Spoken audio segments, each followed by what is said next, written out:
I have to go to Brazil now. I have to go to Brazil now because this shit post is too good. It's too goated. This shit post, bitch, too bad.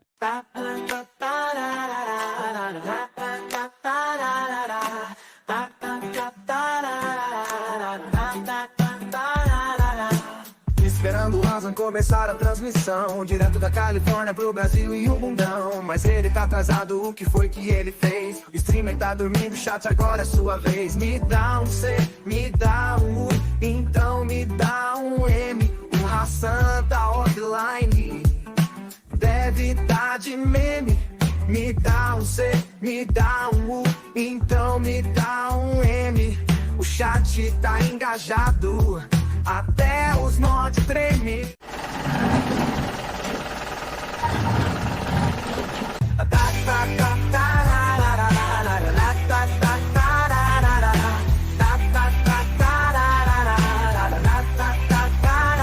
What's going on, everybody? I hope everyone's having a fantastic evening, fantastic afternoon, fantastic pre-noon, no matter where you are in the world. I'm Hasan Piker, and this is the HasanAbi Broadcast, coming to you live from sunny California, Los Angeles, folks. We're live and alive, and I hope all the boys, girls, and MBs are having a fantastic one because today's a beautiful day. Today's a wonderful day. Today is Saturday. Ladies and gentlemen, it's Saturday Fun Day. That's right. Yes, the intro music that I saw, I played was made with Suno AI. It was an AI intro music. It's true. I have done a great aggression towards the wonderful artists in this community. I shouldn't have done that, but I wanted to celebrate coming to Brazil, and that's what the chatter did. He used AI music. Anyway, are you ever going to do a workout with Jeff Nibbert and use his science program? Probably not. No, I'm kidding. I would love to. Anyway,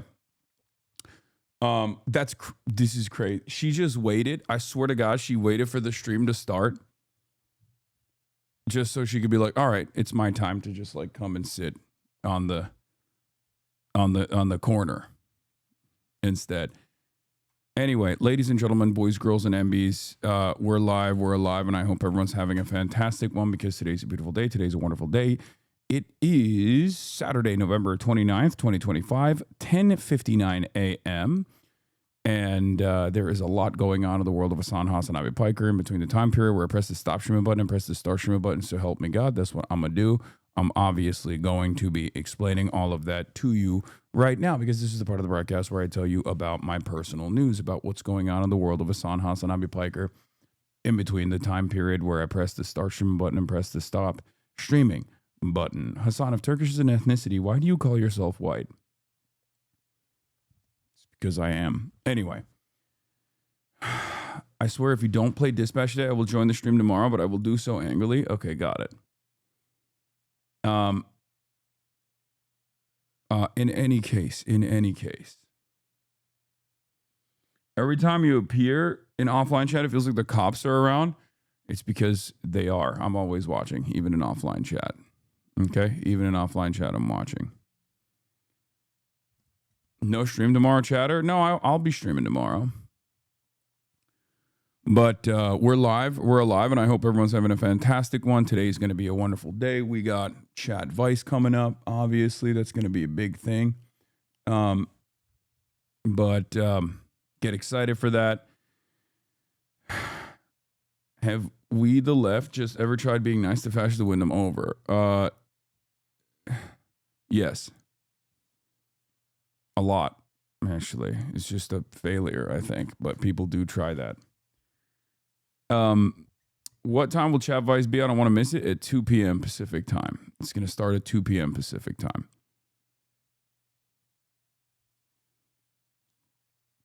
But where was I? Oh yeah, personal news. It is 11 a.m. It is 11 a.m. Pacific time here in California, Los Angeles. 64 degrees and sunny. And let me tell you. Oh, has Cutie invited herself to meet Phineas on Chadvice?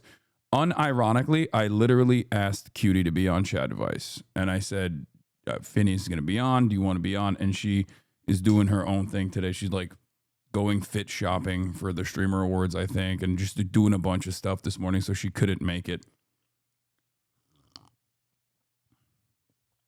For the record, I did ask, just so you know.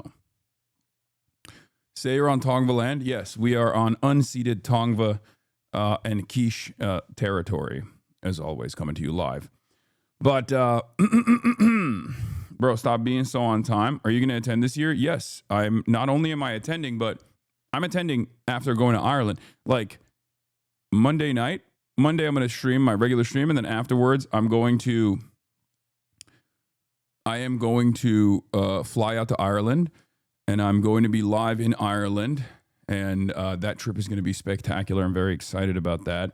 I'm already setting it up with the Kneecap boys.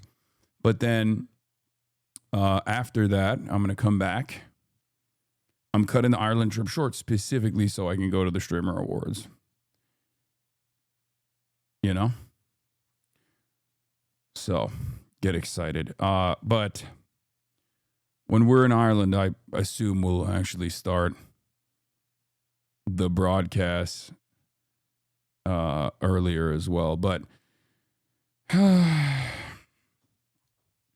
in any case, will you ever consider visiting Cuba or Scotland? Yes. Yes to both.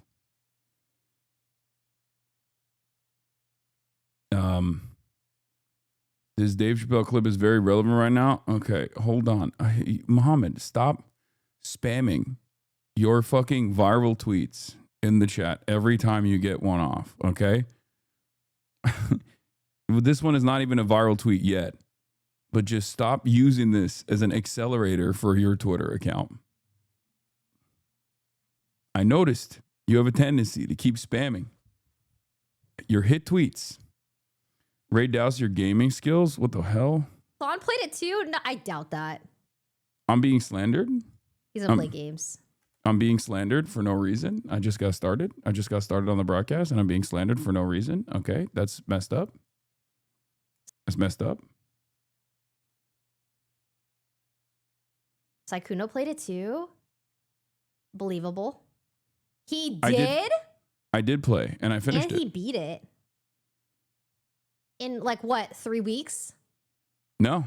As a matter of fact, in a very timely manner. I think it was like one stream or two stream. Is it one stream? It's a pretty short game. You did better than her, not gonna lie. Of course I did. I'm a fucking capital G gamer. Like, yeah, a lot of people disrespect me in this industry all the time. They disrespect me all the time in this industry. They don't recognize that I am a real ass gamer. Okay? Rag, real ass gamer, and gay. Grade A yapper. Can you guys stop sending me the croakified Epstein, please? Jesus Christ. All right, so where was I? Oh yeah, personal news wise, you already know what it is. You already know what's going on. You already know what's up. Ended the broadcast last night. I was very tired. What did I do? I ended the broadcast and then what did I do?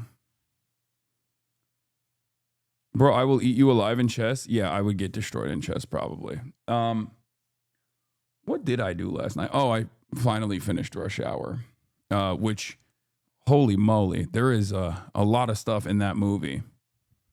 It's a very interesting movie. Very interesting because, like, it's in 1998, so it's right after the unification, One Country, Two Systems is announced. So it's actually very anti-British. And it's interesting because, like, every Chinese character in the movie, including Jackie Chan, obviously, Jackie Chan's a big China guy, pro Communist Party of China guy. But instead of speaking Cantonese, they're speaking Mandarin. And also, it's all about, like, the through line in Rush Hour 1 is there's a lot going on there about how, like, the colonial artifacts are actually being stolen by the British. The British guy is like the main villain. and there is this like not so subtle, like we found 5,000-year-old artifacts finally, and recovered them, and now generations of Chinese people can actually see these artifacts because the artifacts, turns out, were stolen by the British guy who was working with the triads, or working with like whatever gang they said the gang was. And it's all about like, it's very like pro unification. And it's really interesting. The Juntao, not the triads, yeah. But it's very pro unification. It's like very pro China in some ways. And it makes sense because like the timing of it is quite literally. Jackie is seen as taking a heel turn in Hong Kong for his pivot from Hong Kong independence campaigner to CPC spokesman. Dude, are you high? Stop spoiling. I haven't seen it yet, motherfucker. Rush Hour 1 that came out in 1998. It's like it came out before most people. It came out before some of y'all were born. Okay? Sorry.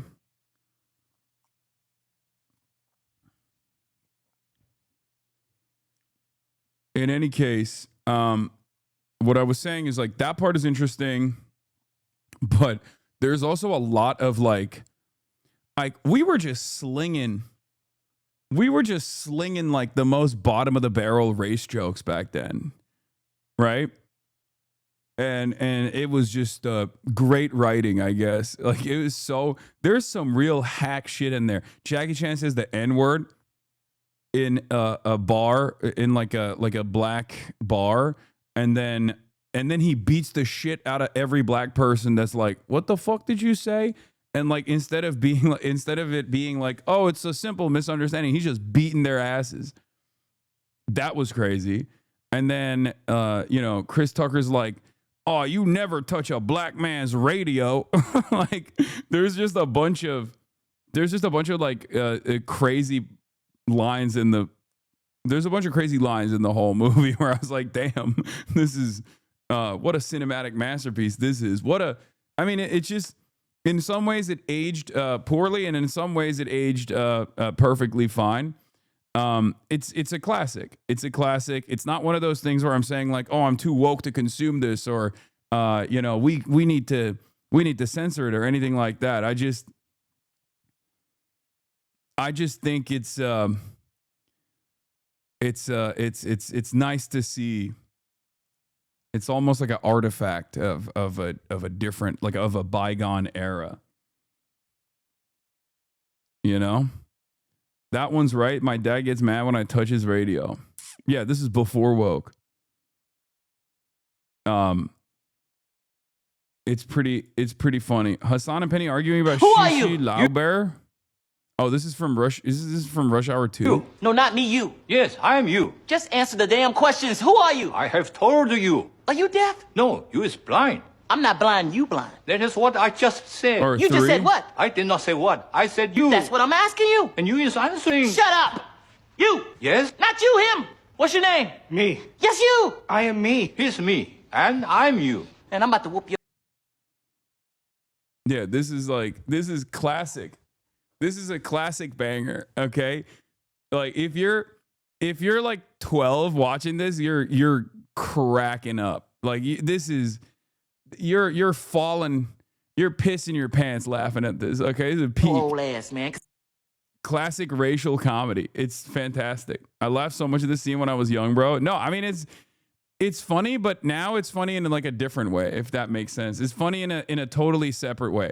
I know for a fact that when I first watched this, I laughed because I thought it was hilarious. Oh my God, his name is you, but look at this miscommunication. A classic hijinks moment, right?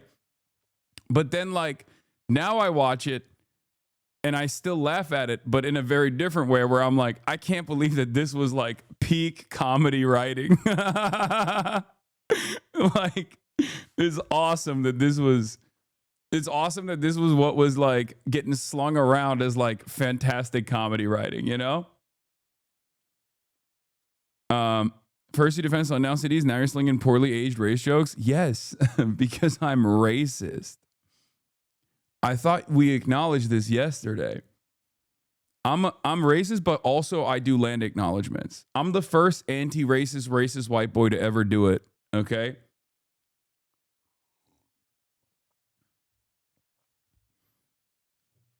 It wasn't. People thought it was low-tier comedy back then. I didn't think so. It is also kind of wild to think about how like Chris Tucker was on the Epstein flight logs. It's true. Like he's just straight up went. I think he was on the Epstein flight logs with Bill Clinton and Kevin Spacey, which is so wild. And most people don't know that because it's fucking Chris Tucker, and like nobody thinks that he was like a real mover and shaker in the international pedophile business, right? So like he just kind of got a pass on that for sure.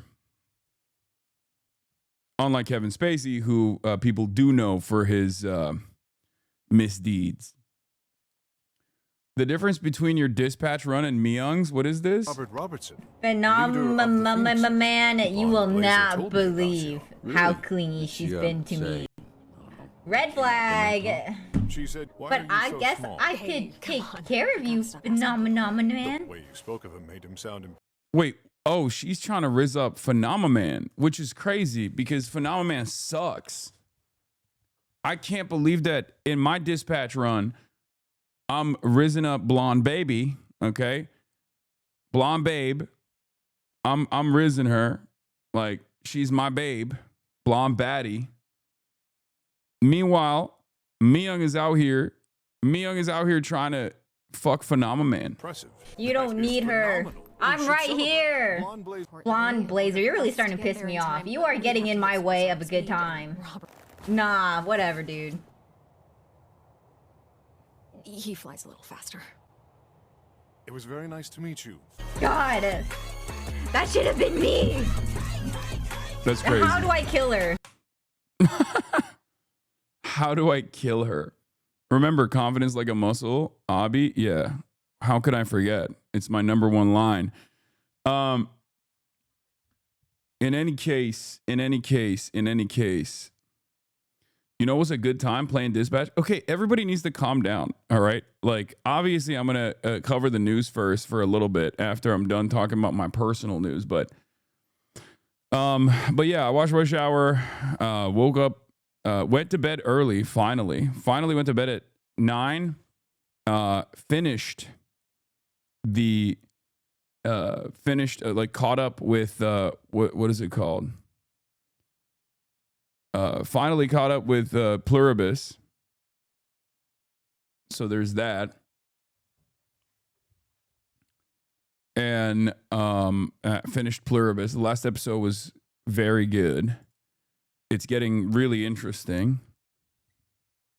And I'm excited to see what happens next week, obviously. But Pluribus is low-key gas.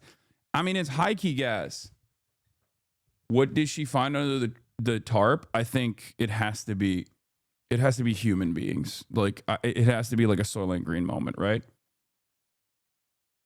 It's got to be a Soylent Green moment. Anyway, no spoilers. I mean, you can't. Anyway, whatever. We're moving on. Why the fuck are you spoiling a show that just came out? This is speculation. It's speculative. And if you haven't, like, okay, guys, there are different ways of spoiling certain things, okay? What I'm telling you is impossible to be a spoiler because we don't know the answer. And you don't even know unless you've watched it up to that point. Like, you have no idea what I'm talking about.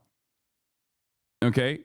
This is not a 50-year-old movie. It just came out. And so it's valid for people to say, oh, dude, you're spoiling. But, like, even if you haven't watched the last episode, you have no clue what the fuck I'm talking about. So it doesn't even matter. It's impossible for me to spoil it for you, especially considering that I don't know the answer and neither do they. Okay? And I didn't give you any like defining characteristics about any sort of like definable trait about what's going on in the show. So it's basically impossible for you to understand what the fuck I'm talking about. especially because it can't be a spoiler if I'm speculating, I'm theory crafting. I have no clue what is even going on in the show. Anyway, Lamau, we're gatekeeping talking about pop culture now. Hasan and Pluribus. Okay, your mind melds with Laura Loomer and Ian Miles Chong. I don't care if race amendment. Fuck that fact. Oh, it's true. It's true. And Benjamin Netanyahu.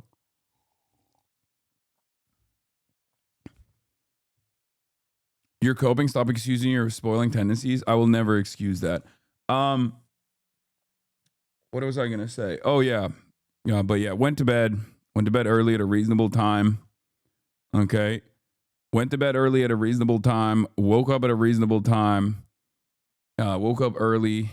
Did deadlifts. Did bench press. Okay.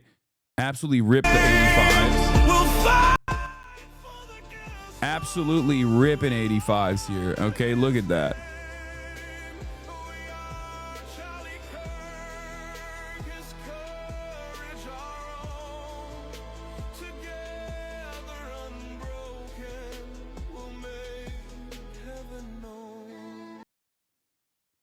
Unironically impressed? Yeah.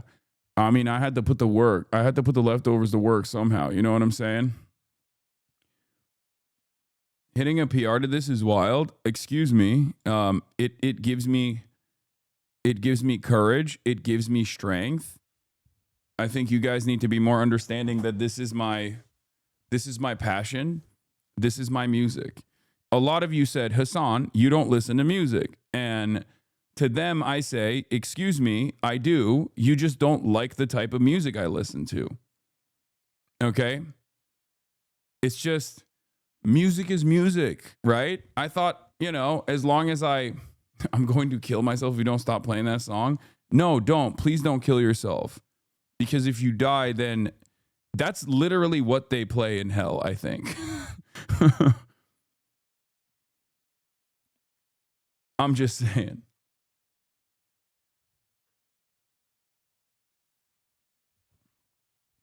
But they also play it in heaven too. It's apolitical, bipartisan music that people enjoy. That's what I think. No need to justify our music taste. Why doesn't Twitch notify me when you're live? I swear I get notifications for everyone except for you. Does this happen to anyone else?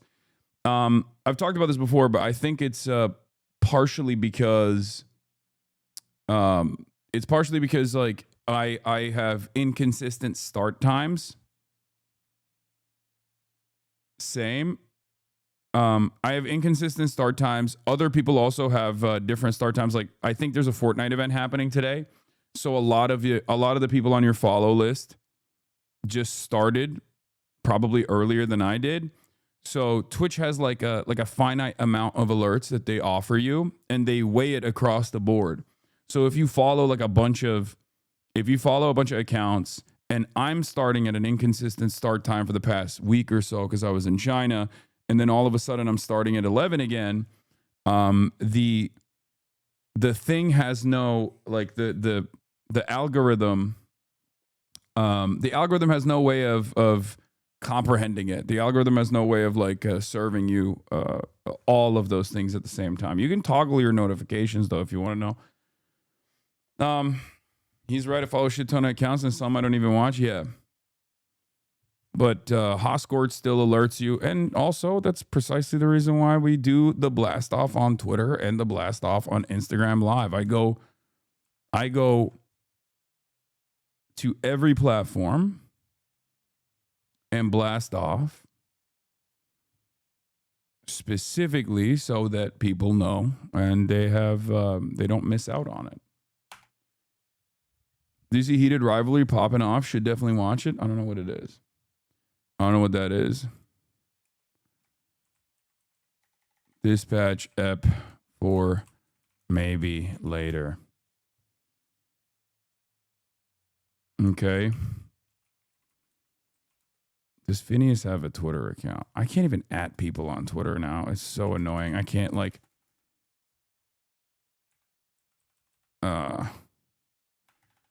it doesn't show up. Maybe equals no. I'm just giving you a maybe specifically because it's not a given. Okay? It's not a given. It's not a given. And I don't want to hear people freaking out. Have you watched Andor yet? Yes. I did. Dispatch, maybe gaming is dead again. Wholesome message from BDBD chatters. Hasan streams simultaneously on 2 platforms. No matter how late he sleeps at night, he starts political commentary live stream at 5 and 6 a.m. in the morning. During this commentary, he's visibly exhausted and doesn't talk much. However, as soon as the BDBD camera starts rolling, he's instantly full of energy. He constantly monitors chat to avoid touching on any sensitive topics that might upset us. He's incredibly considerate. I'm so moved by him. Hell yeah. I miss my Chinese audience. I'm going to get back to doing dual streams to bring the Chinese audience in here. Holy frick, I forgot today is Chadvice day. Man, put the gaming in the bag, little bro. No. Trump closed Venezuelan airspace. Litenews, Saturday, Funday, Chadvice today. FINNEAS+POKI, solve your problems. Dispatch episode 4, maybe later. Get in now. What is this? Also on Bilibili? I love that you guys like scour. I love that you guys scoured the Bilibili comments to see what the Chinese audience is saying. To try to figure out what the Chinese audience has to say about the streams and this community. Let Bilibili chatters in on Chadvice. Bro, how am I gonna solve Chinese chatters problems? Like, you're crazy. They have a whole different set of issues, I assume. I can barely handle American chatters and Euro chatters and their issues, you know? Rural China visit next time. Communist activities with Boy. Yes. We have the same interpersonal problems. Yeah, but the culture is different. So the solutions are different. Oh no, everything is too affordable. Yeah, they're going to be like, how do I...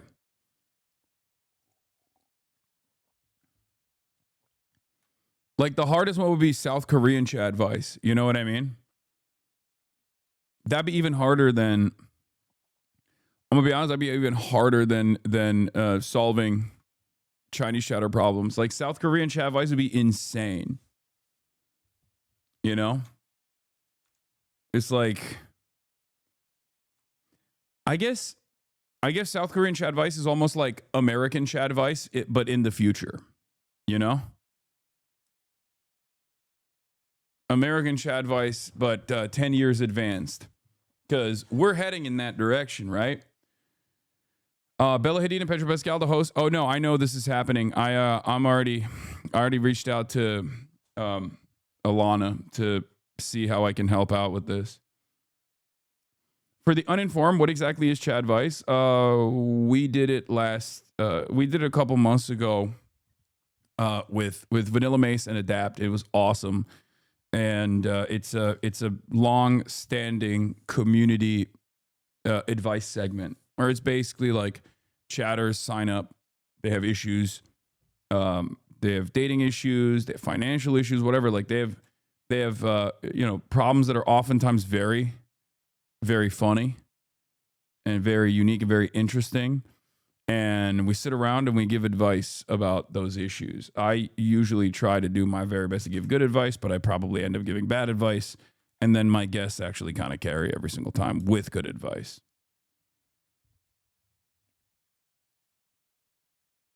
Yes, funny.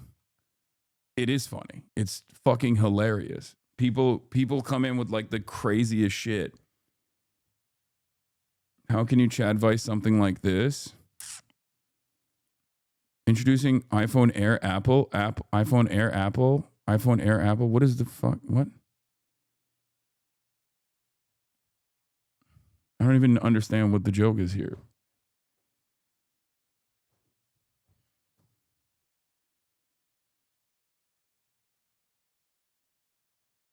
Oh, is this the... Oh, it doesn't have the...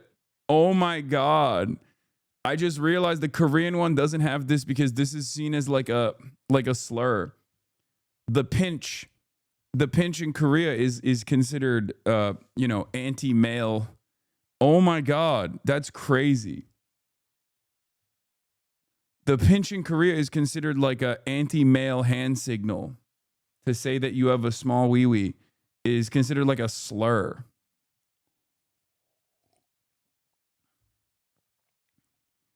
They need to, dude, Korea needs to, first of all, abolish mandatory conscription, okay?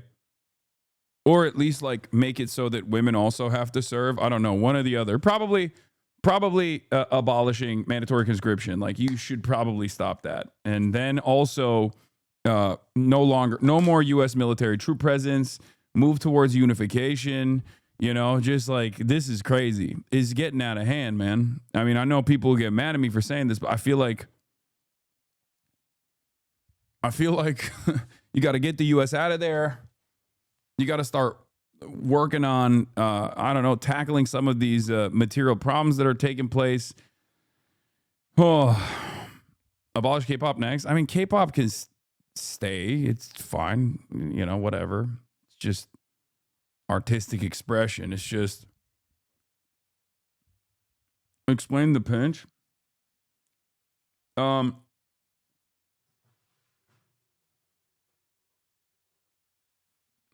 How do I start? The gender wars are incredibly polarizing in South Korea. Many youth in South Korea call their country, literally, they call it hell. Okay? Like the common way to talk about South Korea, especially amongst the youth, is that they're living in hell.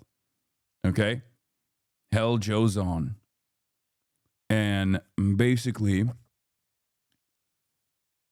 there's a lot of misogyny.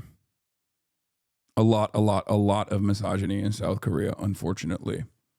And I think some of that comes from material inequities paired up with this incredible work, this incredibly demanding work structure where you're spending most of your life aggressively studying for entrance exams to get to some high level, to get to the best possible educational institutions, only to then get to the, you know, one of the three companies that basically run the country, to have a shit ass job where you basically work yourself to the goddamn bone.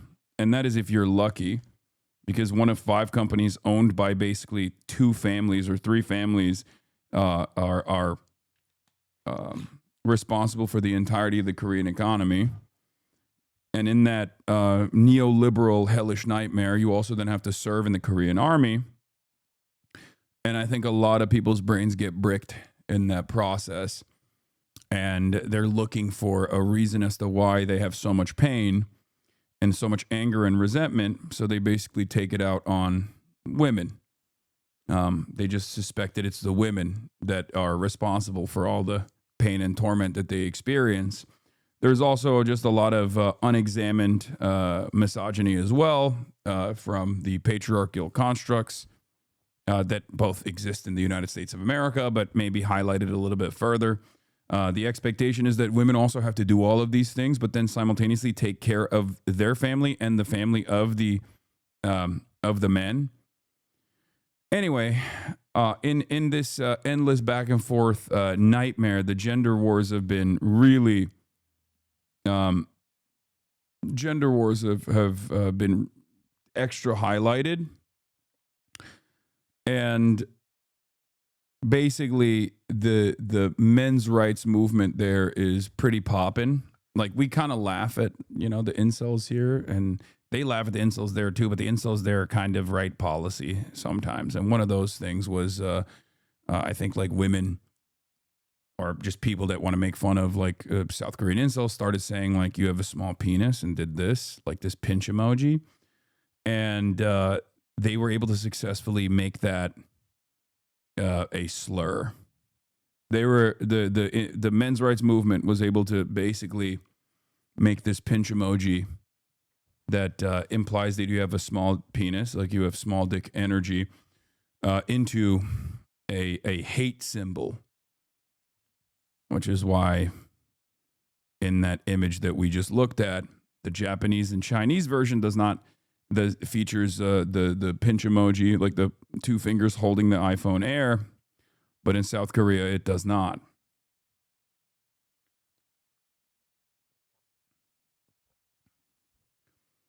And before someone says like, well, plus there's existing stereotype for Asian men.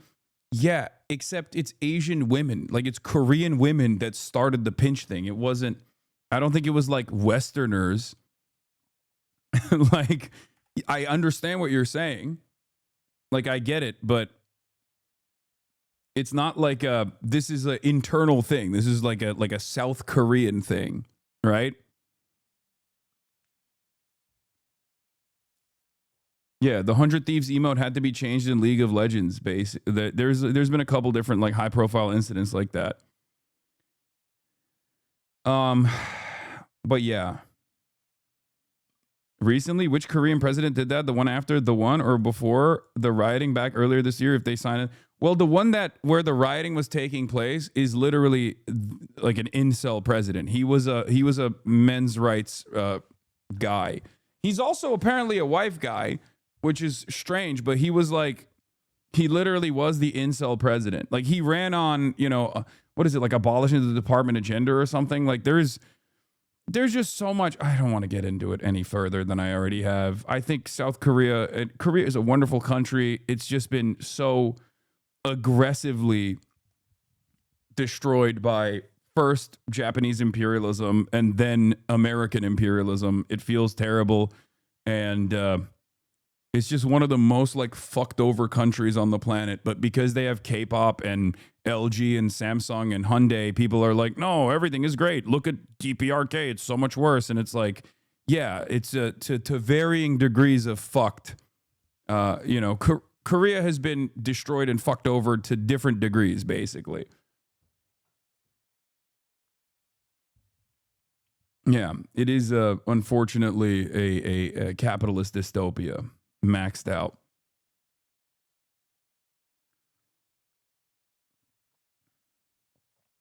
Like U.S.'s Wonderland? No, it's not.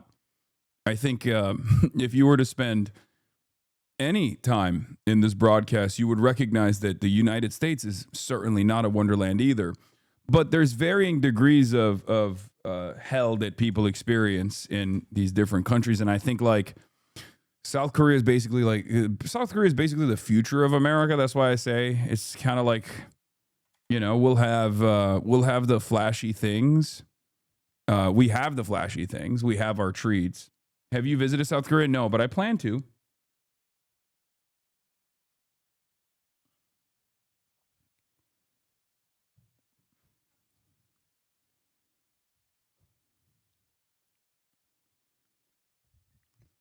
But also, I will say, like it's a wild set of circumstances because it's like even the most like centrist kind of progressive liberal instantly is like considered a communist by the right wing South Koreans. It's crazy. And they have the American brain rot. Like right wing South Koreans have crazy American brain rot, dude. It is nutty. They'll be like, oh, you're pro North Korea, you're communist, you need to literally be thrown in jail. I mean, the guy, the previous president straight up tried to do a fake coup, and they were going to do it through, they were going to facilitate this fake coup through the idea that like North Korean infiltrators had actually taken over the country or something. So, they did fight it off.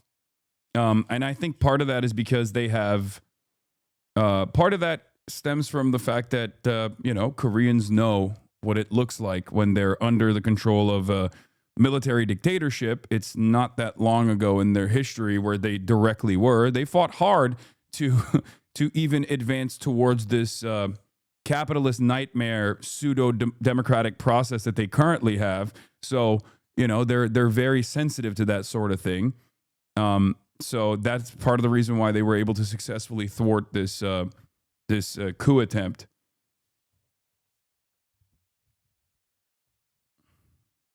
Even the libs out there think vax is bad. Oh, yeah.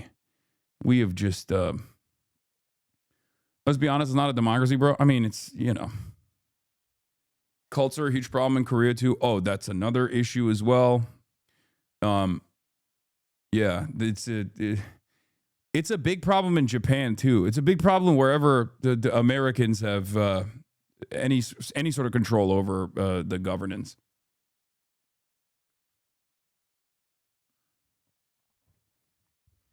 The more I do, the more I see about, the more I learn about like Japanese cults and South Korean cults, the more I understand why China is so aggressive with their approach to any sort of anyone that comes out and has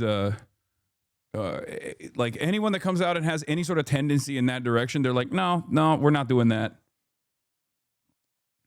What has the U.S. got to do with cult formation? It's not necessarily just the United States, but I think it's it is it's just a thing that has happened historically in a lot of these countries, and the ones that are, but still cults are less harmful than Christian. Well, excuse me, but I think if we're talking about South Korea, there is a very famous Christian one too. So what do you mean? Yeah. As a matter of fact, here's another like blowback style situation, but like the Unification Church is, you know, partially or almost directly responsible for the Shinzo Abe assassination. It's a Korean cult that like made its way to Japan as well. And it may or may not have had a direct connection with the KCIA and the CIA in general. And it's like one of those ways in which, you know, America has played a role in funding some of these cults. Okay. So that one, for example, is like, you know, it's direct American involvement, or at least like indirect American involvement. And as far as blowback goes, off branches of the Moonies have actually basically gained foothold in American in domestic affairs as well. And what I mean by that is, you remember the church where they like fuck their guns, where they marry their guns? That's a different branch of the Moonies, basically. You know the gun church where they have sex with their guns? Rod of Iron Ministries. I mean, you should know. I talk about it all the time, but that's like a fucking American Rod of Iron Branch Ministries. This one. Currently shortened as the Sanctuary Church, originally known as World Peace and Unification Sanctuary Church, is a schismatic offshoot of the Unification Church established by Hyungjin Sean Moon and Kookjin Justin Moon. Both of them are sons of Sun Myung Moon and Hakja Han. Their father was the founder of the Unification Church and its leader until his death in 2012. The group exalts the AR-15 semi-automatic rifle in its ceremonies, believing it represents the rod of iron mentioned in the book of Revelation. Proudly, I didn't know about this. Also, here, I mean, I'm going to blow your fucking mind, but sushi in the United States of America was almost entirely dominated by the Moonies. The Moonies are responsible for sushi in the United States of America. They brought sushi to the United States of America, and not only do they bring sushi to the United States of America, I think they still have almost like monopolistic control over all the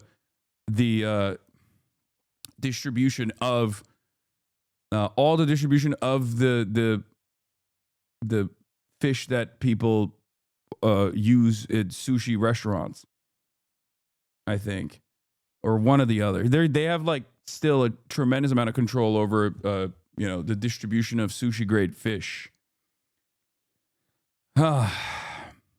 Anyway. 80% at one point, not sure anymore. Yeah, this is the cult that we're talking about. This is an offshoot of the Moonies, offshoot of the Unification Church, which the American CIA had full knowledge over. I mean, the guy that we're talking about, his father literally came and spoke to Ronald Reagan, delivered a speech, like all this shit. The KCIA played a role in this, and it's not an accident that they end up operating within South Korea and also within Japan as well.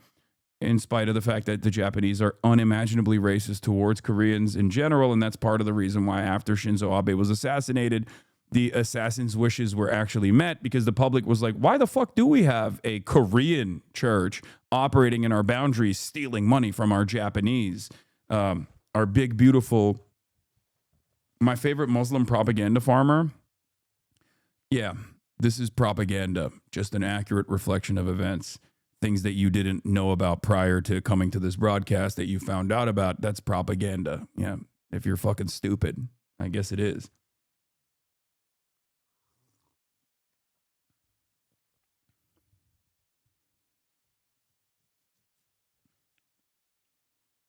Yeah, Muslim propaganda at that. Christian cults over the world are nearly all CIA's fault. The CIA is directly responsible for evangelicals dominating South America too. There were some thriving left-wing Catholic moves before them spreading there. Yes. The CIA will use anyone and everyone to destabilize. But yeah, inshallah, one day you will also say the Shahada and join. If you hate America so much, why don't you go and live in another country? That's cool. Hasan, this dude stayed in China for 14 days, streamed 12 days, 15 hours a day, and we still can't figure out his sexual orientation. That's so funny.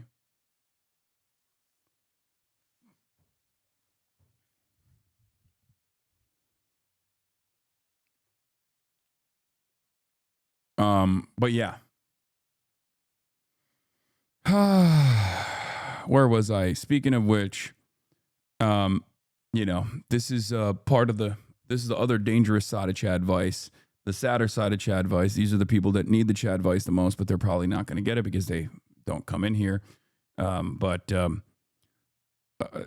Andrew Tates of the world. I talked about this briefly yesterday. You know, before I get into the news, I'm going to briefly bring this back up. Andrew Tate says, let me make this loud and clear. If you're a straight man with a girlfriend in 2024, you're gay. Lots of people, for good reason, baffled by this, but I watched Nick Fuentes explain why they all say this now, and it's because they think modern dating practices are feminine and think that women should submit to marriage almost immediately as a proxy argument for tradwifery. I don't think that is like, I don't think that that's the case. I mean, that's part of it, but I also think that the initial assessment of these guys are preying on the vulnerable youth, the vulnerable and insecure young men, in an effort to string them along and basically force them into alienation from every other person in their lives, until the only reliable source of news and community comes from the men's rights spaces that they operate in. That is what their goal is. It is, ironically enough, it is not dissimilar to the cults that we were talking about beforehand. It's the same as like identify predatory people, identify vulnerable members of the community, and they work tirelessly to separate them from their friends and family. And they constantly feed them a bunch of nonsense and tell them like the only way that you can actually win favors, or the only way that you can achieve your goals, is if you actually succeed within this community. And slowly but surely they isolate them further and further from normal people. And then the less normal these guys become, their sense of normalcy comes from operating within these communities, and the community has its own internalized metrics of success, and the communities itself have their own internalized success metrics, and people just like operate within those confines. And ironically enough, they move further and further away from normalcy in that process, and it makes it virtually impossible for them to ever have a healthy attitude about interpersonal relationship and communications ever again. And it makes it really difficult. It makes it really difficult to snap them out of it the further they go down that rabbit hole. Anyway, I had to talk with my MAGA pro Pinochet dad at Thanksgiving. I asked him when he migrated to New York City from Chile, if he would have a better life, if he had free buses, childcare assistance, and better wages. He said, absolutely, and I welcomed him to the Mamdani era. Nice. Did something happen in South Korea? Not anything, like nothing new. Oh yeah, the Bradley Martin is full tilt, getting radicalized and is like hanging out with Nick Fuentes. Is devastating situation. Directly a consequence of Israel shit. By the way, like I watched it unfold in real time. I watched it unfold in fucking real time. Let that be a lesson for all of you. Let that be a lesson for all of you. Pro-Trump guy thinks Donald Trump is sincerely going to end all wars, realizes that Donald Trump is deeply invested in Israel, and starts going, what the fuck's going on here? Like, these guys are, maybe these guys are not so wrong about what they're saying about Israel, and then they move on from Israel to, maybe these guys are not so wrong about what they're saying about Jews in general. Pair that up with the notion that this environment of censorship, this environment of enforced censorship is actually at the behest of Jews, right? Which again is not my assessment, but it is the way that a lot of these traditional media outlets basically communicate the exact same thing that fucking Nick Fuentes is communicating when they say Israel is for the Jews and all Jews love Israel, and if you speak out against Israel, you're anti-Semitic, and if you're anti-Semitic, you must be censored and you must be fucking cast aside.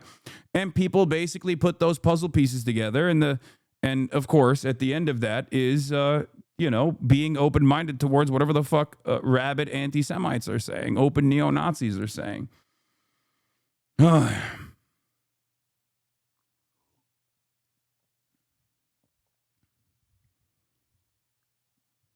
Also proves your point that this kind of bigotry and racism is more attractive to right-leaning people than your anti-imperialist, anti-Zionist message.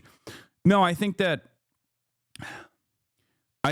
if you're an anti-imperialist and an anti-Zionist and you are fighting hard to communicate this message to people, and your worldview revolves around materialist analysis, it is always going to be an uphill struggle in a country like the United States of America. Okay? Because everything, why do you keep giving Bradley charitability when he keeps doing things like this? I think you're completely unable to understand the words that are coming out of my mouth. There is no, like, making an assessment of someone, doing analysis on someone's, like pinpointing their radicalization in real time is not like, I don't know. I just don't understand why you think that that's like being charitable. You have to stop doing this. This is so stupid. This is not about charitability at all. This is just a straightforward analysis of how people end up finding themselves in Nick Fuentes' worldview. In any case,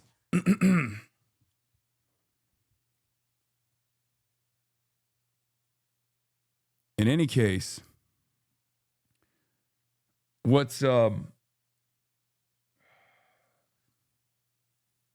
don't think they're serious though. I don't know. No, I think that there are a lot of people who are serious about that, where they just like, they don't understand that you can engage in analysis, and that doesn't necessarily mean that you're endorsing people. Everybody does that, actually. It's a like I said, it's filter.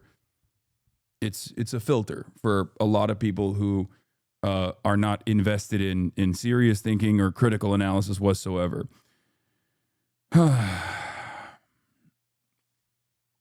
What is this? You isolate from normal people. He's straying more. You sheer. He's making more for him. What? He's making more for his pocket. False. What? Okay. Whatever. Why don't you talk about your country of origin, Turkey, and the corruption and dictatorship under Erdogan? I have. Not that you give a shit about that. You just think that's a You just think that that's a deflection. That's a solid deflection. You think you got me. I have. So much so that I actually can't return to Turkey and see my fucking family. Including after my uncle passed away recently. So, suck my dick. Dumbass.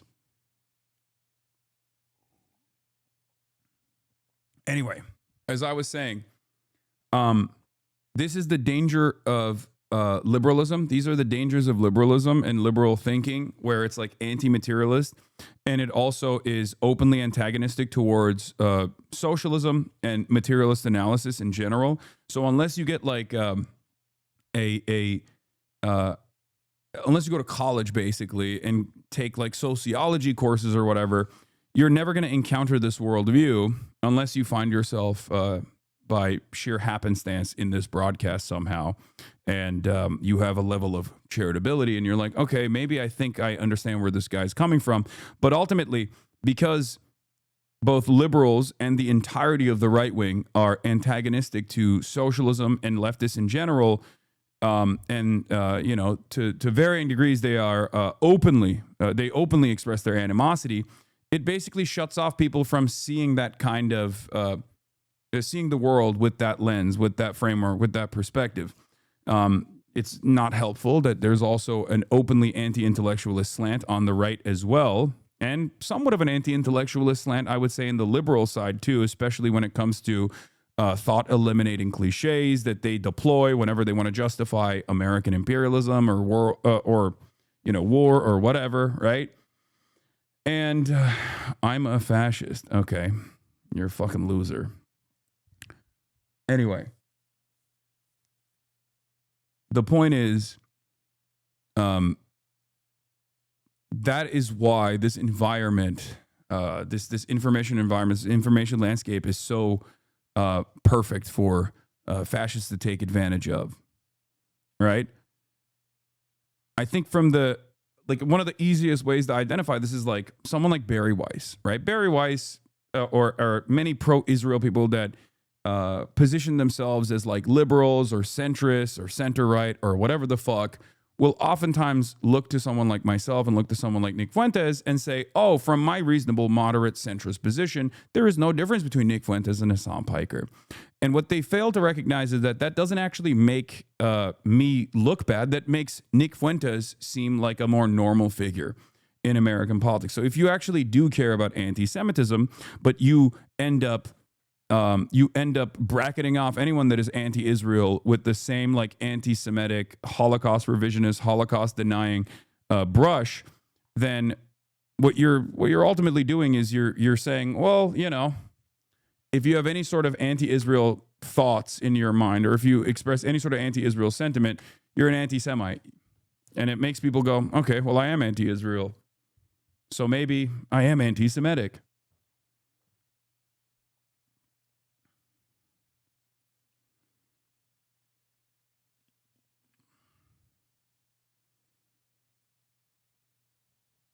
Anyway, apparently the Afton Bain election is in 3 days. A collab virtual, of course, could be good.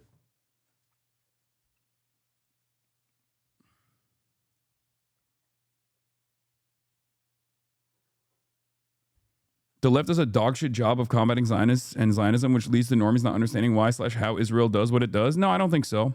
I think the left has done a pretty remarkable job of combating Zionism. I think it's actually crazy to say that right now.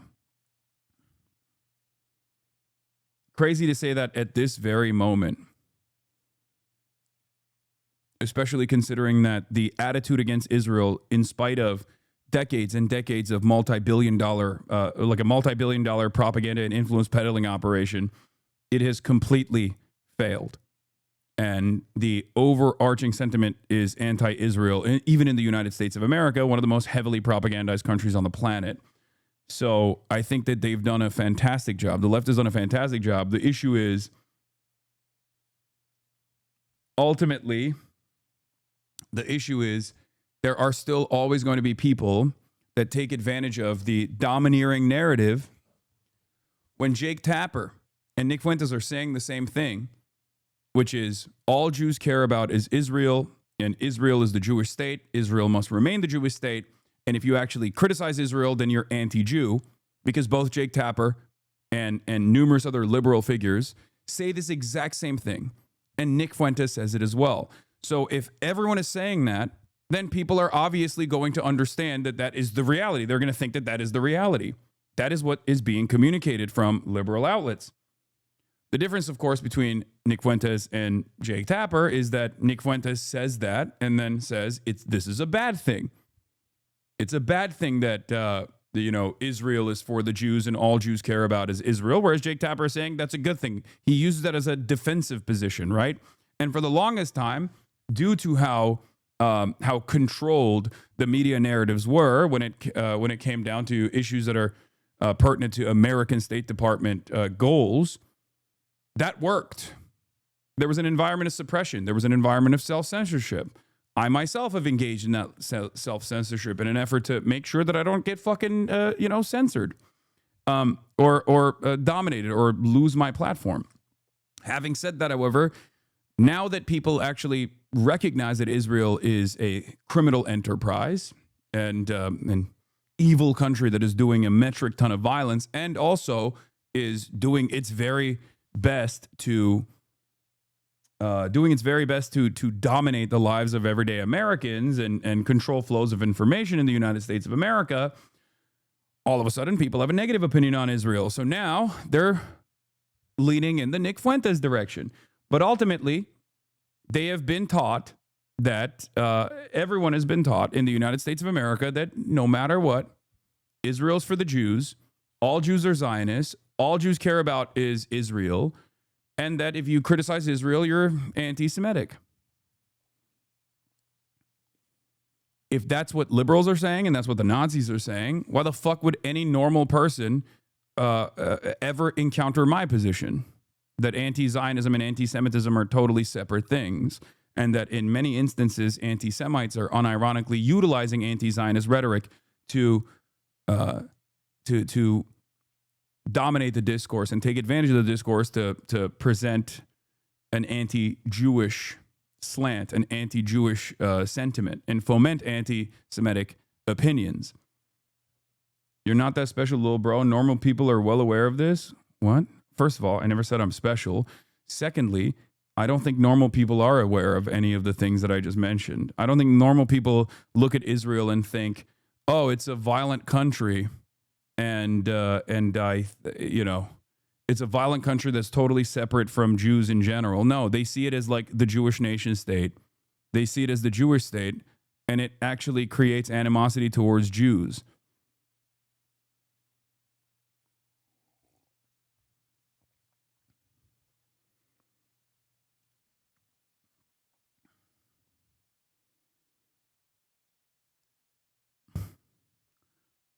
The point is, for years and years, these dumb dipshits kept saying anti-Zionism is anti-Semitism. And now that anti-Zionism is the norm, it has made anti-Semitism the norm. That's the simplest, most reductive way to put it, okay? That's it.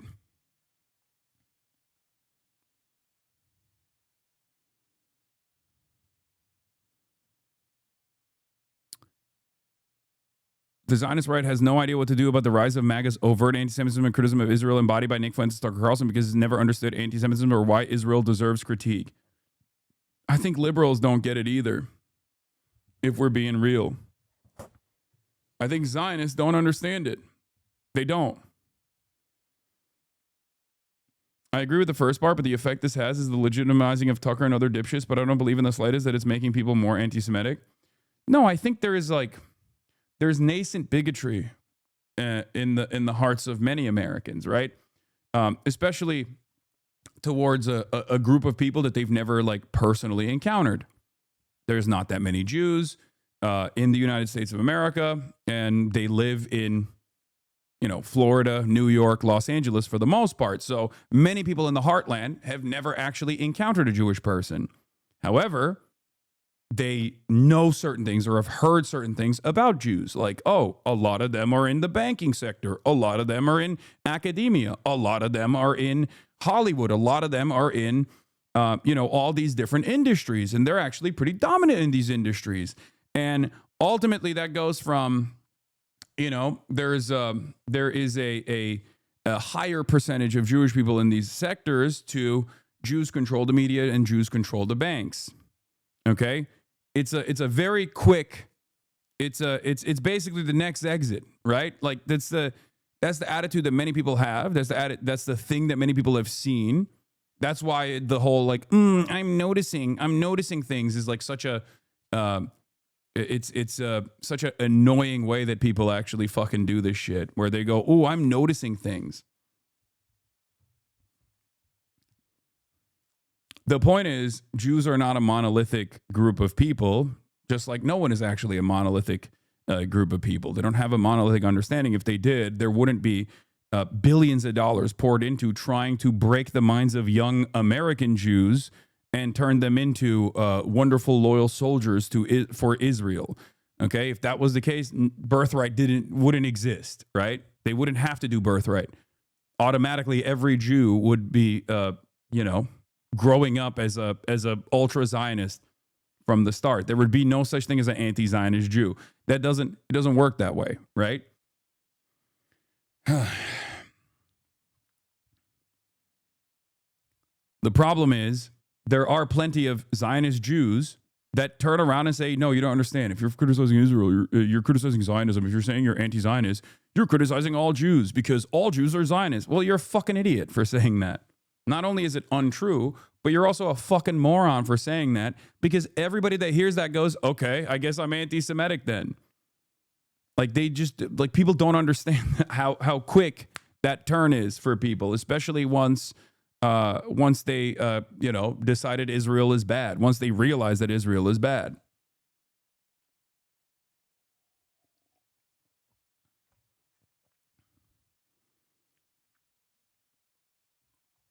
Anyway.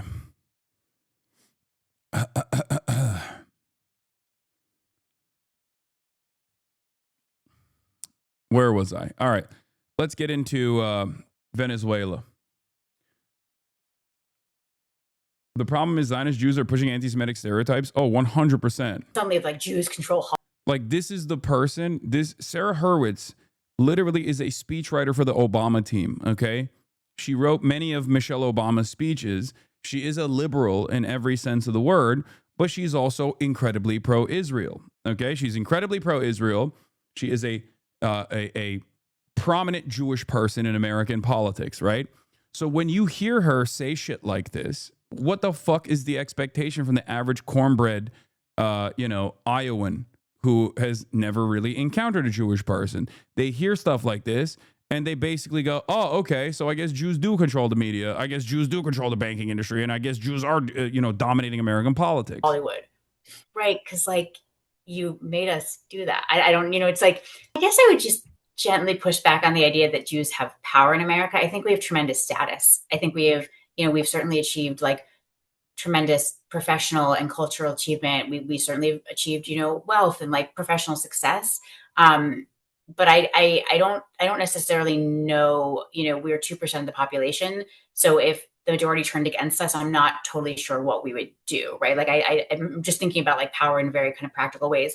We definitely have power in Israel, like as a state, right? But I don't necessarily think Israel is like the most powerful state in the world or all powerful. I think it's often kind of deemed the source of all the world's problems and kind of, whereas like this is a state the size of New Jersey. It's not. I know we think it's very important. I certainly think it's important in the scheme of the world's thing. Like I would probably focus more on like China, Russia, Iran. I think the obsession with Israel is it's a reflection of very old historical ideas about Jews. But I think I certainly think you're right. Like what you're alluding to with like, there is this trend in history to say there is this disgusting thing and Jews, you have to do this disgusting thing because you can't do anything else. We're not going to let you do anything else. You're going to do this disgusting thing. And then when you do it, we're going to call you disgusting. So, okay, you can't, centuries ago, Jews were not allowed to be in guilds. They were barred from many professions, but they were allowed to do money lending, which was considered disgusting. And so they did. And people said you were disgusting money lenders. And they developed skills in finance. And so they became quite accomplished in finance and banking. And like part of what she's saying is not untrue, and then part of what she's saying, especially because it's still paired up with like a pro-Israel sentiment, is also ridiculous.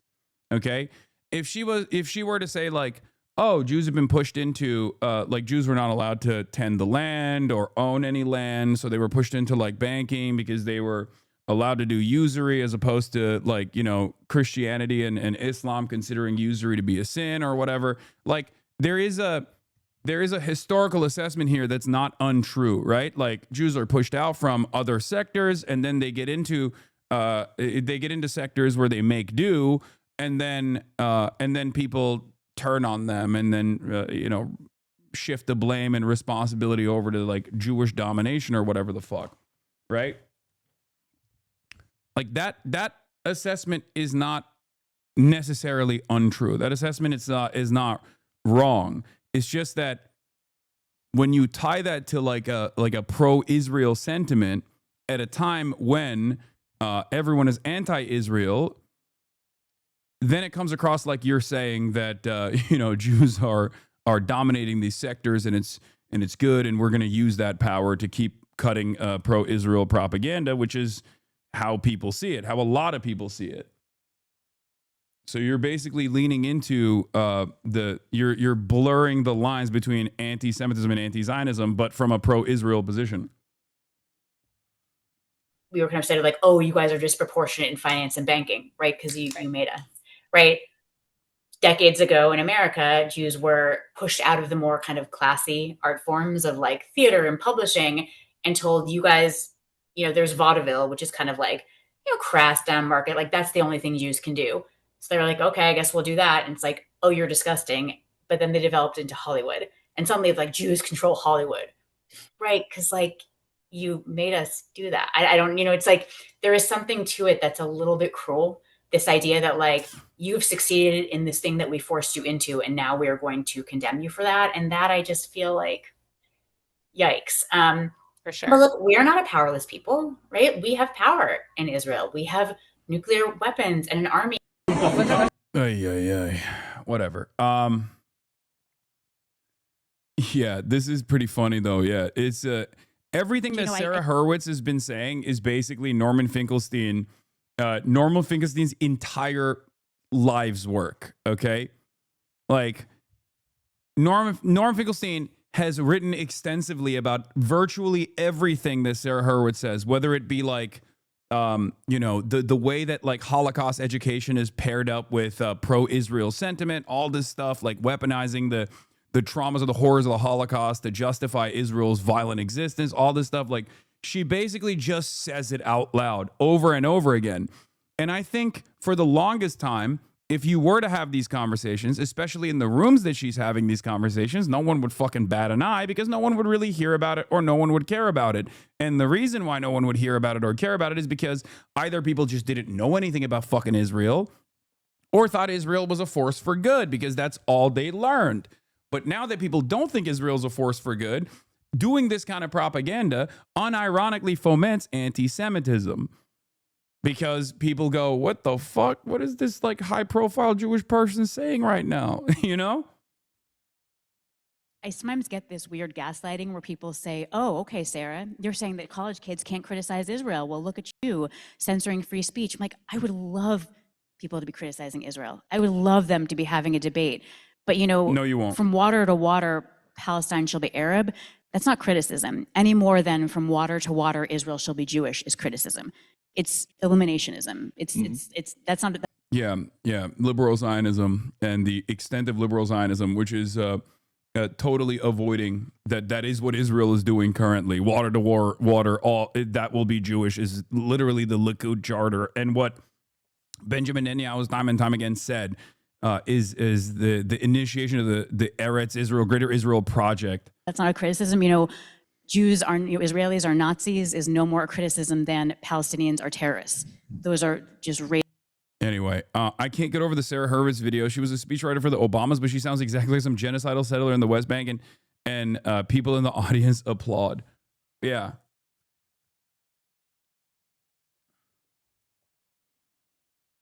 What is this? Yeah, here's one more Sarah Hurwitz video. New Obama speechwriter, former Obama speechwriter Sarah Hurwitz says she went looking for Israel's original sin and came up empty. Okay? Another crazy fucking take. You have this chapter in the book called "My Search for Israel's Original Sin." So can you talk a little bit about what is Israel's original sin and your and why you wanted to search for it? So, my first book, I was talking to a Jewish communal leader, telling her about the chapters on ethics and God and Shabbat, on and on. And she looked at me and she said, and the chapter on Israel? And I had this long thing about, no, and it's distracting, la, la, la. And she looked at me and she goes, well, that's a cop-out. And the truth is it was. I felt a lot of anxiety about Israel. It seems so complicated. And I hate to say this now, but I think on some deep level, I had a feeling that there was something probably fundamentally problematic about Israel's founding and existence that if I did enough research, I would discover and I would not be able to defend. And that you would be part of the general agreement. Exactly. Like I was actually, which is just, I'm so embarrassed by this now. It is such a painful thing to admit. Sarah, this is what we're dealing with. I hear this all the time. So you're just saying it out loud from people who otherwise just say it quietly or in small groups. As I did the research, I was like, you know what Israel is, Dan? Okay, I'm going to say something shocking and wild. Brace yourself. It's a country. It's a country. It was founded like so many other countries in the mid-20th century. Countries founded in war, partition, bloodshed. I'm sorry it's not pretty. I really wish it had, come about in unicorns and moonbeams. That would have been beautiful. I mean, look, this is how a lot of nation creation came about in the mid-20th century in the wake of World Wars I and II. Countries were partitioned, divided up, and in ways that were, I think, problematic in many ways. I'm not saying this is wonderful and great, but I think what struck me is that so often I think we educate our young people to think that Israel is exceptional. It's unlike any other nation, but it's actually completely unexceptional in its founding. And I think we have done a huge disservice to our young people. Every country does genocide, guys. It's just how it is, except this one is doing it right now and also doing it with unlimited funds from the United States of America. So what's the problem? Well, that's the problem. It's happening currently in real time, and we can see it, especially after reading endless amounts of books about how wrong that shit is, okay? Ironically enough, partially as a consequence of like all the Holocaust education, which is something that she also personally recognizes, okay? Because remember, the whole Sarah Hurwitz saga started when she openly stated that a big problem with Holocaust education was that it was very successful in early on in terms of defending Israel's existence. But then people started seeing Israel doing a Holocaust and were like, well, isn't this kind of the whole point of never again? And she's like, oh, no, it's bad now. Right? That's the reason why everybody knows who the fuck Sarah Hurwitz is, because she went viral for that take. She said the quiet part out loud.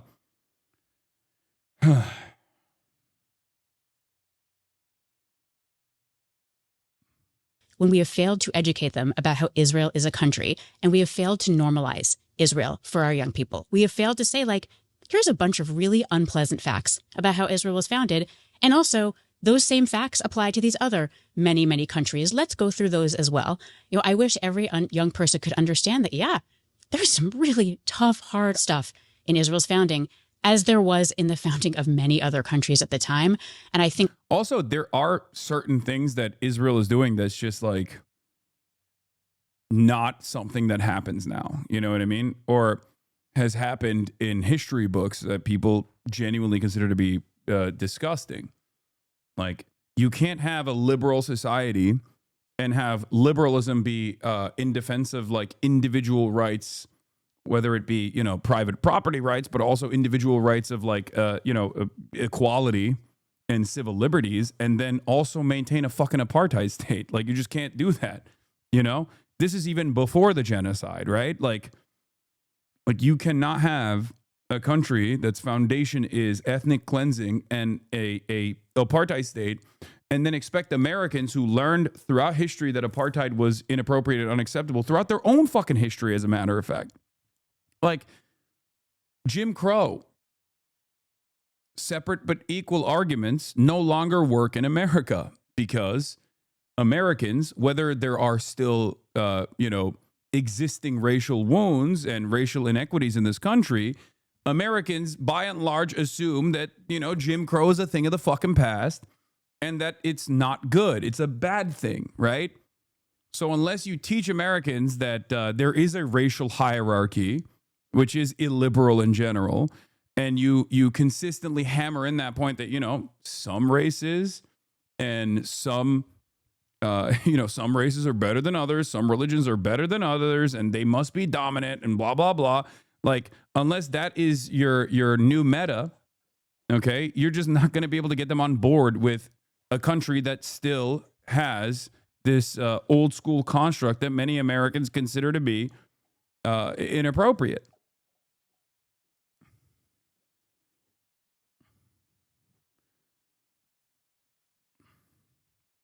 It's ridiculous.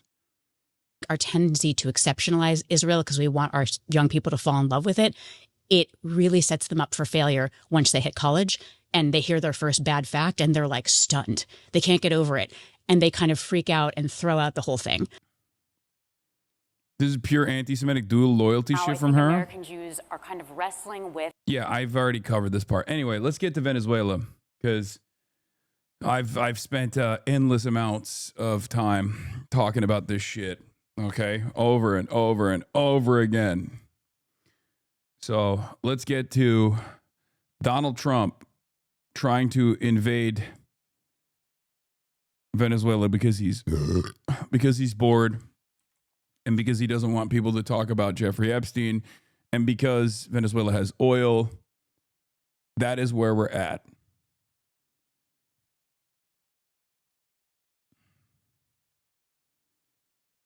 To some breaking news out of the U.S. now, where President Donald Trump has just announced the closure of the airspace above Venezuela. Let's bring in Rosalind Jordan, joining us from Washington, D.C. He's announced this in a Truth Social post. Rosalind, tell us what he's said and what all this means. Essentially, the post from the U.S. President Donald Trump says that this is a warning to airlines, to pilots, I assume both commercial and general aviation, drug dealers and human traffickers, that the U.S. is declaring the airspace over Venezuela. Of course, the U.S. is not in control of Venezuela, but the U.S. is considering the airspace closed until further notice. It does not say exactly how the U.S. is going to enforce this. What we have seen, but perhaps most famously in the case of the closure of the airspace over Iraq from the 1980s on until the wars that began in 2003, was that the U.S. military was charged with patrolling the airspace around the Iraqi borders in order to prevent any air traffic from crossing or going in and out of that country. We do not know if that is going to be the case here with the United States. It had been reported on Friday by the New York Times that late in the week of November 21st, a little more than a week ago, the U.S. president apparently had an unreported phone call with Nicolas Maduro, the Venezuelan president, where it's... Yeah, he said Trump and Maduro discussed Venezuela's demands for a general amnesty for Maduro, his senior aides, and their families. Trump told Maduro that if he didn't leave willingly, the U.S. would consider other options, including use of force. I can't wait for the liberals and Republicans alike to say that, oh, it's actually better to forcibly take out Maduro, or it's actually better that our peace president was able to successfully intimidate Maduro into submission and install a puppet leader in Venezuela so that we can just take over their natural oil reserves. There is no such thing as like leave voluntarily or we will bomb you. What is the fucking voluntary function there? Leave voluntarily or we'll destroy your entire country. It's not exactly, that's not really there's no real options there, you know? That's just, we're going to bomb the shit out of your country. And of course, the very same losers that wrote extensively on regime change in Iraq, regime change in Iran, are now advocating for regime change in Venezuela. Shouts out to Bret Stephens of the New York Times.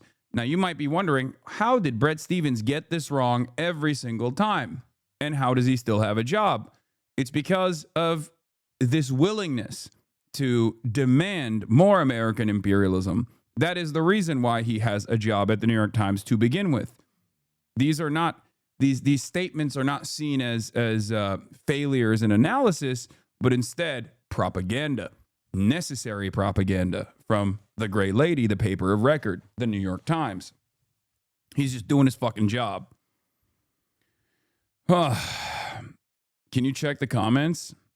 U.S. military intervention is a horrible idea. I'm not really sure what kind of military action Brett is envisioning. Airstrikes, that won't work and could cause a rally around the flag effect. Limited ground invasion of Caracas and its immediate environs. This isn't Panama City. Too big and a result of very risky for U.S. soldiers. Full-scale invasion, not with 15,000 troops. Democracy and relief from long suffering endured by the Venezuelan people will not be brought about by another regime change nation-building operation with deployment of our troops from U.S. Southern Command, stationed in Doral, a.k.a. Doralzuela, based on elite exiles. The first wave established their faithful Trump voters. This is not Trump instigated, but Secretary of State Marco Rubio's plan to go into Venezuela first. Trump is a deal maker. He believes in escalation to negotiate. Indeed, diplomacy is the most viable way to make changes with a concomitant lift of sanctions that affect the poor. Rubio is friend and ally to Nobel winner Maria Machado, who has demonstrated through her actions to be all in for violence and right-wing rule, exhibited in the 2002 coup attempt against Chavez. Her signing Carmona decree that would dissolve Congress, constitution, violent protests where right-wing killed civilians in 2014 and 2017, and now rallies in Madrid for Trump-style sweep of Europe. She's openly aligned with Bolsonaro, Milei, Netanyahu. America first. Make it a reality, not a cover-up to promote the spread of fascism. Use our taxpayer money to fix the problems at home first, not abroad. We need regime change here, perhaps. So who's trying to get richer off this one? The usual suspects, no doubt. Let's just drop the pretense. In the last several decades of American wars are not for noble reasons at all and drain more of our taxpayer dollars with nothing to return but death. These are the New York Times liberals, who also fucking despise Maduro and would love to see an exchange of leadership in Venezuela.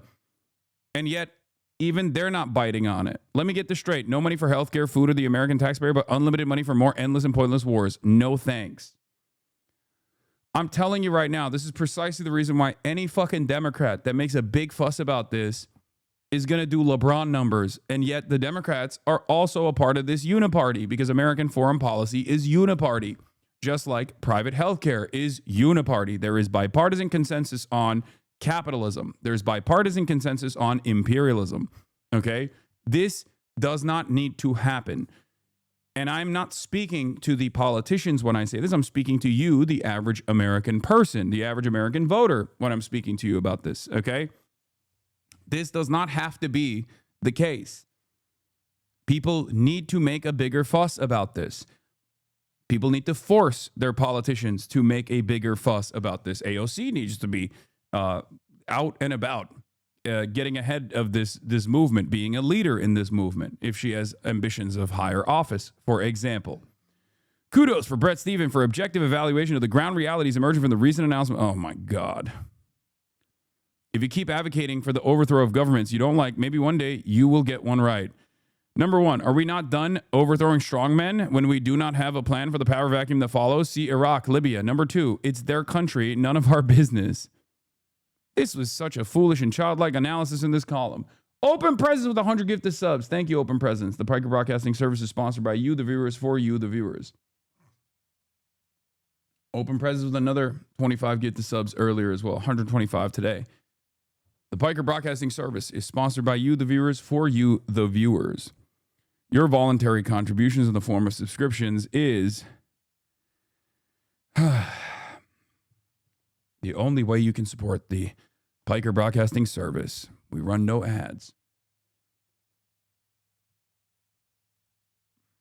on the Piker Broadcasting Service. Yeah, the Powell Doctrine still stands. The case for Venezuelan intervention: privatize Social Security, 20% VAT, privatize Social Security like Australia, dual mandate hawk.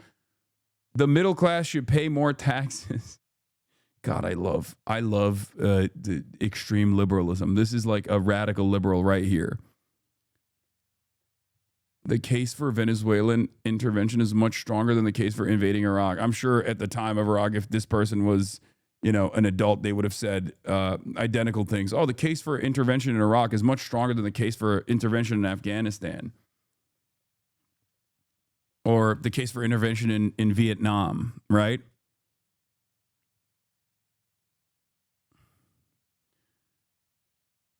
Do you think the citizens of Europe will condemn this as the illegal war like we did with Ukraine? Fuck no. Just like citizens of Europe might, maybe not to the same degree, but make no mistake. Make no mistake.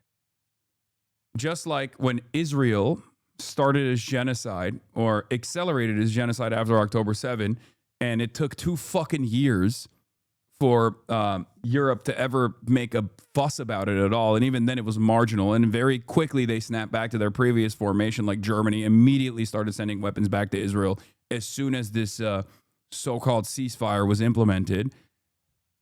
They do not have any interest in ever criticizing America. They like America's imperialism. They even if they have an issue with American imperialism at any point, they will never make a big fuss about it. Don't be crazy.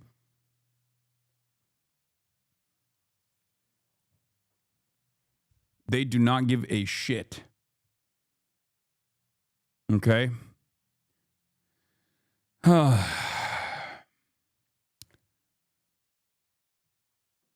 Anyway, let's continue. According to those who were sourcing the story, the 2 men were talking about perhaps having a face-to-face meeting here in the United States and were perhaps discussing ways to try to reduce tensions between the 2 countries. The U.S., as our viewers know, has been very angry with Venezuela. It blames Venezuela not just for fueling what the U.S. calls an unprecedented migration crisis, but also by fueling the fentanyl addiction crisis here in the United States by efforting the trafficking of that illegal substance into the U.S. territory and resulting in the addiction and deaths of hundreds of thousands of Americans. The U.S. has also long been very unhappy with Nicolas Maduro being the president of Venezuela. The Biden administration had considered his reelection in 2024 to be illegal. The Trump administration has continued that posture and has strongly signaled that it would like to see Maduro removed from power. So, Rosalind, what do we think this all means? I mean, and especially considering that over the past few weeks, there's been... we want to tackle the fentanyl opioid overdose crisis in the United States of America, so we're just going to bomb a country that has nothing to do with it. This is cool. An increase, I would say, in the number of military personnel in the region. Well, it's probably not a good sign for the Venezuelan government, if I were to speculate. It is worth also pointing out that on Thursday and Friday, the U.S. Defense Secretary, or Secretary of War, as he likes to call himself, Pete Hegseth, was on board the USS Gerald R. Ford, which is the aircraft carrier that has been deployed to the Caribbean Sea in international waters, but not far from Venezuela. Part of that military show of force to perhaps intimidate the Venezuelan government from carrying out what the U.S. says are illegal criminal narcotics activities. But this is certainly part of that context. Does that mean that military action carried out by the United States is imminent? We can't say that, but certainly it's one more piece of circumstantial evidence that the U.S. is trying to put very overt, very blatant pressure on the Venezuelan government and not just use diplomatic language to try to change course in that country. What kind of debate has all this sparked in the U.S.? Because, again, over the past few weeks, we know that the U.S. military has killed more than 80 people in boat strikes as part of what Donald Trump and his administration are describing as the anti-drug trafficking campaign. Well, there hasn't been much in the way of public uproar, but there's been a lot of uproar on Capitol Hill. Congressional Democrats and a few Republicans are very disturbed by this campaign on trying to deal with drug trafficking that traditionally have been carried out as a law enforcement action with the U.S. Coast Guard basically interdicting these vessels allegedly carrying narcotics and then arranging for the detention and then transfer to U.S. officials for prosecution, as opposed to carrying out these strikes without notice, without any legal authority on these vessels. And in recent days, you've seen more people, especially on Capitol Hill, but also in the legal community, raising very serious questions about whether the U.S. is carrying out war crimes by basically targeting people without any due diligence and basically acting as judge and jury rather than going through the long-established, decades-long process of arresting and then prosecuting people for criminal behavior. Rosalind, stand by for just a moment, because as you were saying, the U.S. has been rapidly increasing its military presence in the Caribbean.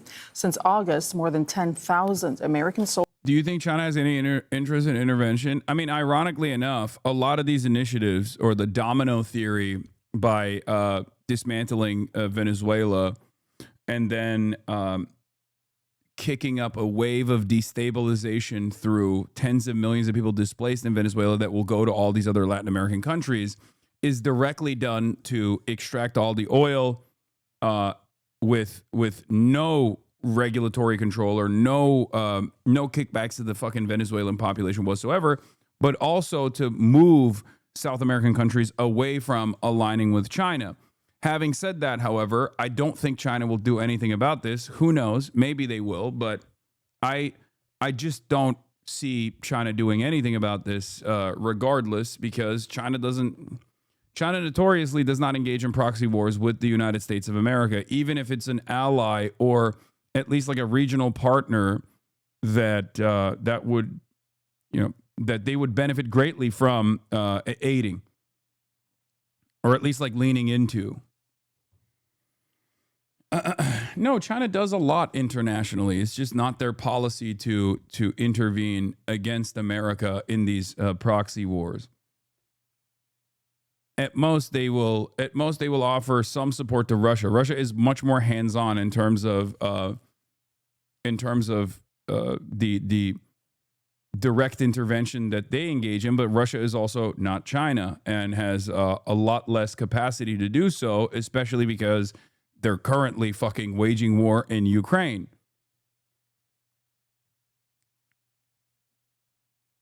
Never did you forget Vietnam? I mean, are we really? You think China now resembles China in the Vietnam era? It's like saying, oh, what about Korea? Yeah, I'm talking about modern People's Republic of China, okay? The established hegemonic superpower. Not hegemonic, but like the established superpower challenging the hegemonic superpower of the United States of America.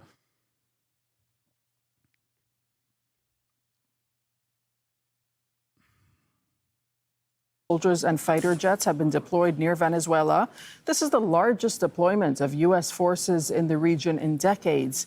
The U.S. Navy's largest aircraft carrier, the Gerald R. Ford, has arrived in the southern Caribbean, and this is the largest ship of its kind in the world. You think South America would try to intervene? I feel like completely dominated Venezuelan oil reserve.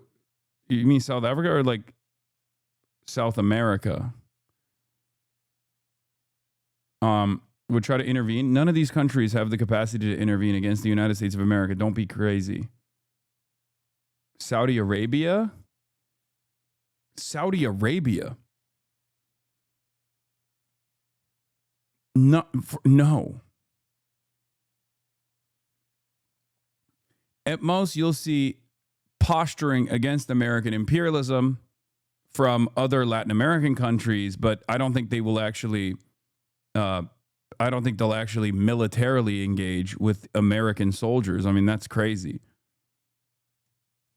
With its own air wing of more than 75 fighter jets, helicopters, and early warning aircraft. And a Navy destroyer carrying guided missiles, helicopters, and Marines has also arrived in Trinidad and Tobago near Venezuela's coast.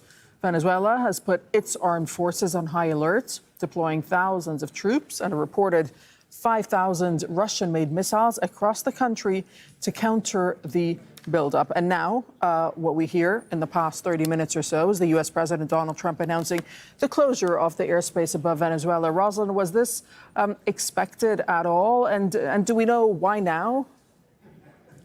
It was not expected. We don't know why. We are trying to reach out to sources across the U.S. government to find out exactly what is happening. I should note that after he made that post about the U.S.'s closure of Venezuelan airspace, he has now posted about a completely unrelated topic, the ongoing issue of tariffs on goods being imported and sold into the United States. So we don't know if this is actual military action that is about to happen, or whether this is one of the statements that the president is prone to make as he very actively and very publicly carries out his foreign policy.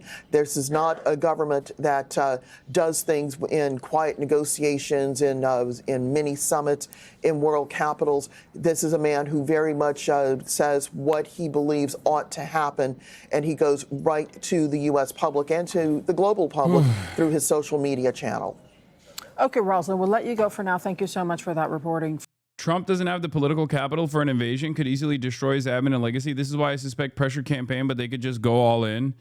Yeah, but also he's a madman and desperate for deflection, and the people in his ear, the people that he trusts, the sycophants in his ear, like Marco Rubio, might be feeding him wrong information, saying, "Oh, Mr. President, they'll actually rally around you," just like they're telling him, like, "Oh, this is good for both oil and also for, stamping out drugs."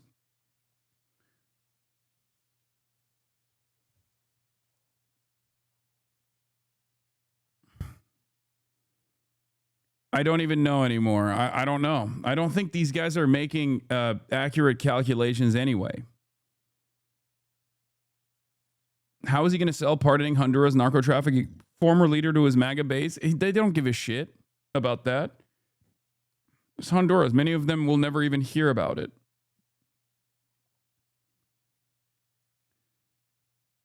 I mean, with the way that Donald Trump operates, though, I think the more likely scenario is like trying to get Venezuela to concede with limited airstrikes or something like that, which is horrible. I mean, it's horrifying to think of, but like a Iran style situation, so he can present himself as like the great deal maker, the great negotiator. 15,000 troops are I don't think enough to do a ground invasion of Caracas or Venezuela in general.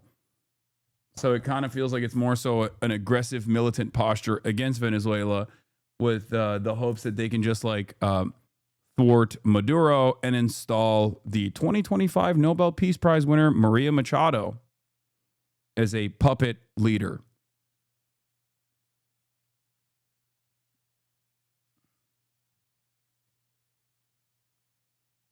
Yeah, the three people that are pushing for it in the admin are Rubio, Miller, and Ratcliffe.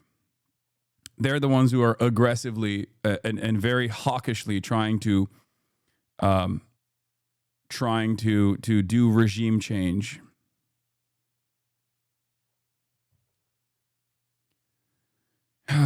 To all airlines, pilots, drug dealers, and human traffickers, please consider the airspace above and surrounding Venezuela to be closed in its entirety. Thank you for your attention to this matter, President Donald J. Trump. That's how he announced it.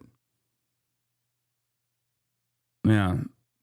Trump administration officials assert Venezuela's leader, Nicolas Maduro, sits atop a cartel network. He has insisted the country does not export drugs. Keg's Breath has no ideological interest in this beyond being a dick rider of Donald Trump and fulfilling whatever ambition that Donald Trump has here. This is an older story all the way back in September, by the way. The push by top aides to President Trump to remove Nicolas Maduro as the leader of Venezuela has intensified in recent days, with the administration officials discussing a broad campaign that would escalate military pressure to try to force him out.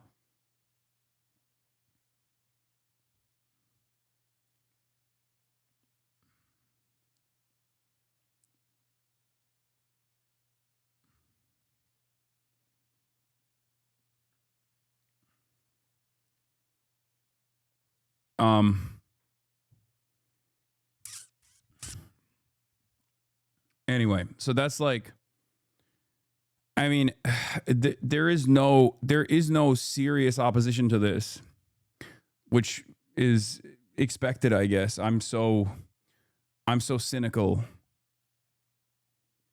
about all this stuff and the lack of interest from liberals in general. You know, it's very frustrating, but from Washington, D.C. We'll speak to Al Jazeera's Latin America editor, Lucia Newman. Lucia, you're joining us from Santiago in Chile on the telephone. Can you tell us if you've seen any official reaction, first of all, from the Venezuelan government to this development? Well, we had heard just yesterday from President Maduro saying that the United States was increasing its, what he called excuses and lies to try to justify an intervention in Venezuela. And that was before this announcement was made by President Trump. But I can say that the Trump administration has been systematically increasing the pressure on the Maduro government, while at the same time we have been hearing, or reading, I should say, about attempts by President Trump to have a phone conversation with Nicolas Maduro. This has not been confirmed, but it is being widely reported that this conversation did take place in order to have some kind of a face-to-face meeting. Again, this has not been confirmed, but so he's sort of going hot and cold. But what clearly this very week on Monday, he declared the so-called Cartel of the Soles, a narco-terrorist organization, which he says is led by Nicolas Maduro. And then the White House said that not even the New York Times is buying what Machado is selling. This is from 3 days ago. Opposition leader Maria Corina Machado faces criticism that she is exaggerating threats posed by Venezuela's leader to justify U.S. force to overthrow him. I have no doubt that Nicolas Maduro, Jorge Rodriguez, and many others are masterminds of a system that has rigged elections in many countries, including the U.S., Ms. Machado told Bloomberg News, referring to Venezuela's president and the head of its National Assembly. Yeah, not only are they actually shipping metric tons of fentanyl into the United States of America, they're also rigging the American elections. Mr. Trump followed over the weekend by amplifying unproven assertions that Venezuela interfered in the 2020 election. I hate how stupid American politics is, by the way, that you can just be like, Venezuela is doing white genocide in South Africa and also rigged the 2020 election. So big, beautiful President Donald Trump lost. And Donald Trump will be like, that's true. This is the truest thing that anyone has ever said. We have to destroy Caracas. Oh. Ms. Machado and other opposition leaders have also argued that Mr. Maduro simultaneously heads two different drug trafficking organizations threatening U.S. national security. The Trump administration has similarly sought to link Mr. Maduro to both groups. The Trump administration has designated those groups, Chandaragua and the Cartel de los Soles, as terrorist organizations. Trump officials have also claimed that the United States was in a state of armed conflict with narco-terrorist drug cartels to legitimize the strikes on 21 boats, which have killed at least 83 people since September. But the administration's own intelligence agencies, experts on Latin America's drug trade, and other Venezuelan opposition figures have rejected the idea that Mr. Maduro wields control over two groups or is weaponizing them against the United States. While experts agree that figures in the Venezuelan military have been involved in drug smuggling, some doubt these organizations are even transnational drug cartels. JCS chairman and Trump's top advisor, Dan Kane, is on a tour of the region right now. He started the task force base in Puerto Rico. He then met with the president of Trinidad and Tobago. Hexed is visiting the Dominican Republic today to strengthen security cooperation. Can this even be called manufacturing consent? It's too stupid.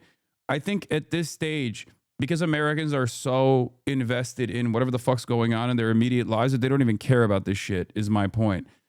They will care if American troops are invading Venezuela militarily, or like on the ground, and then returning home in body bags.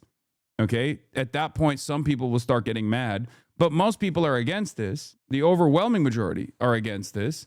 But it doesn't fucking matter. That's my point. Just like the overwhelming majority are against giving weapons or any money to Israel, and it doesn't matter.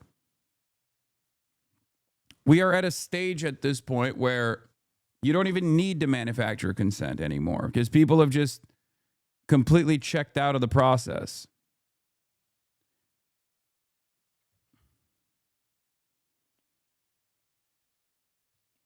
Yeah, you can just kind of do whatever the fuck you want if you're America.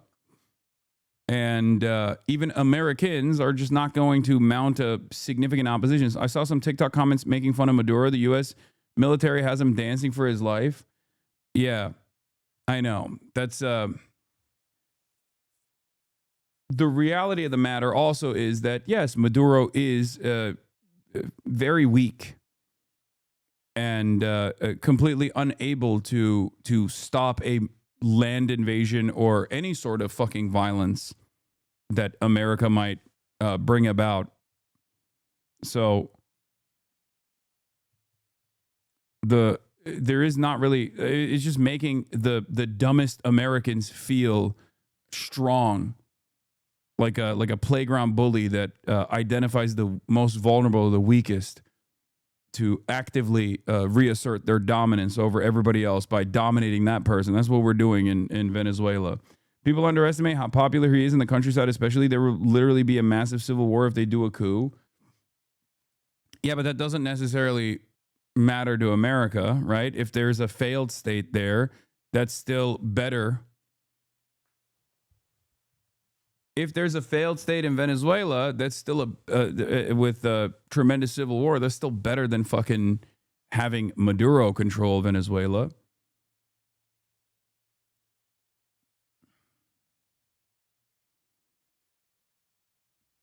That's not true. The Venezuelan military is one of the only things that's been funded since Chavez. This isn't Iraq. There isn't enough troops in the region. No, I'm saying that, let's say Maduro makes the calculation that it's better for Venezuelans not to just fucking die, okay, with airstrikes or whatever the fuck America is threatening to do, and he leaves the country. Then Machado is the one that is installed as a puppet state leader.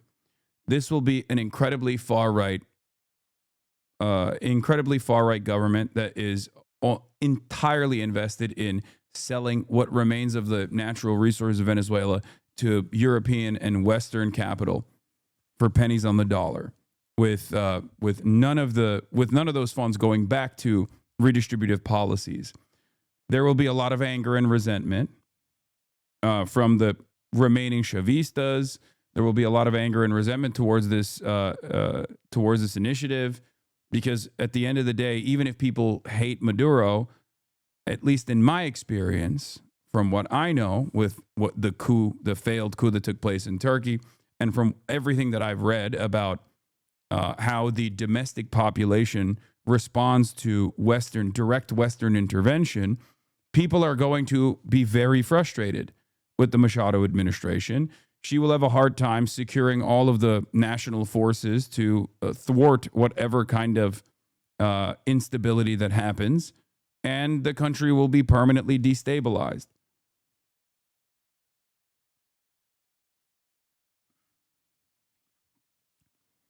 So even if there are Venezuelans right now that are like, I don't fucking know anymore, I hate Maduro, maybe American intervention is good, I think they will change their minds when America is dropping bombs on their heads. Not the Venezuelans that live in America right now, even though the Venezuelans that are living in America right now are very thankful for Donald Trump for offering them TPS, but now they've very quickly learned that they were simply a pawn in a political game, because now they are identified as threats to the fucking state. Just like the American Venezuelans, like the Venezuelans living in America, very quickly realized that Trump is just going to sell them out on a moment's notice to push for whatever kind of reactionary white nativist anti-immigrant sentiment that he wants to foment. The Venezuelans that are living in Venezuela still, that hate Maduro, will very quickly realize that maybe American domination isn't a better overall. At least that's usually what happens when countries actually get invaded. I'll give you an example from the opposing side. There are were plenty of people living in eastern Ukraine that identified as ethnic Russians, that found themselves to be Russian, that were sympathetic to Russia, that did not actually mind identifying as Russian. A lot of those attitudes shifted after Russia invaded eastern Ukraine and blew up their fucking apartment complexes, killed their parents, killed their grandparents. all of a sudden they were no longer as pro-Russia as they used to be. That's just kind of how it goes. So just remember that. Especially, like, even amongst people that identify as ethnically Russian, for example, they have a very different opinion once the invasion is actually implemented. People always have buyer's remorse. Things that they think that they want, they very quickly find out they do not want at all once those things are implemented, and it's implemented in a very violent way.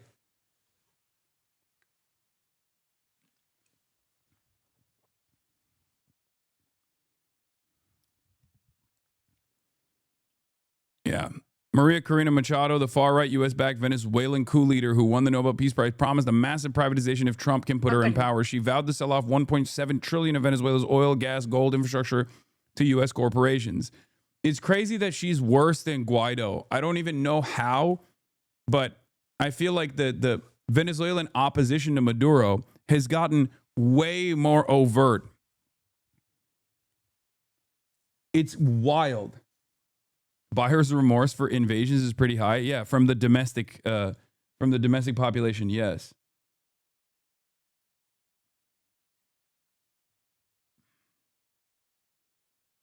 Yeah, Machado met with IMF, oil and investment groups last month, and she went to the America Business Forum as well, and basically talked about an imminent invasion as a positive, and like sold it to American capitalists as like, this is going to be a fantastic business opportunity for you.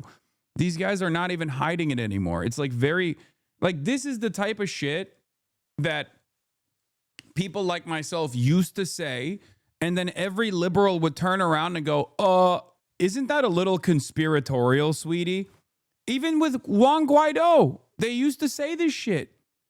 Liberals, whenever I said Guaido did not even take advantage of the legal limited time frame that he had to actually assert any sort of control over Venezuelan politics, because he spent every waking moment petitioning Israel and America to literally militarily invade Venezuela.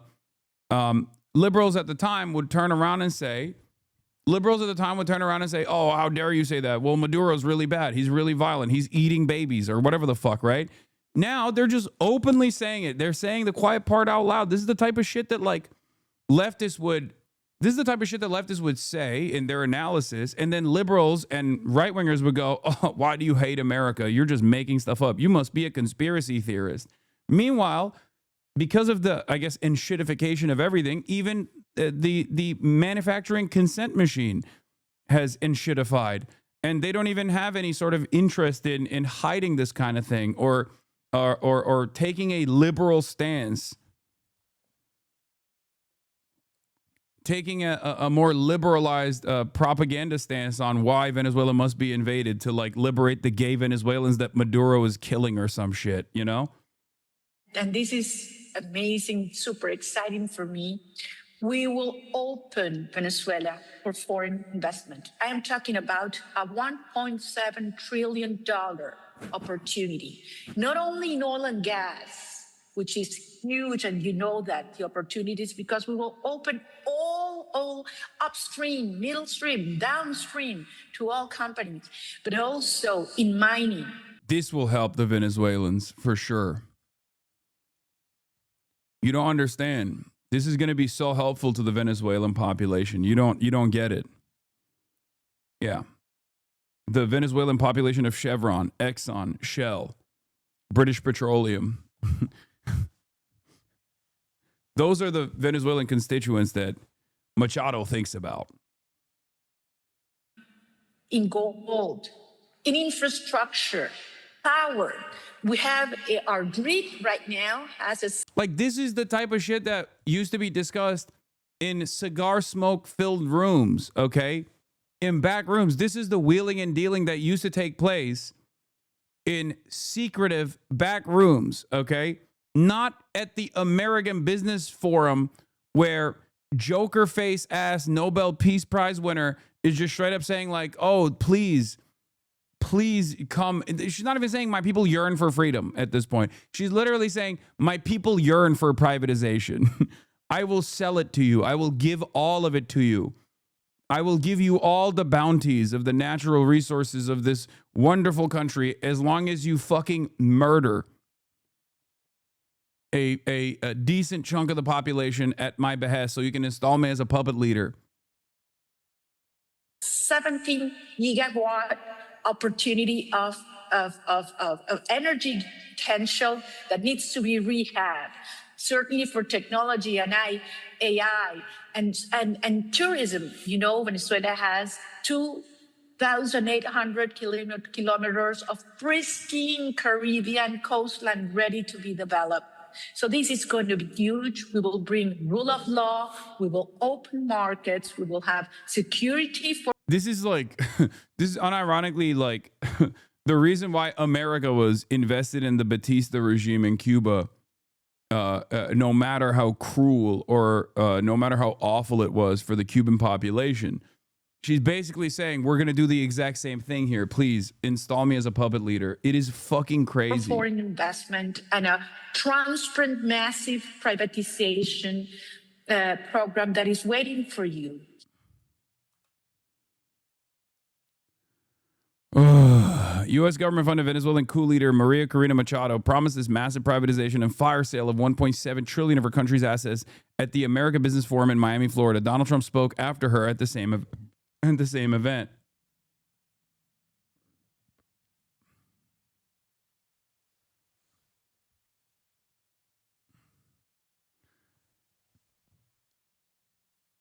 Isn't that fucking nuts? Are they maybe also interested in a future dispute with Guyana? I mean, that stuff is, that's just icing on the cake, right?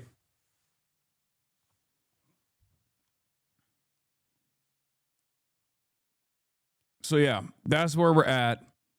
And I'm sure Brett Stevens has a great take on this. The anti-drug offensive that we have been seeing in the Caribbean, that this anti-drug offensive will begin on land. So that is certainly sending the message that they're. I guess at this point, I will say this over and over again, but at this point, the only thing we can rely on is the sheer and utter incompetence of the administration. Okay? The utter incompetence of this administration, comprised entirely of loyalists with no understanding of how these things are supposed to be conducted, will end up finding a way to fuck this up. So that's it. Because we cannot rely on a anti-imperialist, anti-war left flank here creating a major fuss about the peace president opening up a new front, right? That's not going to happen. Let's be fucking real. There are very few Democrats that have even said anything about this. And the top Democrats have only criticized the fact that Trump is not giving us enough information. We would be, willing to, we would be totally on board. We would be totally on board with the invasion of Venezuela if you just simply gave us all the information about what you're planning. Like, that's what they're pissed off about. So it's not happening, right? That shit's not happening. If you're relying on the Democrats here, good luck. However, the one thing that you can always bank on is that this administration is so fucking stupid and so fucking incompetent that they will find a way to ruin this, okay? They will mess this up.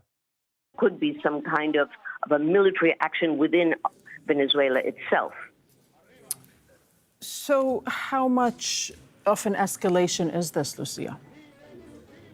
I'm sorry? How much of an escalation? How much of an escalation? Well, it's an it is an escalation on of words and on paper, but we haven't seen an actual escalation.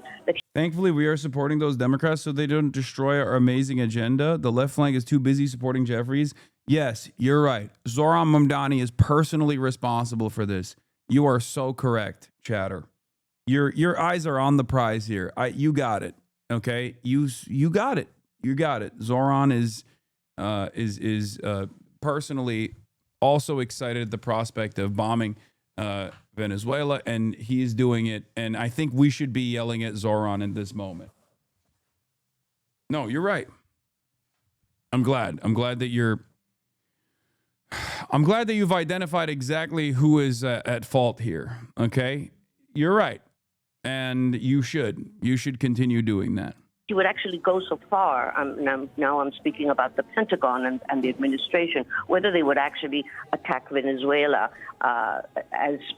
which is the fear that is being raised, obviously, from everyone in the region. When you tell I'm Venezuelan, and I don't like the idea of selling my country to the U.S., but what would actually be an actual way to fix the current situation? Maduro is an actual dictator. The last couple of elections have been clearly rigged, and the amount of misery in the country is facing is clearly something that has to be dealt with.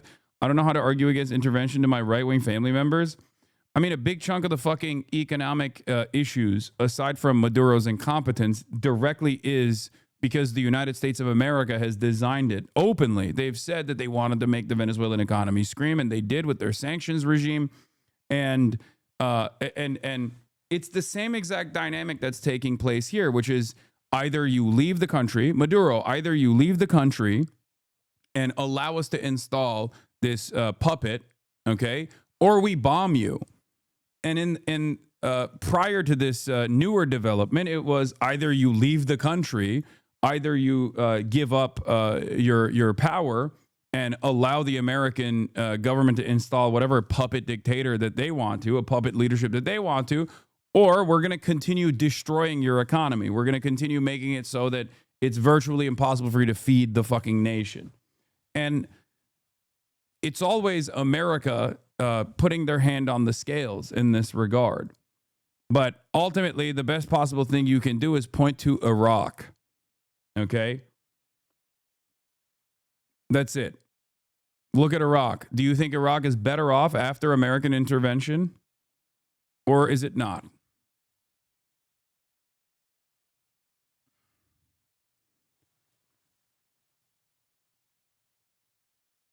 Where do you think Maduro would flee to if he had to? Probably Turkey. I think that's what they were saying. He could, yeah.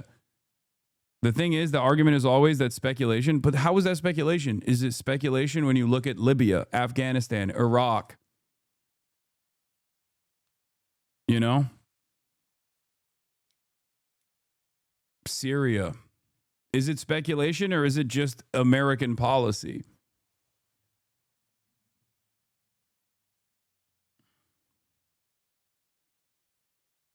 At that point, it's not speculation. It's just the evidence is all of the other instances where this has happened. This exact same thing has happened.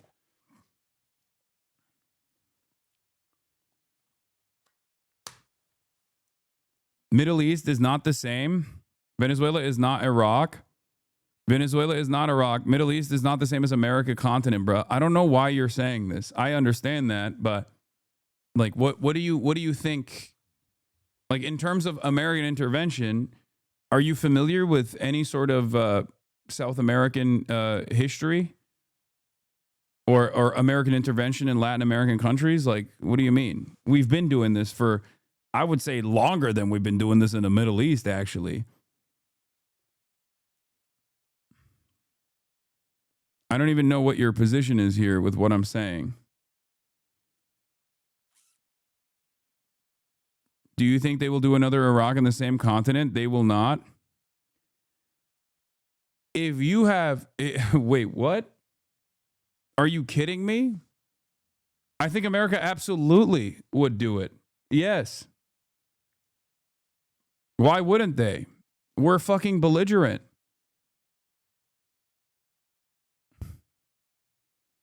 What, you think America gives a shit about the tens of millions of people destabilized and removed their homes, and then the flows and the migration patterns that will take place after that?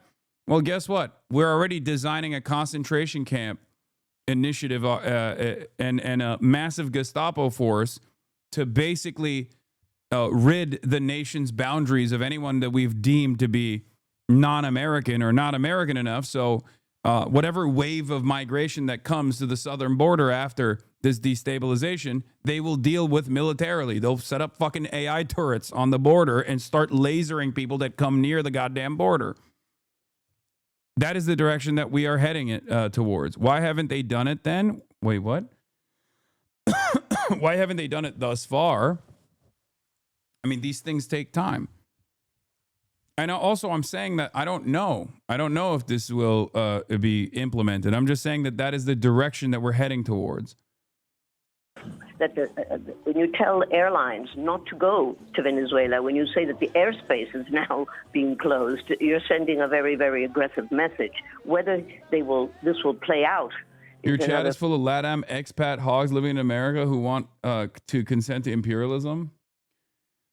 I mean, sure, I kind of understand that mentality, except many of them and their positions on U.S. soil is now in serious contention, right? Because if you are a Venezuelan who suffered due to the sanctions or due to like whatever your parents' political position was under the Maduro administration or under Chavez or whatever the fuck, and you escaped to America, right? And America was like, oh yeah, we'll give you citizenship. You have to recognize now, especially that like America is not exactly a safe haven for you, right? Like, no matter how hard you dick ride America, America seemingly wants you to hop off that dick. America seemingly wants to purge you of its national boundaries. They're very open about it. They're like, Venezuela in this last election cycle became the #1 ops for the Trump administration. Fentanyl must be freed by America. Yeah, exactly. Just like Iraq.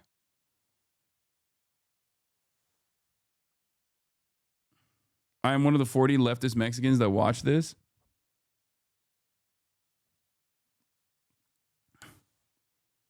So no matter how hard you tried, no matter how much you thought, oh yeah, we're just like the Cubans. We're just like the Cuban Americans. Like we are, advocating for, Yankee soldiers to come and destroy Venezuela in an effort to destabilize the nation, install a puppet leadership so I can just like go back and forth between Venezuela. It'll be wonderful. There is no example of that actually taking place and being a successful, becoming successful at all, especially in Latin America.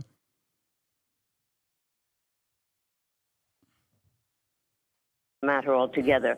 But this has been going on now for a long, long time, and it's unclear whether the administration is willing to actually go into Venezuela or not, but it is supposed to put very, very strong pressure on Maduro. I'm a Venezuelan who had to return after TPS was ended, and I have people here telling me Trump loves and wants what's best for Venezuela. People here are brain broken.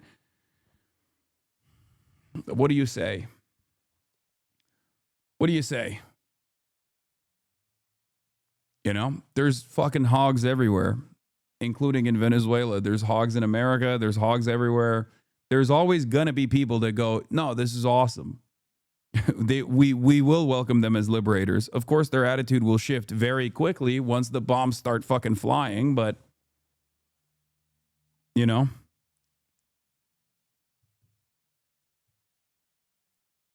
Why do you think this invasion will be so special? Wait, this person is unironically saying it's good.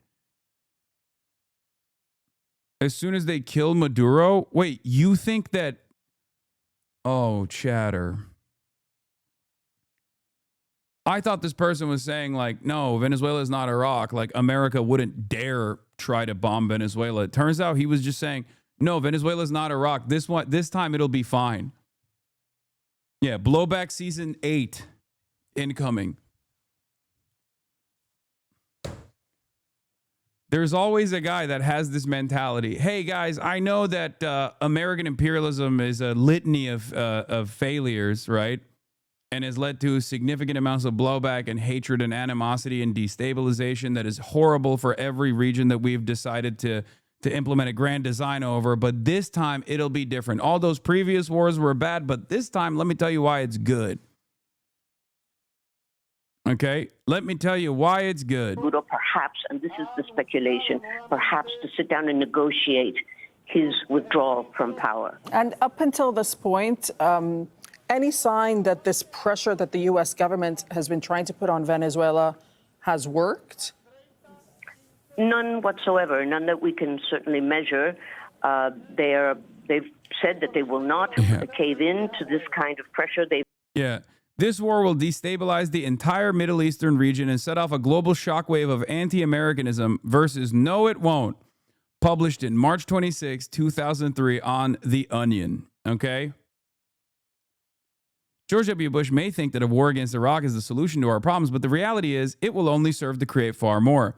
This war will not put an end to anti-Americanism. It will fan the flames of hatred even higher. Counterpoint, no, it won't. It just won't. None of that will happen. You're getting worked up over nothing. Everything's going to be fine. So just relax, okay? You're really overreacting. This war will not put an end to anti-Americanism. It will fan the flames of hatred even higher. It won't. It will harden the resolve of Arab states to drive out all Western influence. Not really. A war against Iraq is not only morally wrong, it will be an unmitigated disaster. Sorry, no, I disagree. Give Bob Scheffer a column in the New York Times right now. Because ironically enough, at the time, The Onion was making fun of this fucking asshole and many others like this fucking asshole. And guess what? The same fucking asshole is still doing the same fucking article. It is crazy.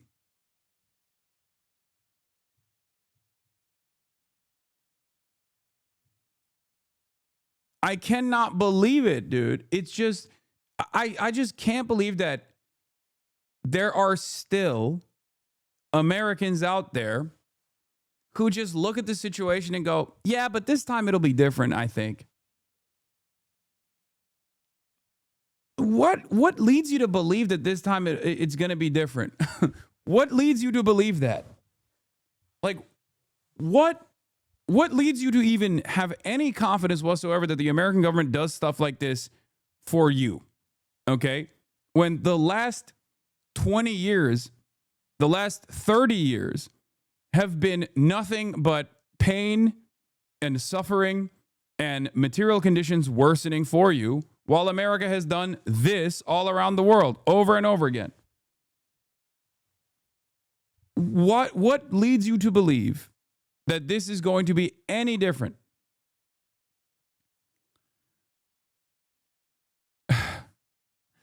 Donald Trump said Friday that he had sort of made up his mind about his plan for Venezuela, but he can't tell you what it would be. With an aircraft carrier strike group and some 15,000 service personnel deployed to the region, it's sort of hard to imagine that the president's decision will be to stand down and go home. Okay? What is this? Why were you so sure about Russia not invading Ukraine, but now so sure that the U.S. does want to invade Venezuela? Do you consider Russia less imperialist than the U.S.? Brother, the very same reasons as to why I think it was a fucking spectacular failure and would cause unimaginable pain is the very same reason why I'm saying I hope America doesn't invade. I did not want Russia to invade Ukraine, just like I do not want America to invade Venezuela. Jesus Christ.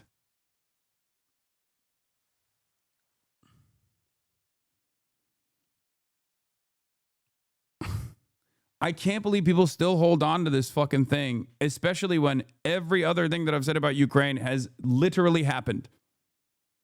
Whether it be the massive amounts of death and destruction that will befall both the Ukrainian side and the Russian side, the animosity, and also additional support for NATO in general, all of that came true. It was, in many respects, a gift to the Biden administration, especially in terms of like hardening their position and support for NATO. You got two new countries that are also a part of NATO now, and Donald Trump can just come in and say, yeah, 5% of your GDP should be spent on U.S. manufactured weapons, or at least your own domestic weapons manufacturing industries.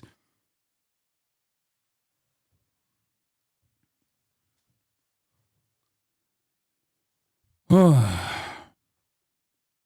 like that the NatSec NATO lovers refuse to entertain every single point that I've said where Ukraine has the maximum leverage now. They should actually immediately implement some sort of ceasefire negotiation. They've been consistently wrong since then, but they still always go back to, well, you said Russia would never invade Ukraine. You're fucking stupid. Yeah, my mistake for assuming that, foreign adversaries also behave in a rational manner. What about all the fucking, Ukraine is going to win and purge the Russian orcs from their fucking national boundaries any day now, guys? What happened? They've spent the last fucking 3 years saying that was going to happen, and it seems to have not happened. Why don't you go get mad at them for a little bit, for a change?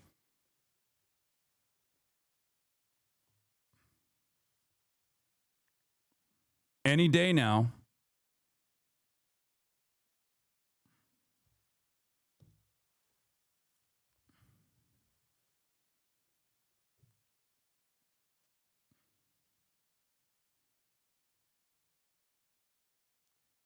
Manhattan Institute says,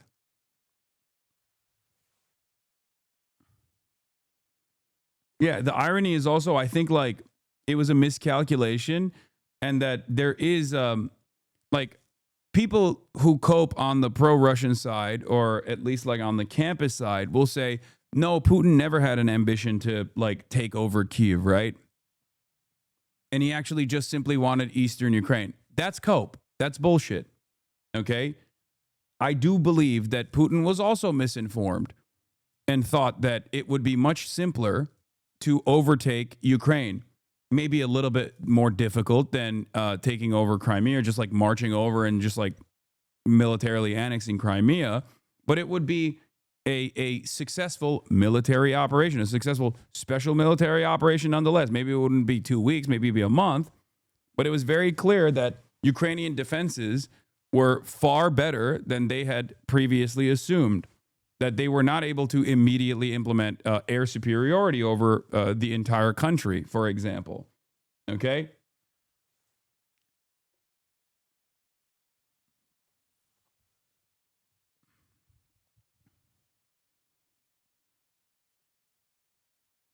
You may be shocked to hear this, but everyone in Venezuela I know is tired of waiting and wants U.S. military action as soon as possible to end Maduro once and for all. Their problem isn't the United States. They want America to intervene. The problem is 26 years of socialism. Thank you, Danielle DiMartino of the Manhattan Institute.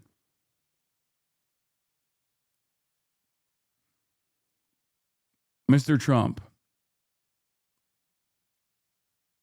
my people yearn for bombs. I am, of course, in New York, but my friends in Caracas are demanding Tomahawk missiles take out their apartment complexes immediately. Thoughts from a friend in Venezuela wanting regime change. I really wish something would happen soon. I can't sleep from thinking about it, waiting for the moment, and I get frustrated that nothing happens quickly enough. And if there is change, the days will be incredibly difficult, but after the storm, there will eventually be calm. This is just one opinion, not suggesting 100% of Venezuelans feel the same. This guy's in his 20s, a student from a poor background. His family and neighborhood used to support Chavez and Maduro, but now barely any do. A couple of people in his extended family are still Maduro voters.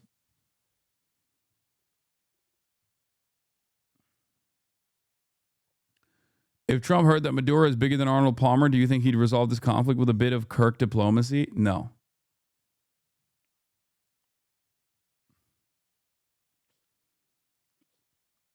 If you are wondering why anytime America's invested in like destabilizing a foreign country, a foreign adversary, the only voices that you hear are expats or people just like living in America that are demanding more and more bombing of said country.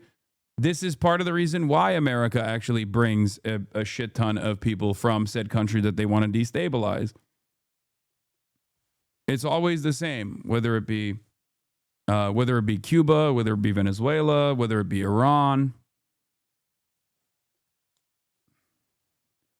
My people yearn for freedom. Freedom at the end of a American Tomahawk missile. Reached out to their closest allies, that is Russia and China, for help, but both have been rather lukewarm and certainly have not come out publicly to say that they would stand up and by Venezuela's side, especially militarily, if there were to be increased military action around and inside of Venezuela.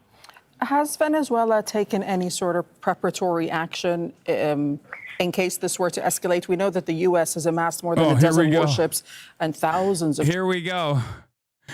I very much appreciate and respect the determination by President Trump to deal with the drug caliphate countries that inhabit our backyard, chief among them Venezuela. For over a decade, Maduro has controlled a narco-terrorist state that is poisoning America, and he has created alliances with international terrorist organizations like Hezbollah. He is an illegitimate leader who has been indicted for drug trafficking in U.S. courts and maintains control of Venezuela by a reign of terror. Narco drug trafficking hub and a drug caliphate, an Islamic-style drug dealing situation happening in Venezuela.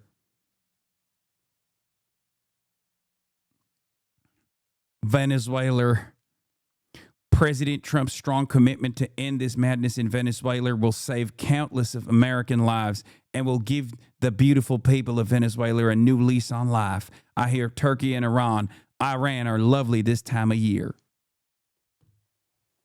Yeah, the socialist drug Sharia caliphate of Vuvuzeller.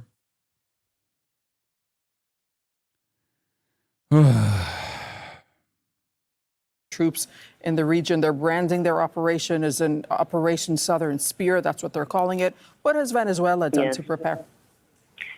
Venezuela has, from the very beginning, when this was not, when this was just a few U.S. boats and troops around the area shooting and destroying. What does he mean by I hear Turkey and Iran are lovely this time of year? He's saying Maduro needs to immediately escape to Iran or Turkey in order to avoid a land invasion of Venezuela. Boats that were allegedly carrying drugs in the area, it began to mobilize its army, began to mobilize ordinary people, teaching them how to be prepared for an invasion, that sort of thing, which we have seen in Venezuela over the decades. This is not new. The real question is Venezuela really in a position to defend itself, whether to be military action from the United States? I'm sure they would resist. But the strategy, according to people who are in the know, both there and abroad, is that this is to tell the Venezuelan military that they should now withdraw their support for Maduro and that there will be no sanctions taken against them if they do that. This is what we have been hearing now for at least a month. This is for them to desert, basically, Nicolás Maduro and the upper echelons of the military forces of Venezuela so that there will be regime change. That seems to be really the end game. Okay, thank you. Lucia, we'll let you go for now. Thank you so much for that reporting from Santiago in Chile. The man accused of shooting 2 National Guard members in Washington, D.C. is now facing a first-degree murder charge. Is this why she received the Peace Prize? Yes, as I told you at the time. The reason why she fucking received the Nobel Peace Prize is for this reason. Anyway, Brett Stevens says, I've been outspoken in calling the administration to act against Nicolas Maduro's dictatorship in Caracas. A column I wrote in January ran under the headline, Depose Maduro. With war looming, possibly within days, it's worth making the case again and thinking through the ways it could go wrong. Let's take it point by point. Is there a vital American interest at stake? There is, and it's not just the one the administration keeps talking about, drugs. Not that there's much doubt that the regime is deeply implicated in the drug trade. Yes, there is much doubt. What are you saying? The reason why it's a Wall Street Journal article that is annotated in this fucking op-ed and not the New York Times article is because the New York Times article openly and clearly states that there is no evidence that there is any sort of serious drug trafficking taking place within Venezuela. Okay? As someone who has written an op-ed for the New York Times, let me tell you, New York Times loves hyperlinks that go back to New York Times articles. It means that they can't actually hyperlink a New York Times article here, so they had to go with the fucking Wall Street Journal dish rag. Okay? Trust me. The most careful analysis I know of, a 2022 report by the Insight Crime think tank, knows that the principal role of the president and his henchmen is to ensure the drug trafficking systems functions. Yeah, this is fucking bullshit. Okay? It's bullshit. The drug argument is complete nonsense. The real argument is oil and and destabilization for the entire region, and also moving them forcibly because of this destabilization away from dealing with China directly. Okay? That's the real reason why they're doing this. That's the American national security interest here. It's oil, it's gold, it's all the fucking natural resources that Machado says she is going to sell at, bargain bin basement prices to Western capital in exchange for her sitting on the seat of power in Venezuela. And that's it. And also, not having any sort of positive relationships with China or Russia or any of America's foreign adversaries. Okay? But the larger challenge posed by Maduro's regime is that it's both an importer and exporter of stability. An importer because the regime's close economic strategic ties to China, Russia, and Iran. Why wouldn't they have close strategic ties to China, Russia, and Iran? America has never even attempted to have a decent relationship with any of these countries.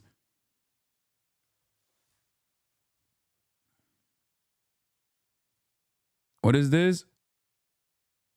What is this? Why aren't you answering my question? Are you on the Ukrainian front lines now? What is this? What is this? What is this? What? Figured you would pivot? Why are you guys arguing amongst one another about Venezuela from the perspective of Russia and Ukraine?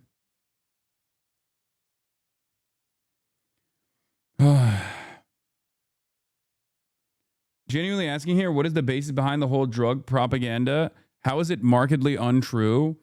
I think Trump wanted to tie it to like whatever he ran on during the election. But the Rose Cartel or whatever was like a fucking made up thing, I think like many decades prior to this. And they just unearthed that bullshit as a reason to claim that Venezuela and its like military and its leadership is engaged in drug trafficking. They think that it's a better way to argue to go to war with Venezuela, to claim that it's actually responsible for the fentanyl deaths in the United States of America. It's no different than claiming that Trendaragua is basically MS-13. It's bullshit.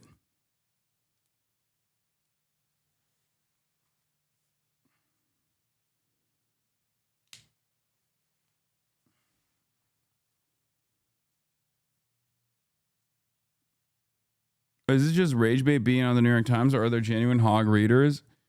No, the New York Times, or at least Brett Stevens' role in the New York Times is to specifically do this. Anytime America is like trying to invade another country, Brett Stevens and many other, intelligent right-wingers have to come out and say how good this is. Someone has to do the propaganda. Someone has to do the dirty work. And Brett Stevens has a long track record of doing exactly this dirty work for every single dirty war that America is engaged in. Like, neocon, New York Times columnist Brett Stevens has been wrong pretty much about everything in his entire career. He obediently regurgitated CIA lies to justify every U.S. war of aggression against Iraq, Libya, Syria, and Iran. Now he's calling for the overthrowing of Venezuela's government in yet another U.S. imperial war based on lies. No amount of bloodshed will ever be enough for these neo-colonial warmongers. Their goal is to topple every last independent government until the U.S. empire controls the entire world. In other words, they want a global imperial dictatorship, which they ironically claim to be based on freedom and democracy. The case for overthrowing Maduro. 20 years on, I don't regret supporting the Iraq war, Brett Stevens says. The Syria opportunity. Israel had the courage to do what needed to be done. Yeah.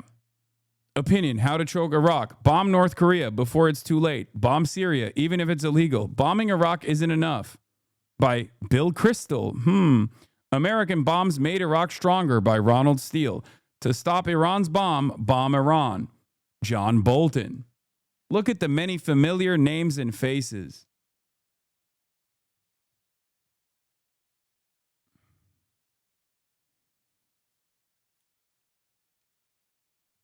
The connection between the Fort Bragg cartel and the Department of War. I mean, this is actually a good article. Yeah, Bill Kristol, ironically, is way more woke now than all of these other guys, which is the weird thing here, but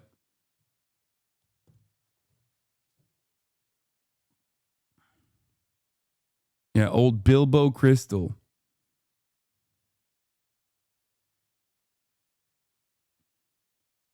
I just received information that Venezuela is days away from developing a nuke. Yeah. Anyway, the alleged National Guard shooter now faces a murder charge, U.S. attorney After says, one of the soldiers died. one of the two National Guardsmen that he shot succumbed to her wounds and died. So there's that. Investigators executed a search warrant at the suspect's apartment in Bellingham, Washington State, about 80 miles north of Seattle Thursday. The Afghan national served with a CIA-backed unit during the Afghanistan war. Authorities are still searching for a motive behind Wednesday's ambush-style attack. 20-year-old specialist Sarah Beckstrom died from her injuries. 24-year-old U.S. Air Force Staff Sergeant Andrew Wolf remains in critical condition. Nicole Skanga is following the investigation. Nicole, good morning. Good morning, Lindsay. Intelligence analysts are combing through the suspect's digital footprint for any signs of foreign influence or radicalization. So far, sources tell CBS News there have been no confirmed links to extremist networks. The suspect remains in the hospital on a ventilator, which is creating challenges for investigators trying to probe him for information. New video of the ambush shows the suspected gunman raise his revolver as a National Guard member sprints down the street. Seconds later, returning fire. Somebody drove across the country, came to Washington, D.C. to attack America. Officials tell CBS News the 29-year-old suspect carried that gun, registered to a deceased man in Washington state, thousands of miles cross-country. 29-year-old Rahmanallah Lochinwall served for 8 years on a CIA-backed Zero unit. CIA trained him well, right? I mean, yeah, this is a CIA-trained killer, yes. Paramilitary force fighting the Taliban. U.S. and Afghan officials tell CBS News he suffered from PTSD as a result of his experiences. There are certainly many more charges to come. The suspect now faces first-degree murder charges. West Virginia Governor Patrick Morrisey. I can tell you that there are a lot of people that are very, very angry about what's happened, and they want to make sure that justice is done. And do you believe the death penalty should be pursued? Look, I think when people commit the most grievous of crimes, that the death penalty should always be on the table. CBS News has obtained this photo taken when the alleged gunman first entered the U.S. in 2021 through a Biden-era program dubbed Operation Allies Welcome. But he was granted asylum last April. In Washington, dozens of emergency vehicles processed downtown, carrying the body of 20-year-old Army specialist Sarah Beckstrom in the pre-dawn hours Friday, as National Guardsmen line the streets to salute one of their own. It's a tragedy. Marcy Vaughn worked with Beckstrom at a West Virginia behavioral health center. Her coworkers will tell you that she had a great sense of humor. She liked to laugh. Beckstrom's father, Gary, mourned her passing on social media, writing, "My baby girl has passed to glory." I'm trying to send a message that West Virginians are going to stand strong behind the Guard, behind these families, and behind these people, these brave, courageous, young men and women. As a state grieves a national tragedy. Governor Morrisey also told us that Staff Sergeant Andrew Wolf is fighting for his life. The governor would not rule. 10 to 15 years down the line, maybe we'll have some CIA-backed death squads from Venezuela that we bring into the United States of America after the civil war ends in Venezuela and the Venezuelans actually purge or force the United States occupation to leave Venezuela. And then those guys will end up doing similar things on U.S. soil when they also have a really hard time surviving and are crippled with PTSD that they have from all the unimaginable crimes that they did at the behest of the CIA and American imperialism. But this time it will be different, okay? It'll be different. It will be Venezuelan style, which is totally different.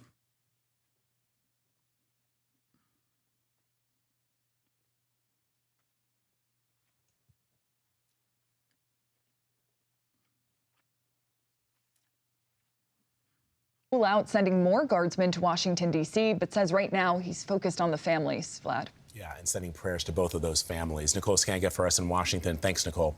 President Trump is intensifying his immigration crackdown after his administration says the National Guard shooting suspect should have never been allowed in the U.S. Trump is spending the holiday weekend at his Florida resort. Weijia Jiang is traveling with the president. Weijia, good morning.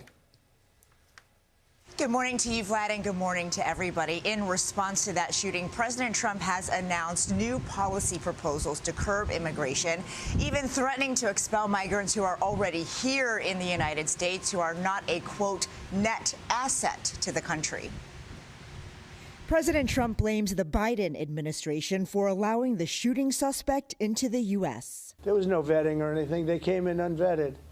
And we have a lot of others in this country. We're going to get them out. CBS News' Nancy Cordes pressed Trump on what his own administration found about the more than 76,000 Afghan nationals who entered the U.S. after the chaotic end to the Afghan war in 2021. Your DOJ IG just reported this year that there was thorough vetting by DHS and by the FBI of these Afghans who were brought into the U.S. So why do you blame the Biden administration? Because they let them in. Are you stupid?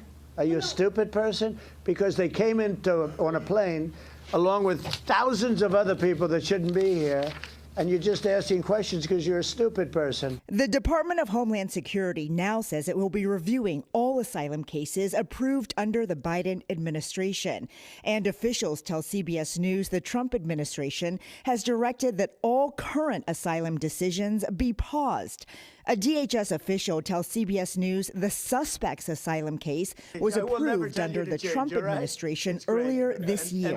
When it comes to asylum, when they're flown in, it's very hard to get them out. Trump also announced he would permanently pause migration from, quote, third world countries and called for a review of all green card holders from 19 countries of concern, including Haiti, Iran, and Afghanistan. Sean Van Diver is an advocate for Afghan migrants. This shooter is solely responsible for this period. My number one concern is that all these 195,000 Afghans that came here during the last administration are going to be painted with the brush of this man. And in a new announcement, President Trump says he is canceling all executive orders that former President Biden signed using an auto pen instead of his hand. Trump, without evidence, claims that when the auto pen was used, Biden was not involved. Biden has repeatedly addressed the attacks on his use of the auto pen, insisting that he was the one who made decisions when it came to executive orders, pardons, and legislation. Lindsay? Weijia, thank you. They've literally asked Trump why he pardoned the BitConnect guy after the BitConnect guy gave him after he was involved in his cryptocurrency rug pull. And he just straight up said, I don't know. This might come as a surprise to you, but I don't know anything about the guy. Same time, he's also... Or not BitConnect, sorry, Binance. I apologize. I fucked it up. The Binance guy, not the BitConnect guy.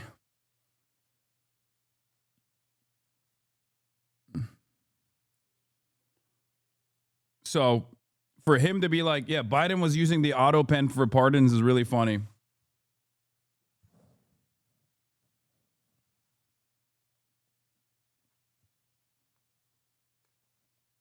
Also going after former President Biden's executive orders and pardons signed by the auto pen on Truth Social. He writes, I am hereby canceling all executive orders and anything else that was not directly signed by crooked Joe Biden because the people who operated the auto pen did so illegally. Joe Biden was not involved in the auto pen process, and if he says he was, he will be brought up on charges of perjury. Thank you for your attention to this matter. Yeah, and you look at just the sheer volume of the auto pen, 88%, I believe, were auto pen. he will be brought up on charges of perjury is so...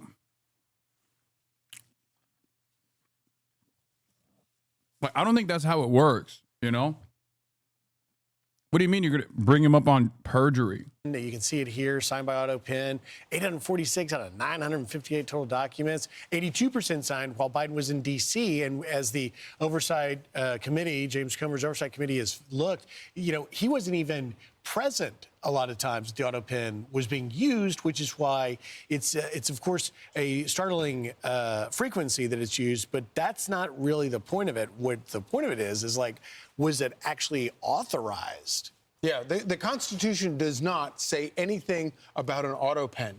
It says things about the President of the United States signing things, but it doesn't say anything about a machine. Yeah, famously, Trump loves the Constitution. From the network that brought you for the last 8 months, why due process is bullshit and the Constitution can suck my dick, comes President Trump, the defender of the Constitution, is actually constitutionally defending the use of the auto pen. Machine that is designed to make an imprint that looks like the president's signature doesn't say anything about that. And so it really does raise a lot of very important questions. And obviously the pardon thing, you know, we'll get into all of that. But there are actually cases where the auto pen signed documents, part of the signature was, you know, as president hereby sitteth in the throne of the White House or whatever. And it turns out when you go back and you look at his calendar, he was not even in Washington, D.C., or he wasn't even in the United States when these things got signed. Right. And to be clear, you know, it's interesting because in the estates and wills and estate planning sort of realm of this world, there is never and also with, by the way, judicial orders, you cannot imprint via a vehicle your signature. Like, it requires your actual hand, right? And judges' orders have been ruled vacated because there was a stamp. Yeah, but I wonder why they have an auto pen to begin with if that's the case.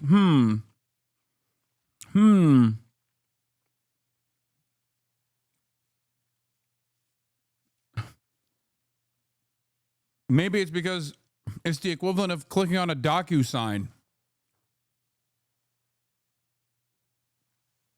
Perhaps that could be the case.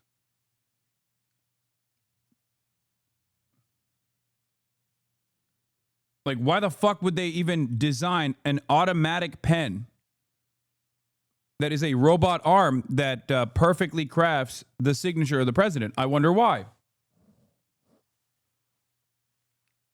Used instead of the judge's signature. But to your point about the auto pen here, that the issue is not the use of that, but the issue is whether the delegation of executive authority was in fact authentic, was in fact legitimate. And we know that any president can override prior president's executive order. So this, yes, as long as I think the sort of implementation is beyond just a Truth Social post. So the issue here in the pardons is squarely whether indeed it was President Biden's intention to have those pardons executed. We know the Hunter Biden one, sure, that's in a different pot. But the issue is whether in the cases of the auto pens, whether Biden's mind was even involved. I spoke earlier with Andrew Cherkasky, the constitutional law attorney, who said that Trump can indeed terminate those Biden orders, but it's something else to say about the pardons. Watch. President Trump has absolute authority to cancel prior executive orders, whether it was done with or without a auto pen. So his decision and the announcement that he made actually is to some degree is surprising. He could have on day one undone any executive order that was done by President Biden. The fact that it was or was not the auto pen is not even an issue that prevents President Trump from pulling back those executive orders. The more interesting question, I think, comes in when we start to look at the pardons that President Biden signed with an auto pen. The nature of the text alone suggests that President Biden was just engaging, or his staff was engaging in pardons that have no meaning or effect when played out in the long run. Yeah, letting out child murderers and recidivists, homicide. I mean, it is. What word am I using for that's specific? It is appalling to see the individuals whose sentences were commuted and pardoned. And think about how many lesser documents we as just citizens have to get a notary public to sign, where the notary is sitting there looking at your driver's license. Dog, he's the president. What are you talking about? His farts are matter of public record. Like, what is happening here, man?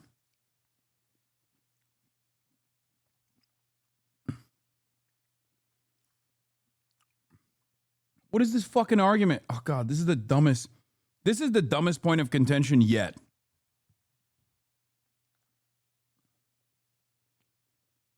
This is one of the consequences of just like having to defend whatever the fuck Trump is mad about at any given moment. I don't think anyone gives a shit about this. It's watching you actually with your hand sign your signature on some, again, lesser document than the documents that this auto pen were just signing willy and nilly at the direction of Lord knows who. Well, and you know, some of the pardons that we know the auto pen did were members of Biden's family, not Hunter. Hunter excluded, but they're family. He got the special one. You got General Mark Milley. You got Dr. Anthony Fauci. Yeah. You got members of the members of the Biden family, Dr. Fauci, and woke General Mark Milley. January 6th committee. So it's gonna be interesting to see where that goes. It sure will be. I'm Steve Ducey. I'm Brian Kilmeade. And I'm Ainsley Earhart. And click here to subscribe to the Fox News YouTube page. Family. If you've been online. Oh, yeah. I've been meaning to watch this. And we don't have a lot of time until my guests arrive, but I will watch as much as I can. Infiltrating Nick Puente's Groyper Army. It's a banger vid from It's Been a Minute and Eric Hovagim. Let's take for the past couple of months. Let's watch. You may have heard a word that you were unfamiliar with. Groypers. Groypers. Named after a version of the viral Pepe the Frog meme, Groypers are a fastly growing subsect of the far right, led by none other than political commentator Nicholas J. Fuentes. Your best friends in life are the most Asperger's, like autistic, racist people you meet on the internet. Those are your best friends.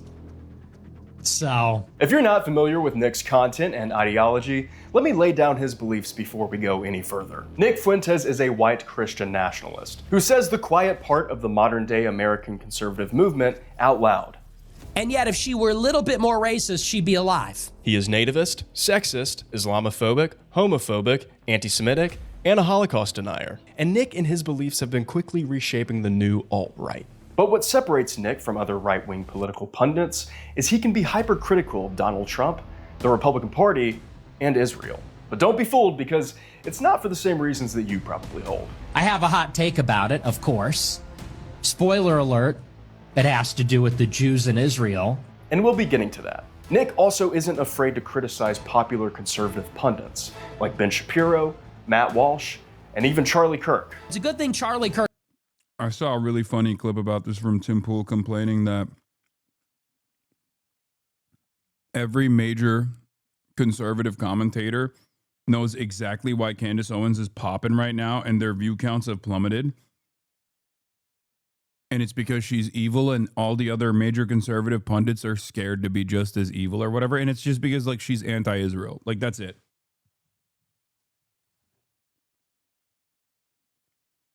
That's literally it.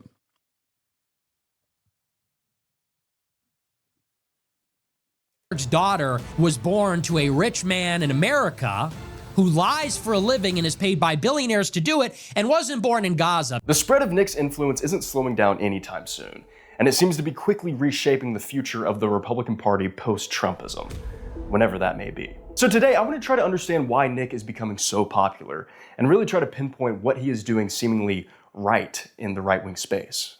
But most importantly, and probably why you clicked on this video, is I want to see if I can emulate it. Could you take Nick's language, charm, and bluntness and turn it woke?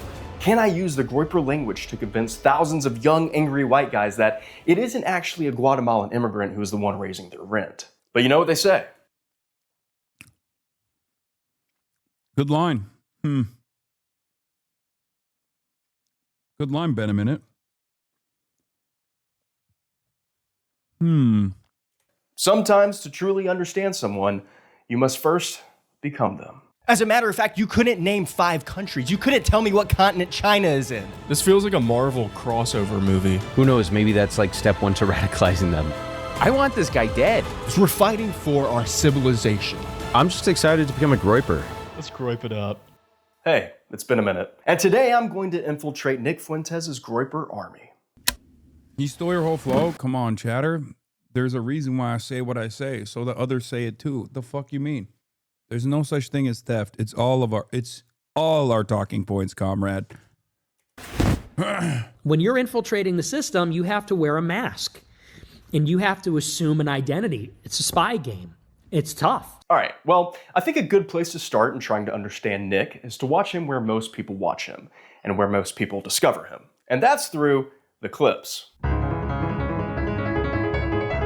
Because Nick has been banned off most of the woke mainstream sites like YouTube, his content has been able to find a nice home in the form of shorts, reels, and TikToks posted by fan accounts. I guess the woke apps don't really care as long as the hate speech is short, to the point, and under a minute long. We're putting you in the labubu. I don't know how to say this, but you're going in the labubu. And Gavin Newsom will put you there. Okay, so from first glance, I guess I kind of get the appeal of some of his content. I mean, if I had no idea who this guy was and I just saw this... All you have is your vote. It is the billionaires, it is the oligarchs that make the decisions for all of us. It is the billionaires that make the giant campaign contributions. They make the decisions in the public and private sector that affect all of us. What do we have? We have our vote. I would agree with him. And this is what makes Nick not just unique in the vast pool of right-wing commentators, but also extremely dangerous for the future of American politics. Whether you love him or hate him, Trump and his administration is becoming more unpopular every day. And I don't have a crystal ball, but I don't think MAGA or the new Republican Party can survive without Trump himself. And one day, who knows when, but one day, there will be no Trump.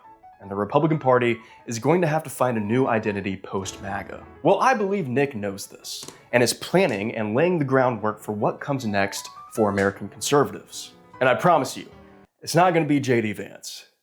Nick and I can both agree on that. J.D. Vance was created by the fortune created by Palantir. So far, Nick has been able to fill the gaps. Yeah. It's not J.D. Vance. It's Tucker Carlson. Isn't that bad because it makes so much money for every social media company? You got to think about the CEO too. They need a second boat. I agree.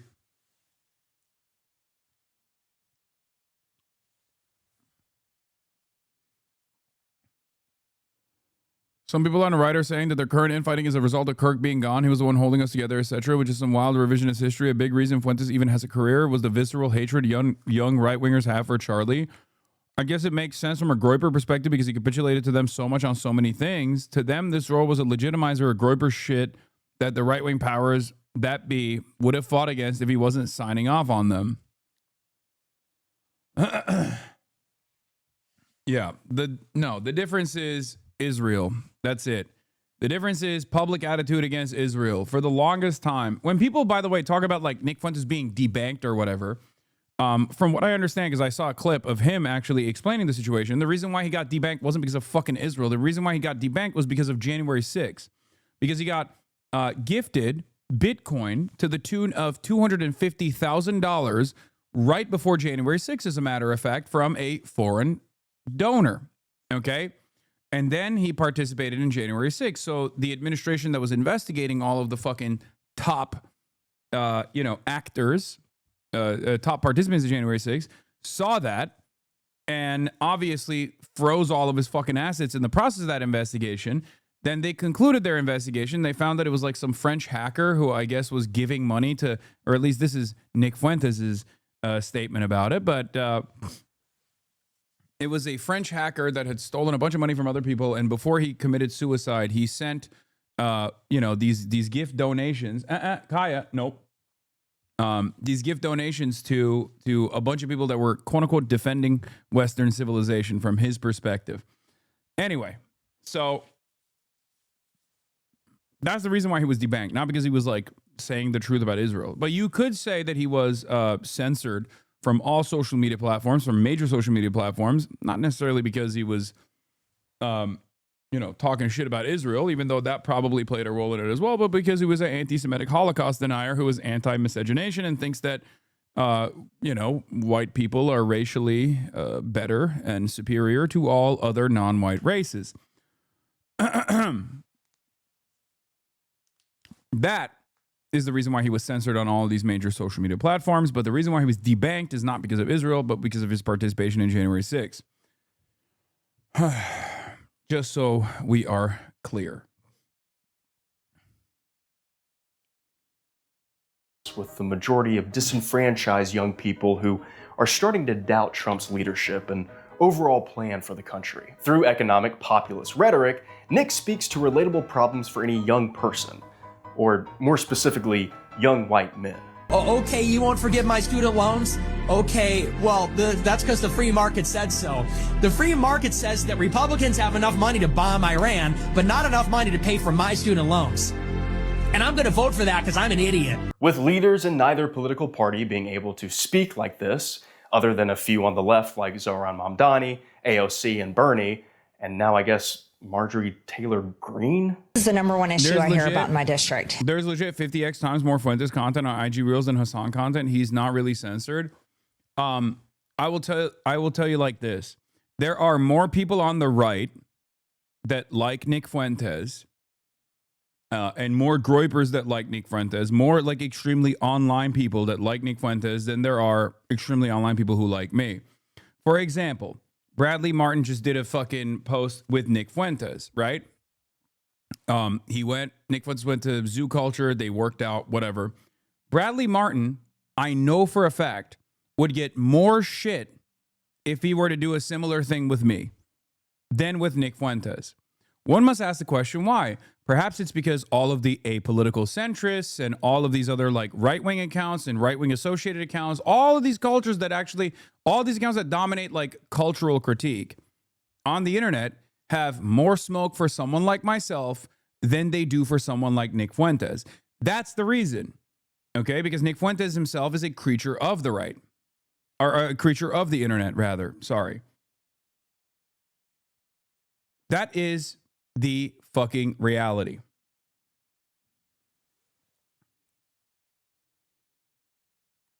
I know for a fact that Bradley Martin would get more shit for doing a fucking video with someone like myself than he is getting for doing a video with Nick Fuentes. If that is the media landscape that we have created for ourselves, as, you know, like liberals on the internet, leftists on the internet, then the expectation that like it wasn't inevitable that a figure like Nick Fuentes would be able to be the only voice that penetrates broader consciousness with like fake left populism, it was inevitable. This is the same thing that happened with Tucker Carlson when he was on Fox News. He was doing the same WASP nationalist, white supremacist commentary that was that was the only game in town for any sort of left populist sentiment, any sort of pro-worker sentiment. MSNBC, CNN, ABC, CBS, all of the liberal outlets were antagonistic towards a class-first politics. Meanwhile, Tucker Carlson on the far right was able to do that on Fox News. So many people gravitated towards that because class-first politics or pro-working class politics is successful. It's popular. It's the largest group that we're talking about.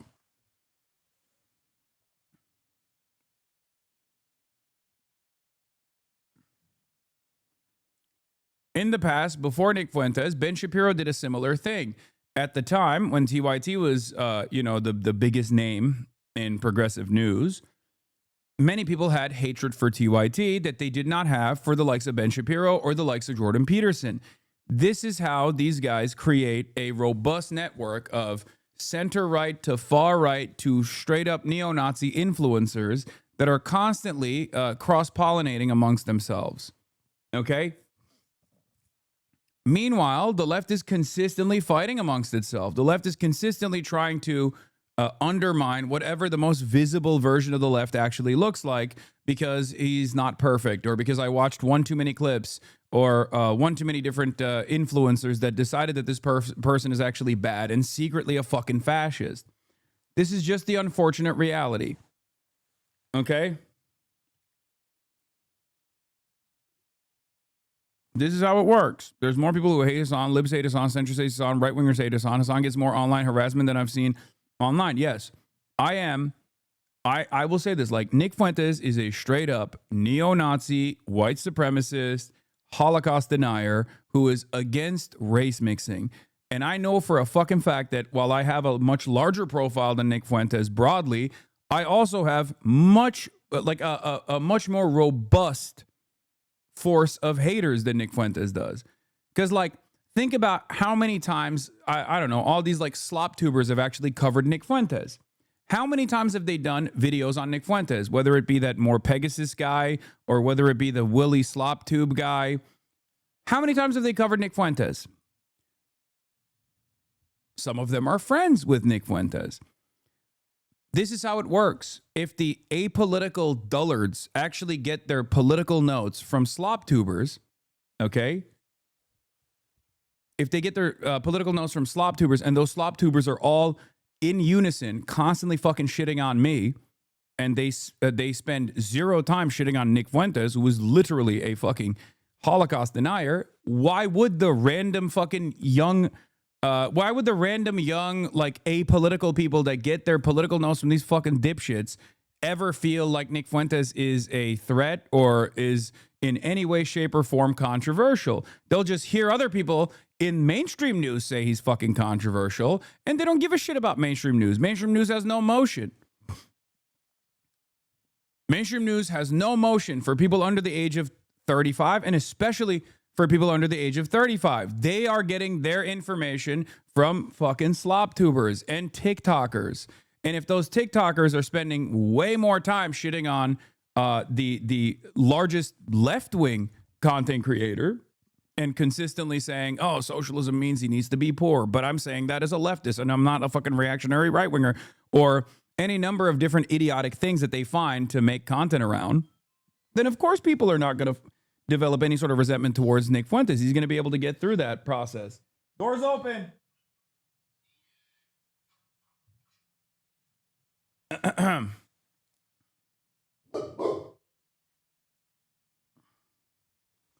Women, queer people, and people of color in general don't care about Bradley Martin in the YouTube commentary sphere. That's why the disgusting fuck would get less shit. The online commentary and drama sphere is right-wing. Exactly. That's my point. And the same reason, that is also precisely the same reason why Jonathan Greenblatt is focused more on me than him. What's good?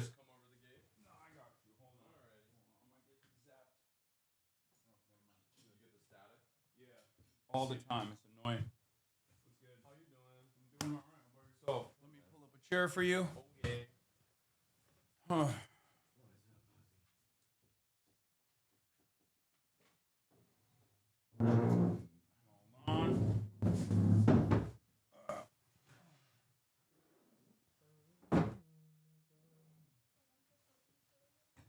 Yeah, thank you.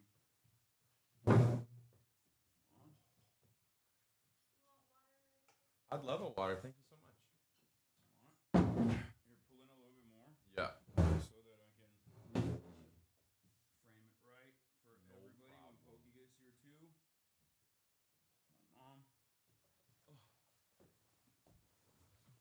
Oh. All right.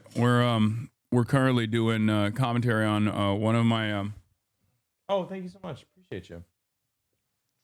One of my HasanAbi heads. Yes. That infiltrated the Nick Fuentes Groyper army, but we're not going to be doing politics. Unlock the mics, no politics. Yeah, I just did. We're done. No politic here. Phineas in the building, ladies and gentlemen. You already know. Yesterday I said I give a clue about who was coming on for Chadvice, and I used the Apple TV intro music that you. It's pretty solid. Every time Thanks, I see bro. that, I go, ah. Thanks, man. I know the guy who made that. It means a lot. That's sick. Have you been watching Pluribus? I haven't actually watched Pluribus. Oh, it's bomb. Are they doing an episode a week? Yeah. Yeah, I feel like I might wait and just like you through bank season it. 1. Well, because like I travel a lot to play shows, and sometimes it's nice to like be on a 15-hour flight and blast through like 10 hours of television. Oh no, enjoy that. I love doing that shit too. That's why what I did watch you watch anime. on your way to and from China? I actually slept both to and from China, honestly, because it was like it was a red eye, and I was able to just like sleep throughout the entire time. But I've been watching. There are certain TV shows that I watch that make me fall asleep. I swear to God, it's like Handmaid's Tale. No, because you just brought that up. I was like, I couldn't fall asleep to Handmaid's Tale. No, Witcher.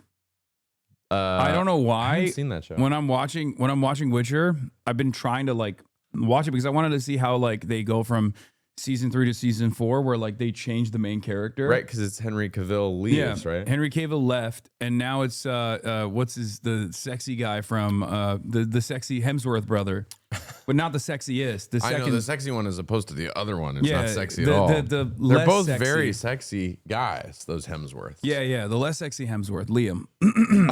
But I mean, they're both so sexy. Handsome- Regardless, handsome fellas. I don't know why. I keep falling asleep while I'm watching that. Watching so Witcher? Yeah, so that's what happened. But yeah, I've been watching Pluribus, and also I have a lot of anime that I bank for that sort of thing because I feel like for the like South American mom that loves telenovelas and soap operas, like because there are unlimited episodes of them. For me, that's anime. Unlimited episodes. Got it. But yeah, have you been to China? I've not been to China. Not yet. It's fucking sick. This is your first time? Yeah. Amazing. It was insane. But you're all over TikTok, so I'm sure you've at some point seen like the holy shit China's amazing TikToks, or has that never come across your I also For You page? enjoyed watching all of your holy shit China's amazing TikToks. Yeah, I thought it was great. I did do a bunch of that. It was awesome. But it is. What was your favorite food? What was your favorite bite of food you had while you were there? Ooh, the Don Don noodles that I had were pretty bomb. In some random like a random super old restaurant in Shanghai. That was sick. You brought you rolled pretty deep. You brought your whole squad. Yeah. We went like 10 people deep plus like security plus like a tour guide in every city plus like there was some I was also live streaming on Bilibili, which is like a Chinese app. Yes. And so we had like translators and like the Bilibili technical staff too. So it was a massive team. That's awesome. How long did it take to coordinate in advance? How long did it take to advance it? My manager was working on it for like a year, for months for sure. Yeah. Not a year, but like definitely for months. And it was Will who was like, bro, this is like touring. Like, cause at some point we were like, damn, we're going to like 14 days. Yeah, and a lot we of went to different places. four cities. So we were every 4 days we were just like flying. We were flying to a different city, but it was so sick. That's awesome. Yeah. I'm sure you want to go back. Oh, absolutely. Absolutely. I can't wait to go back. Even though they gave me like a single entry visa because I'm like the owner of my own business technically, I guess. So there was no guarantor that could guarantee that I would come back to the United States of America. So they gave me a 1 entry visa, right? As opposed to everyone else on the team got multiple entry visas. So now I'm hoping that walk me through this. You had no guarantee that you could go back to the United States? Yeah, like because I wasn't employed by someone else. Whereas like when you're employed by someone else, you're like, well, that's your guarantee that you're definitely, because it was a business visa. Yeah. So the guarantee is that you're going to return to America because you have a job. But if you're the owner of your own business, then it's like there's no guarantee that you'll ever return. Yeah. And they're not wrong. I mean, but like the when Chinese you watch embassy. when you watch like a fantasy movie, and they travel through time or outer space and they end up on a different world. Here we go. Anyway, there's always one person in the squad in the fantasy movie that's like, I'm staying. Yeah. There's nothing for me back home. No, that's true. That's how I felt. That's how I felt the entire time, low key. Would you like me to switch over to third row?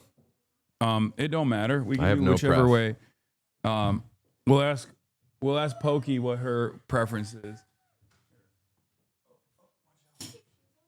Yeah, you can have shoes on.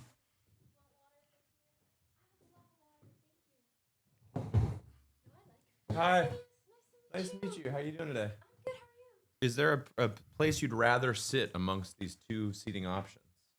I'll happily rearrange. I'm gonna probably switch to this camera. So no problem. So make your preference on that. Hold on. This is how we're gonna do it. I walked into the wrong house. Oh, you did? In my defense, friends. The door was open. Yeah, they were just like, come on in. And it looked exactly like your house. Damn. AKA the house next door. Damn. Okay. I was like, Well, did he move his streaming setup? Oh, you moving. walked in and you were like looking for. Yeah, they were moving out. So the Yeah. door was wide open. I was like, oh, I guess he just like leaves his door open. You're like, where are all the Yeah. samurai swords? Yeah. And- I yeah. guess he moved everything. Yeah. Actually, sorry, before we begin. Wait. Okay. Well, you got a Speaking big of the bag. samurai Yeah, pull it in the towards both of the sides. Oh damn, you brute forced it. That was crazy. Compare you and Poki's China trip. Oh yeah, Poki also went to China. Her mic is off. No, I turned it on. I now turned it on. I come bearing gifts. What did you Oh, get? snap. Wait, for us? Yes, of Wait, ain't no way. Hello. Does this work? Poki. This thing on? Must. Okay. Poki, I see one of your gifts. And I have it right here. Okay, well, That's let's crazy. start off by saying, of course, I'm a fan of your work, but I also adore your fiance. She's the best. I adore her vlogs. I got you guys something special. It's a really, really cool couples experience. That's so nice of you. It's a private room, massage, Oh, sushi dinner. snap. It's really Damn, lovely. I don't Dude, get you. Congrats you on your rule. engagement. I This hope is you making enjoy. me. You're This gonna is- make you're yeah, making me you're look putting me bad. to No, shame. no, I no, feel- guys. This is not a you thing. This is a me I thing. feel This is not a you thing. very grateful and suddenly super self-conscious because I wish now that I had come bearing tremendous gifts. Thank you so No, much. do This not is fret. very Do exciting. not fret. You guys can open it together. I have Enjoy. Chinese I'm gonna cigarettes. save it if Don't you worry wanna about smoke it at one. all. I'll sniff it, and I feel like that's enough to just do the trick for me. That's This my is gift. exciting. And Thank you so Hasan, much. I mean, maybe I I'll love put it everything you have going on here. So I was like, that would be great to add on to. But I feel like I got you such a good gift that you already got it. So Yeah, I no. guess now you'll. Yeah, what'd you I get? have What is two this? now. It's a mega labubu, 400 times larger labubu that is Thank you. That was the- specialty edition Tony Chopper, which you're right. This is a perfect gift for me because I know I you love literally Socialist stole One this Piece. from my nephew. And Well, now your nephew, that can be your nephew's no, but he gift. doesn't fuck with One Piece, so he didn't even care about it. Yo, you got to put him on. He just chose. I've been trying. He doesn't care. He's like a jock. It hurts my feelings. He's like a jock. No, yeah, he How plays old? like football. He's 15. He That's plays a jockey age, I feel like. Yeah, he That plays is true. football, and the only video game he plays is fucking Fortnite and Madden. God, Fortnite. Yeah, but it's just like Fortnite's fine, but like it's just Fortnite and Madden. And I've been trying to put him on like anime and From Software games like Dark Souls, stuff like that. I bought him like a Nintendo Switch with like Zelda, like the specialty Zelda edition Nintendo Switch, and I tried to get him to play Zelda, and he's like, no. What's the don't- qualm? Why Yeah. not Zelda? What do they got against Zelda? He just doesn't like it. He thinks it's nerd shit. Honestly, and it's true. I think It is he nerd needs shit. a gateway game. You know what I mean? What's a gateway game in your opinion? Like what would do the trick? Honestly, Zelda, that was my That was your gateway. No, I loved that game when I was a child, but I was a nerdy as fuck child. So I'm like, you need something cooler. Like COD, I think is like a cool boy game. Yeah, but he plays then COD Fortnite. sometimes, What's the in between a Fortnite and just becoming hooked on anime? Maybe Pokemon, but Skyrim?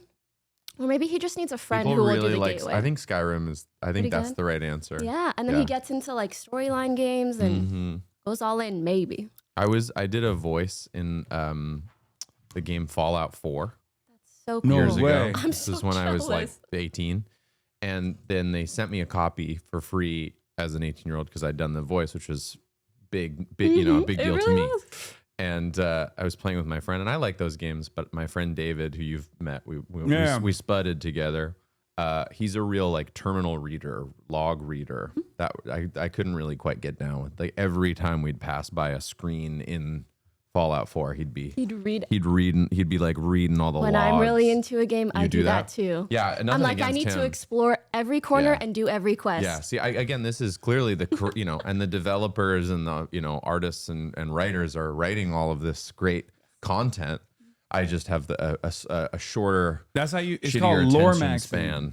It's I lore Lore maxing. maxing? You got to figure out the lore. That's the only way you can learn it. I don't know if anyone in the chat is like this too, but growing up, I had to kind of earn every single game I played. So to me, it's almost like a money thing. Like I had to earn, yes, I had to earn my games via chores or doing whatever. So Okay, when I buy got a it. $40 game, I'm like, I need to enjoy every single percent of it. Otherwise, I don't get my money's worth. I felt that way about Gamer Score. I was like playing on an Xbox growing up, and there's like achievements in the games on Xbox. If you whatever, that was like a Halo 3 thing. If you completed the game on a certain difficulty, you'd get Gamer Score. That was the version of that I try to get all the Gamer Score out of a game.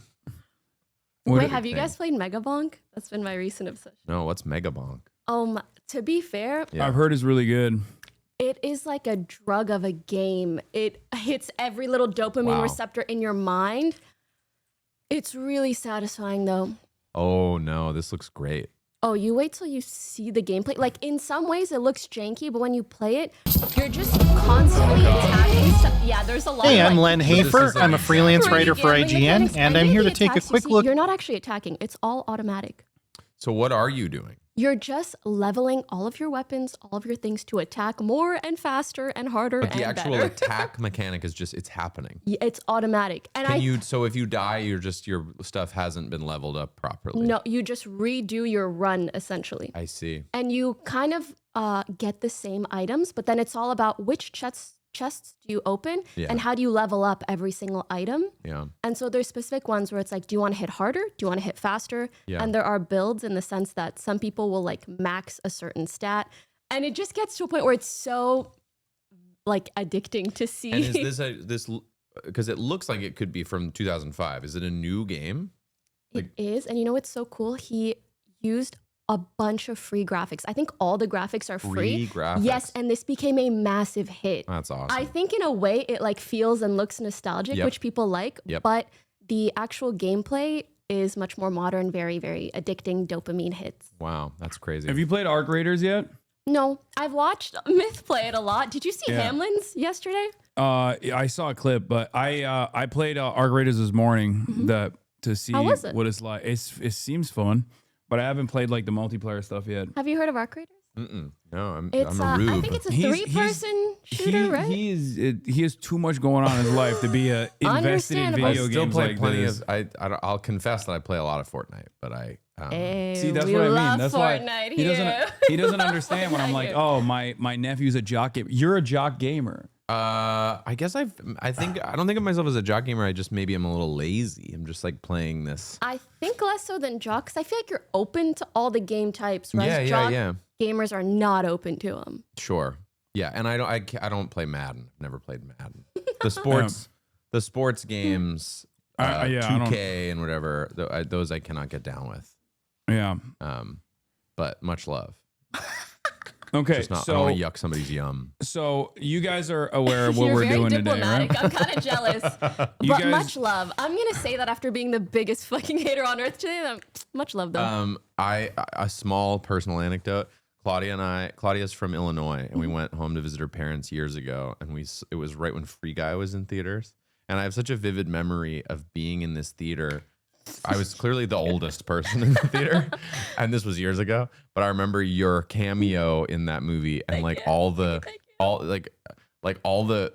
was probably like the hottest moment in the movie. Like people were like, "Oh shit." No way. There That's she so is. cool. Which Well, I to thought be was very fair, sweet. I don't think it was just me. I think there was maybe also Jacksepticeye and some other gamers. So I There think were a that was few, like, but yeah, your name was murmured throughout the theater. that is so. I thought that was pretty heartwarming genius. for me. Thank you. Oh my god, when we went to fucking France, yeah, to do our friend has this thing called like GP3 where it's like Grand Prix with Formula 4 cars. Yeah, and we went because we were the American broadcasters, and it was the most motionless I've ever felt in the presence of Poki's aura. Okay, and wait. motion. No, let me give you some context. Hasan is evidently a huge, mega popular top streamer.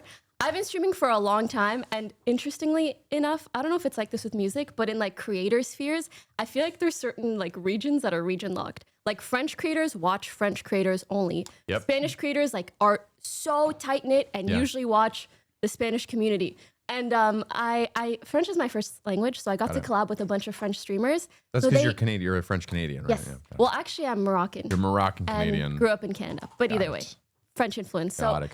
I collabed with a bunch of French creators, so they know me there. And it's funny because Hasan is evidently so popular. He goes there. They don't care. Crickets.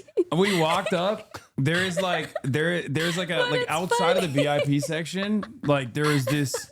Like we're on our way to our broadcast, like our broadcasting station, and there's this like VIP section that we're passing through. Yeah. And there's like hundreds of fans, like children going crazy, right? Like, and I walk out. I'm sure there's a clip because you filmed it. Did you post it? I didn't post it. You didn't post But it? Well, was thank you for very sparing me. Oh, no worries. But I'm it's very so funny considerate because like that.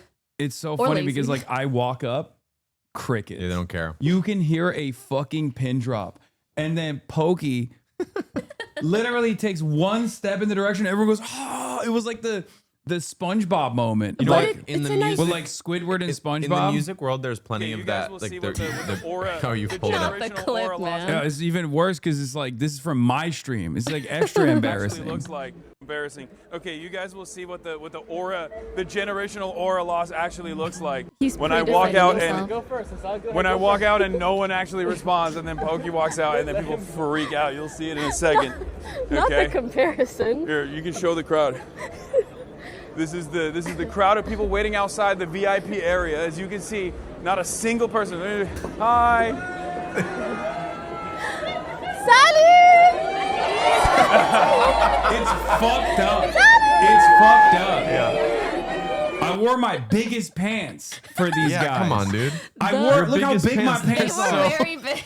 They were very big. They should have. They should have known. They should have been like If this you guy. jumped off the stairs, you'd float down. Yeah, I wore my biggest fucking pants Literally for these guys, parachute pants, and yeah. not a single And person noticed. this is in France, Paris, Yeah. for you. I mean, the region lock thing is totally real in the music world Oh, too. really? And what I would say is, I would add on to that is, not only is it sort of you've done your homework there and you have songs you've worked in French and with French streamers. Like the other thing that's odd in the music world is just like which people are just super popular in certain places. So like I played Lollapalooza Paris this year, and like most festivals around the world and around the country have like a similar headliner lineup. So like Sabrina Carpenter's kind of headlined everything this year, and Tyler the Creator's kind of headlined everything this year, and like, you know, there's years where like it's Tame Impala everywhere. Doechie's been playing everything.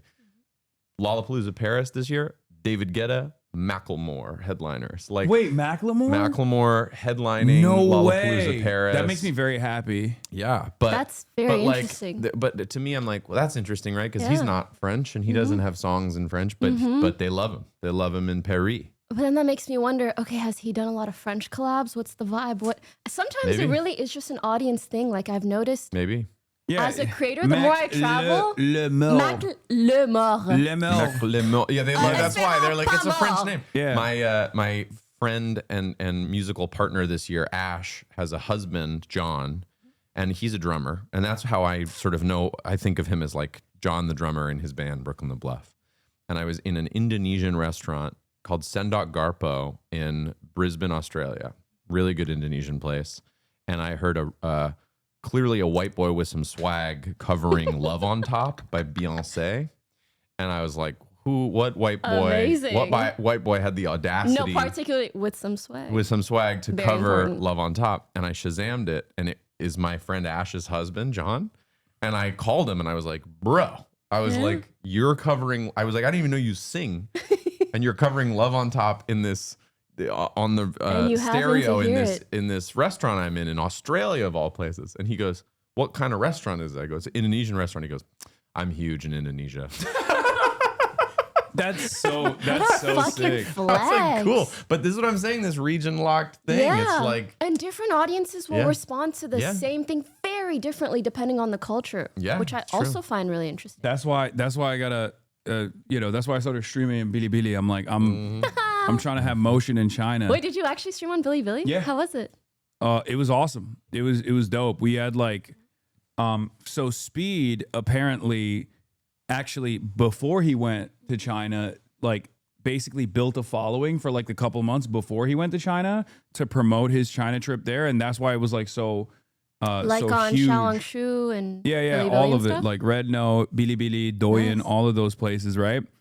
And we didn't do that, but we should have done that. But while I was there, I was doing it, and it was, it was like my aunt is Chinese, and she was like, "Oh, I saw you on Red Note. Like I saw clips of yours going viral on Xiaohongshu."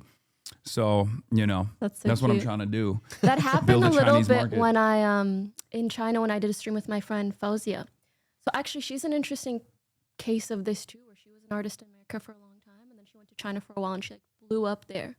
I feel like there are just certain things that sometimes other audiences appreciate more than in America potentially. But when I collabed with her, there were so many clips on like Red Note and stuff. I was like, oh wow, that's such a good way to explore other markets. Mm-hmm. Yeah. Oh, your mic is cutting out? Yeah, you got to yell a little bit into it. Hello. Okay. I will yell. Wait, did you open the thing? You gotta. What? Oh, the Yeah, I want to see I it. have two of them. I got the last one from Pop Mart. No, I know. These are The apparently Like, those are not the huge easy to get. Labubu. No, Yes. these are super, super exclusive. They really are. They are believe super it. exclusive. And they're I don't so have fucking cute. Do I have What? a knife here or something? Hold on. Bro, I just gotta- use your hands. Or nails. Thank you. She's great. That was quick. 1 sec. She's always listening. Okay, let's see. Do you live in LA most of the time, or are you here on work? What are you here for? So, LA is home base. Got it. But every year, it feels less so. I feel you on that. Really? Yeah. Wait. So what did you think of China? Because you also went. You went twice, right? Freaking love it. Yeah, but you got food poison the first time. I'm in a very Chinese phase of my life right Yeah. now. Like, I really, really love it.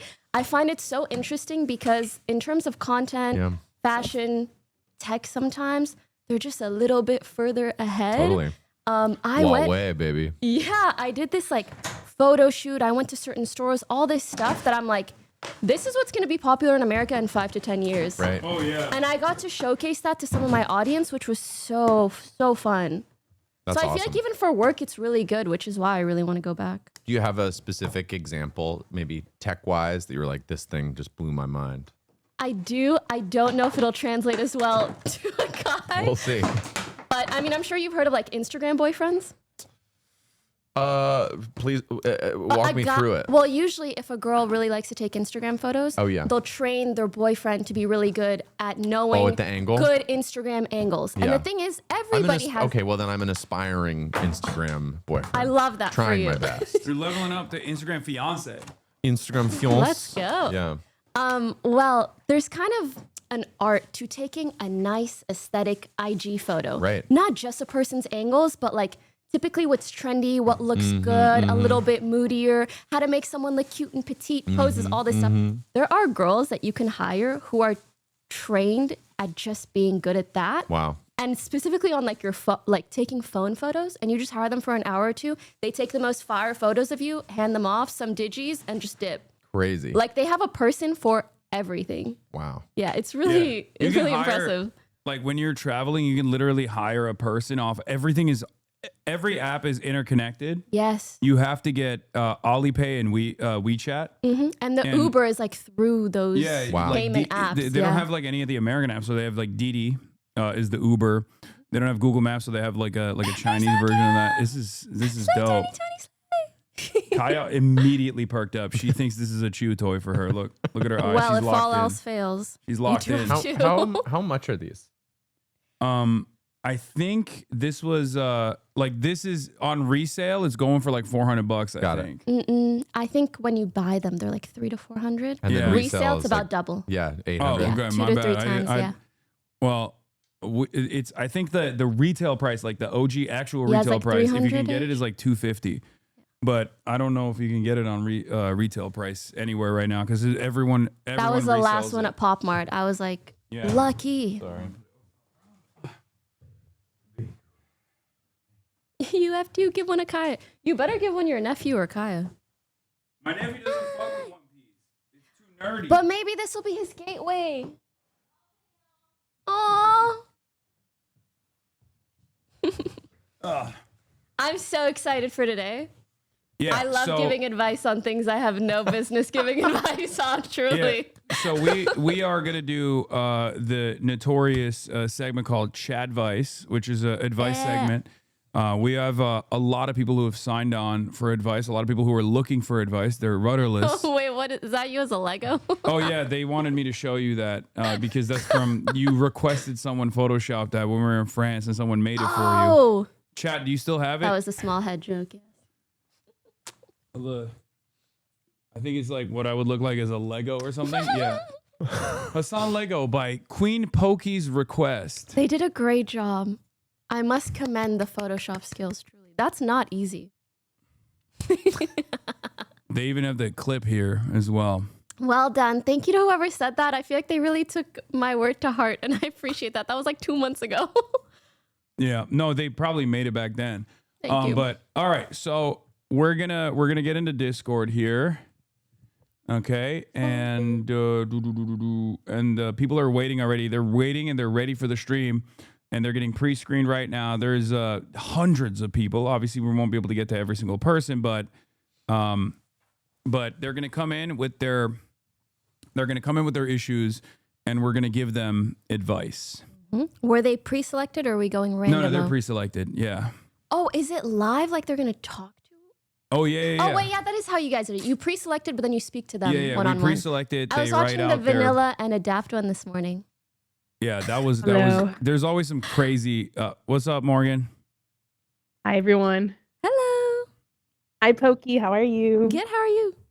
I'm good. Hi, Phineas. Nice to meet you. Hi, nice to meet you too.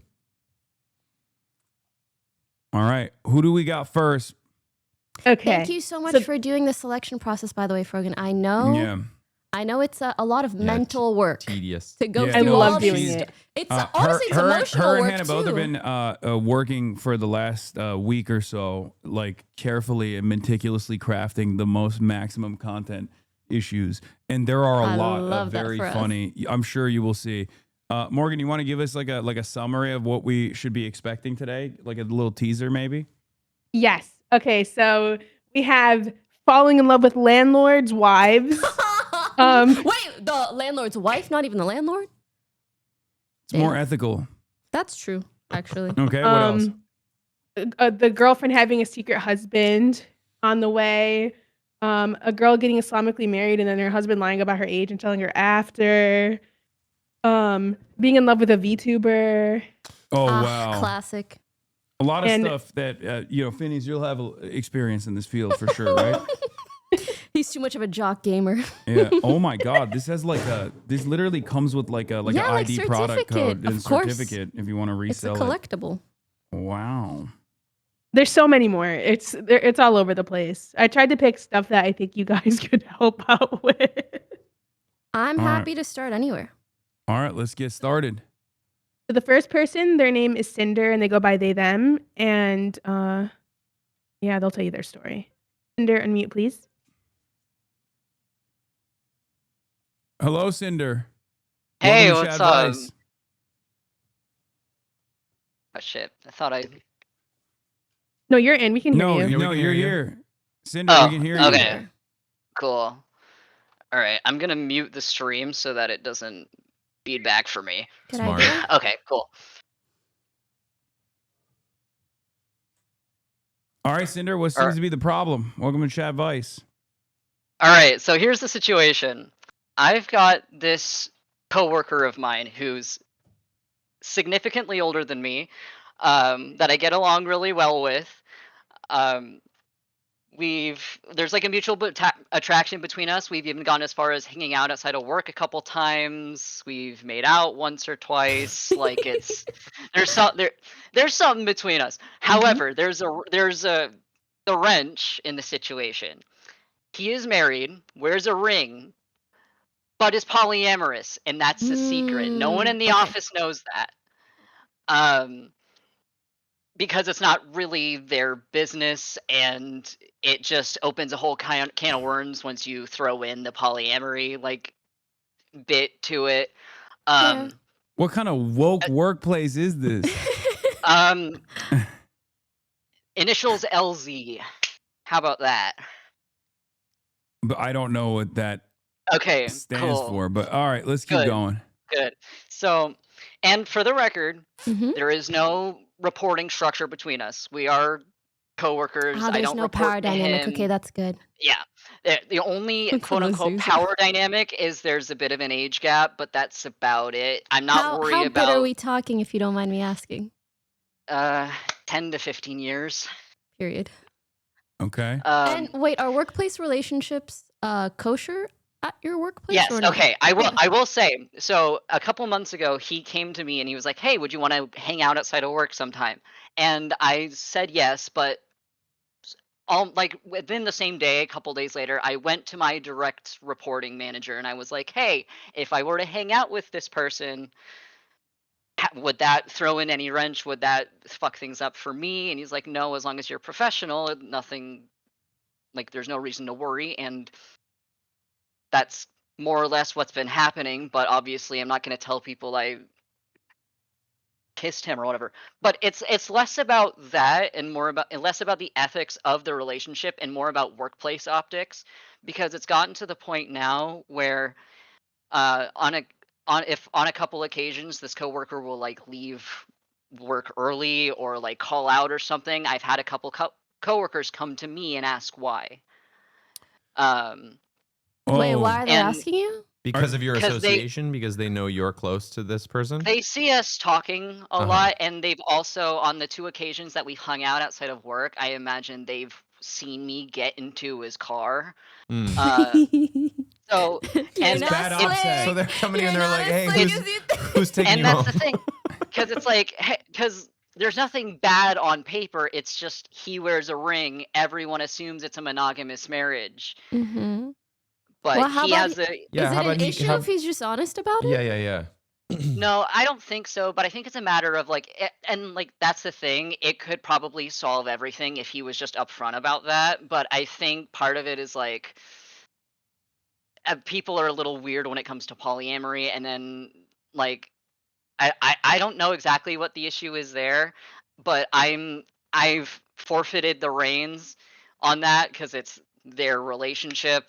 They decided the boundaries between however. Does the wife Does his know? partner know?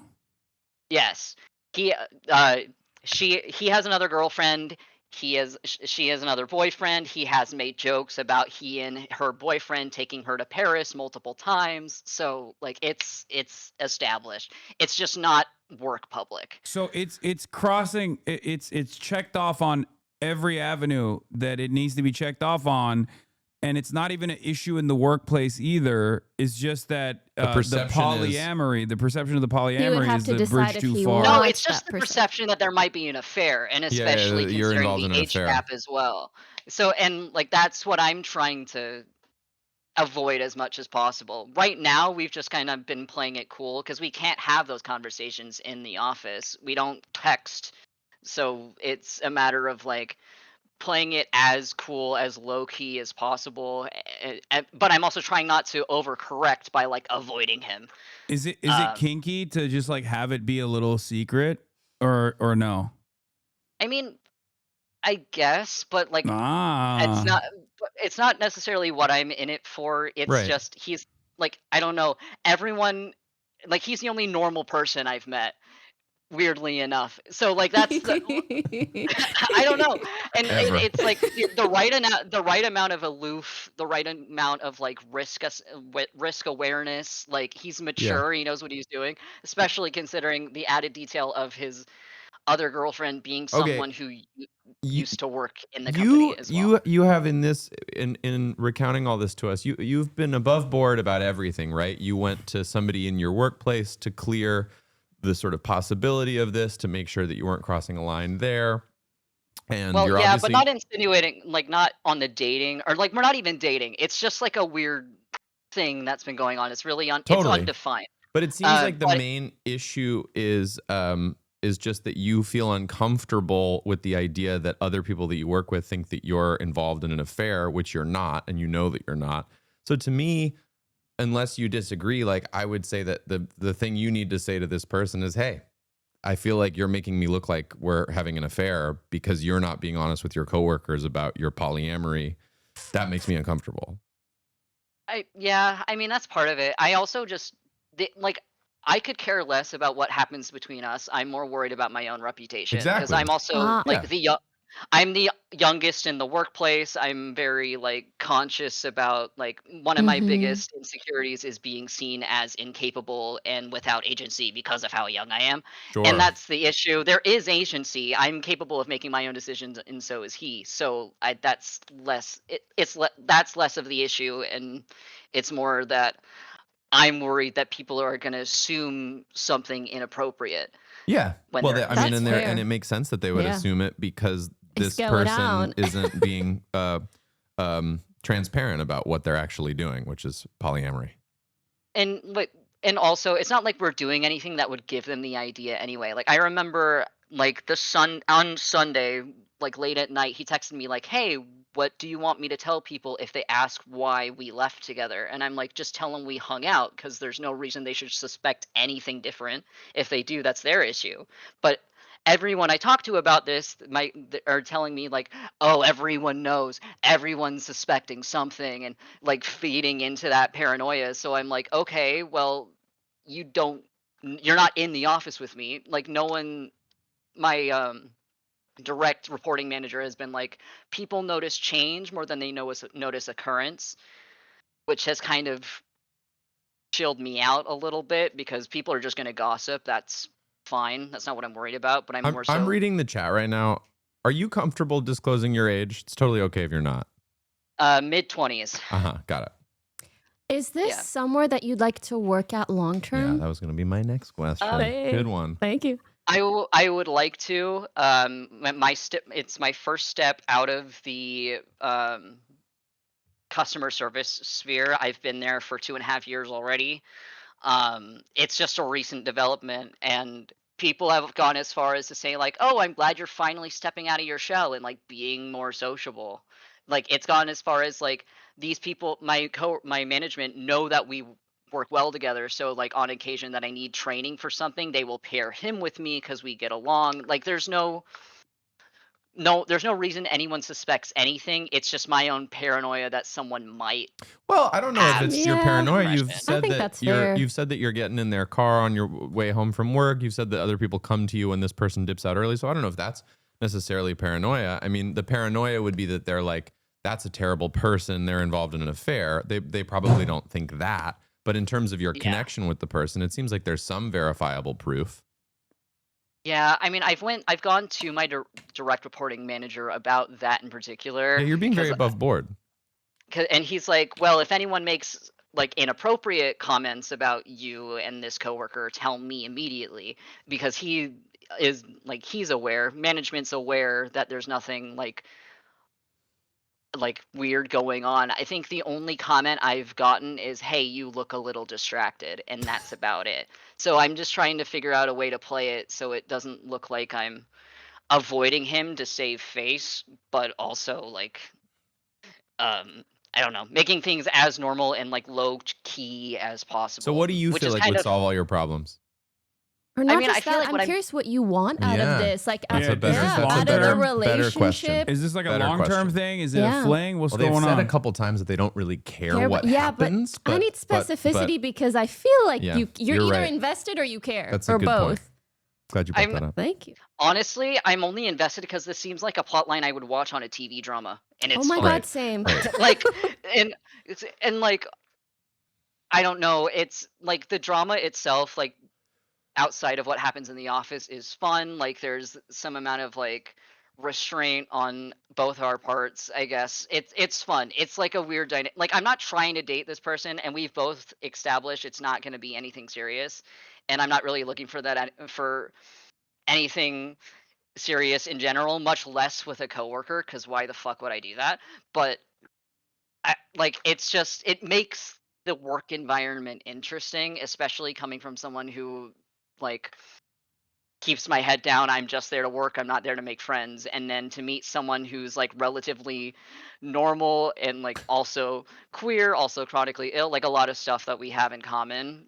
Like I don't know, it feels nice to know someone in an office like that I can relate to. Okay, but I that think doesn't mean I think they need to come investment. clean with their coworkers about their polyamory, and the reason they need to do that is because they are bringing their polyamory into the workplace. I think it would be a totally fair argument to be like, I don't talk about that at work, but they're having a thing with you. I would and you're a suggest that coworker. if you guys wanted to go long term. I'm not even saying about them. I'm just saying that general, person yeah. needs to be clear If they're about gonna it. be If doing they're going to be that. doing that with anyone that they were, even if it's you for a very brief time and then you move on with your life, I think they need to be upfront with I their have a coworkers. feeling though, about, given the age gap, they might not be willing to do that, especially if they're more senior at the workplace, whether that's like actually directly above you or just been there a long time. I don't know if this is the advice you want to hear, but I really think you got to do a cost benefit analysis. Listen, I love messy shit as much as the next girl. That's why I'm here. But I don't want my own messy shit, you know? You got to get your messiness through a TV show. If you make your real life, like that might impede your career long term. And it might be fun for now. It might not be fun later. Yeah, I have a strict don't shit where you eat policy in general. So I think workplace relationships are always going to be, they always end up becoming messy because all relationships often, you know, they're slated to end. There's always that likelihood. And when that happens, then there's like, you know, additional messiness in the workplace. And you got to factor that into this equation as well, depending on where you want to take it. Yeah, if this is someone you're super serious about, it might be worth it. If this isn't, I really don't think it'll be worth it. Yeah, I mean, my hesitance is not enough has happened between us for me to have really any investment on what happens regardless. And like as long as like the workplace environment is like decent to work in, even if stuff between us falls apart, even if there's really not much between us to begin with, to be entirely fair, like I have no investment in whether or not this turns into something more than what it is. Like again, as long as my reputation and the ability to work with him is untouched, and it more or less has been because we act like coworkers in the office because there's no reason or ability not to, then I don't know. Like, and on the issue of moving on, I wouldn't act that much differently anyway because there's no Here's the thing. indication on the outside. Even if the way that you're acting isn't entirely different, it's the vibe. People can sense it. People can sense when two people got a little something going on. So even sometimes when you think you're being slick, you're not. And if there's really nothing going on, I don't think anyone would pick up on it, which would in a way protect you in terms of work. Whereas otherwise, if there starts being whisperings of like you being with a married person, that's just not something you deserve to be like as a part of your reputation when it comes to work, you know? Or set up an elaborate lie. And you tell we all are your long lost distant cousins, and that's why we get along and kiss sometimes. Yeah. Just if you want drama and you want to expand on the drama and the tea, which, you know, if you don't mind being in the center of said tea, you just craft an elaborate lie like kissing cousins, or I don't know. There was someone in the chat that suggested that you guys play Pokemon Go together, and you're like going to the international Pokemon Go championship, and he's helping you get there. I mean, that's why we go to barcades. That's a good excuse. You hang out Okay, together. I was just giving you bad advice. I don't think you should do that. Oh no, I know. Don't worry about it. Okay, all right. Yeah, but it's entirely dependent on where you want to take this relationship and what your level of comfort is. So if you're, you know, I think ultimately what's best is to be truthful to other people, especially if you feel like your coworkers are seeing you differently. But from my perspective, the best possible thing to do is just sever the romantic ties before to the coworker. Yeah, Because before I think you get you like the even more messiness invested. more than you like him, and you can get messiness outside of work. Not worth it. That's true. Nice. Just being honest. But let us know if there's anything else in particular we can help with. Hopefully Thank that you, was helpful Cinder. for you, Chatter. Nice to meet you. I got Nice it. to meet you. Yeah, you too. Have a good one, Cinder. Yeah, you too. We just started off on a just to That was a set the kooky standard. booky one. It's gonna be crazy. Can't wait. Oh, they're Crazy, insane. The next one, their name is Bitchard, and they go by he, him. Bitchard, you're online. What's up? Hello. Hello, how's it going? I'm Bitchard. What's going on? What's your problem? Welcome to Chadvice. Is it Bitchard, it like with a B? Yeah, it's Bitchard with a B. That's fun. Okay. That's I like it. Thank- Is that short for, Thank you. is the shorthand of that bitch? Like, is it- Yeah, a you bitch? can call me bitch if you like. No, it's all good. All right, Bitchard, what's your problem? Welcome to Chadvice. My problem, for a little bit of background, I've bit of a league addiction for 10 years. What addiction? I stopped playing You cut off. League of Legends. I knew Oh no. no one else would guess blank addiction and guess league but Oh me. my God. Yeah. Okay, here we go. Oh Of my course, your gosh. name is Bitchard. You love punishment. Not someone spamming I Pokemon do. for you. Chill. I was a support main too, so extra punishment. Anyway, so I was a big addict for a long time. How many hours a day we talking? Dropped out of college because of it. You Enough to dropped drop out of out of college college. because of your league addiction. Probably 10, 12. 10, 12 a day. I've been Yes. there. Yeah, it was bad. Anyway, so like it was getting to the point where obviously I dropped out of college. I got married in 2023 to my Congrats. boyfriend, and Wait, hold he on. was a What was league your player highest rank? too. Fuck your marriage. What was your Oh no, highest it was rank? only gold 4. Oh no, 12 only gold hours 4. a You said day? gold Years and only 4? gold Yeah. 4. College dropout gold. You I mean, dropped out of hey, I college for dropped out of gold college 4? too, Bitch, so- that's crazy. Yo, hold on to this marriage, Yes, okay? yes, bro, it was for gold 4. Yes, I know. Hold on to that marriage. They don't know. They That don't man know loves you. your past life, or do they know? Because if they know your past life and they still married you, He definitely said 10 hold on years, extra so I'm hard. assuming ongoing, not past. Oh my god, that's part of the problem. Oh. So anyway, about 2 years ago, I decided enough is enough, and I decided never to play League again. Quit cold turkey. Respect. And I installed it, and I haven't played since. Well, that same day, I told my husband he was also never allowed to play League of Legends again. Oh no. And just this last week, we've had kind of a busy week, lots of chores to catch up on. He is like applying for promotion at his job and stuff. And so we've all been kind of like lacking in the motivation to do, just the amount of work that we're trying to do. And he was telling me he really needs to play a game of League of Legends because that's the only thing that will motivate him to do all of the chores that he do. And we had a big blow up fight a couple of days ago because of it.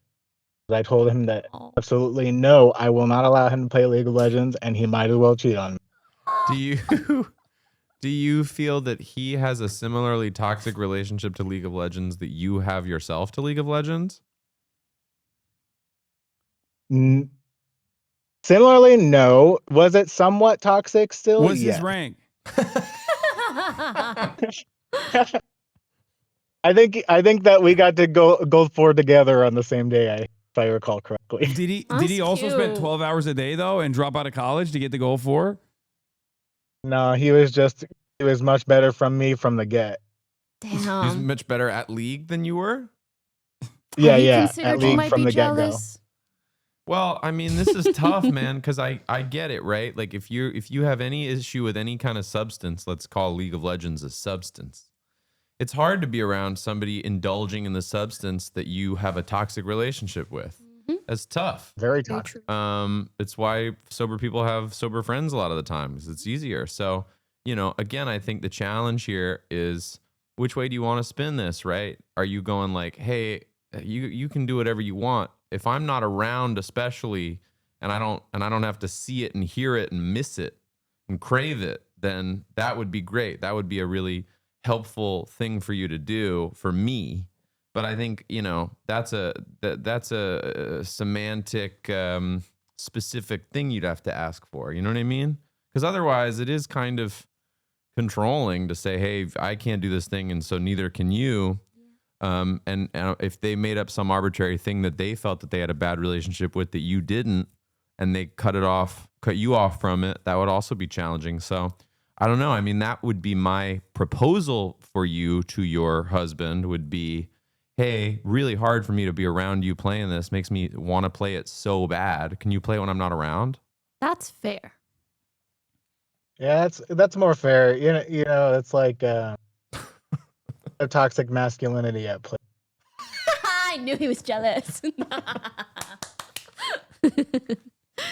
I feel like Hasan has been holding his tongue. No. I just, this is... Let loose, brother. Hasan is only focused on the rank. I can tell that. Roast me, Hasan. No, if it were left up to me, I had a crippling MOBA addiction for Dota when I was in high school, and that's why I quit cold turkey. And the reason why I don't touch it is because I know how toxic I get and how awful it is for me. And if it were up to me, I would make it illegal to play any MOBA games in general. I would go mobile multiplayer online battle arena. Not mobile, sorry. Yeah, multiplayer online battle arena. So Dota, League, all of those. Ask his there are main. games What's where your it's main? like team-based, online. Oh, I was and you're like MOBA a category or literally a game you could buy? You were a what? Wait, what's Dota. And Very close is the one he was playing. Yeah, Defense MOBA Agents. is the genre. Dota is the game. Wait, what's your main? I got Pokey, you, you I might got need you. to hear this. My main was Janna, the wind support. Does that mean anything? I don't know. These comments no. Well. Okay, What? 12 hours a day on Janna. Oh no, cooked is what people are saying in the chat. I never even. It was played only Janna too. I only played Comments Janna. are like, bro, Janna. Let him live. Let him Yeah. live. So Let me just say, it could be worse. Could be a worse support. Well, also you could, all addiction is a sliding scale. You weren't, wheeling and dealing. You weren't doing, this was you weren't doing life black tar crippling. heroin and robbing banks. This is the no. I think you should get addicted the to gamer heroin equivalent instead. I think. All right, Hassan. Yes, I actually All agree with right, Hasan all here. right, I think all that Thought about black tar smoking- heroin addiction is better than League. Have you thought about getting addicted to cigarettes and smoking cigarettes Good instead? Lord. Because I feel like that would be life altering, but maybe you would look cool in the process, and there's no Jesus Christ. just I've already replaced it with a swap marijuana addictions. addiction. You already what? A marijuana addiction? Already replaced League with a marijuana addiction. okay. Nice. Okay, good. Have you That is a considered market improvement. actually speaking to an addiction therapist? You don't have to be like full blown severe addict to take some good advice from them. That's probably true. Damn, Dr. I don't Pokey judge coming your in main. clutch. I'll tell you that much. Well, anyway, back to your relationship. That would be the real thing to try to navigate would be, if you could help me by making this easier for me, then of course I don't want to restrict your behavior. I just don't want to hate my life all the time. I also think if you worded it in that way instead of, no, you're not allowed, F you, they'd probably be more likely to do it. Yeah. Because they're your That's partner, fair. they care about you. That's true. Hmm. And Is there any way to he is a self-regulate person, though? Like, he's a person that hates authority as well. Who, you are a person who hates authority? No, They the are. partner. They are? Oh, my Yeah, husband. definitely don't go about it in an authoritative way. Yes. Go, please. That's a good point. They probably, they obviously love you because they went through your worst, right? Like they were with you That's through true. that. And married them. So That's clearly, true. clearly they love you, and therefore, if you really think that there's no capacity to self-regulate here, then you could just take a stance that isn't so authoritarian necessarily, but like it's more so an ask for you, like where you can be like, Yeah. I really don't want to stop you from playing League of Legends, but I think like I can't. Like if I see you playing, like I'm afraid that I'm gonna relapse, and it's gonna fuck my life up, And then maybe you can, you can talk to him that way. Right. I think that's actually good advice, contrary to the title Chadvice, and I'm probably gonna actually try that. Fuck yeah. Okay. We wish you the best of luck. Godspeed, Bitchard.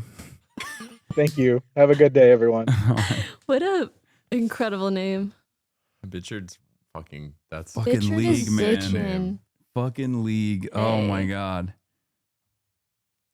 The next person is named Sabrina, and their pronouns are she, her. Sabrina, you're on air. Hi, Sabrina.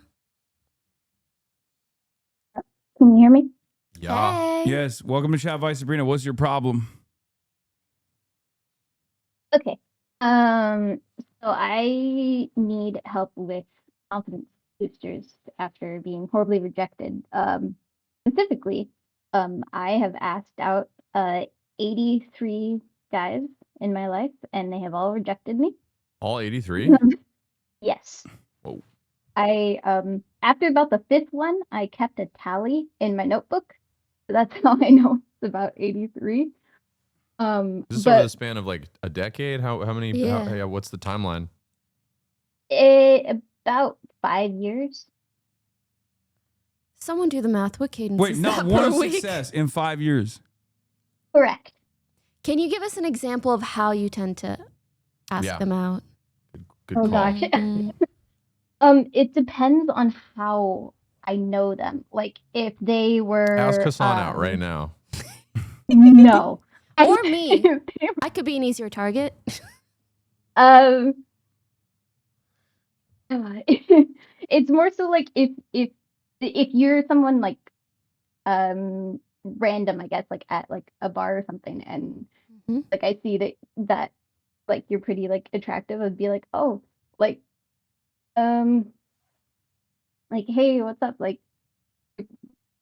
you're pretty cute. Like, do you want to go do something sometime? Like That's pretty along chill. those lines. Pretty But nice, then chill way to ask somebody out. That's not intimidating. I like Is there that. any prior investment ahead of time with all 83, or is it just like random encounters at bars and stuff? No, it's a stratification of random encounters, like collection of random encounters, people who I had university classes with, people who I'd been friends with for like 6-7 years before. 6-7 years. Sorry. No, you're all good. I'm But, sorry, actually. I'm 34 years old, and I'm just letting you know, Sabrina, I hit the 6'7" when you said that. I apologize. A dating app is for you.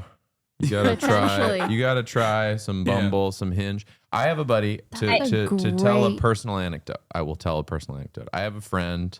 I have a very metrosexual guy friend who is potentially bi-curious, but has only ever been with women.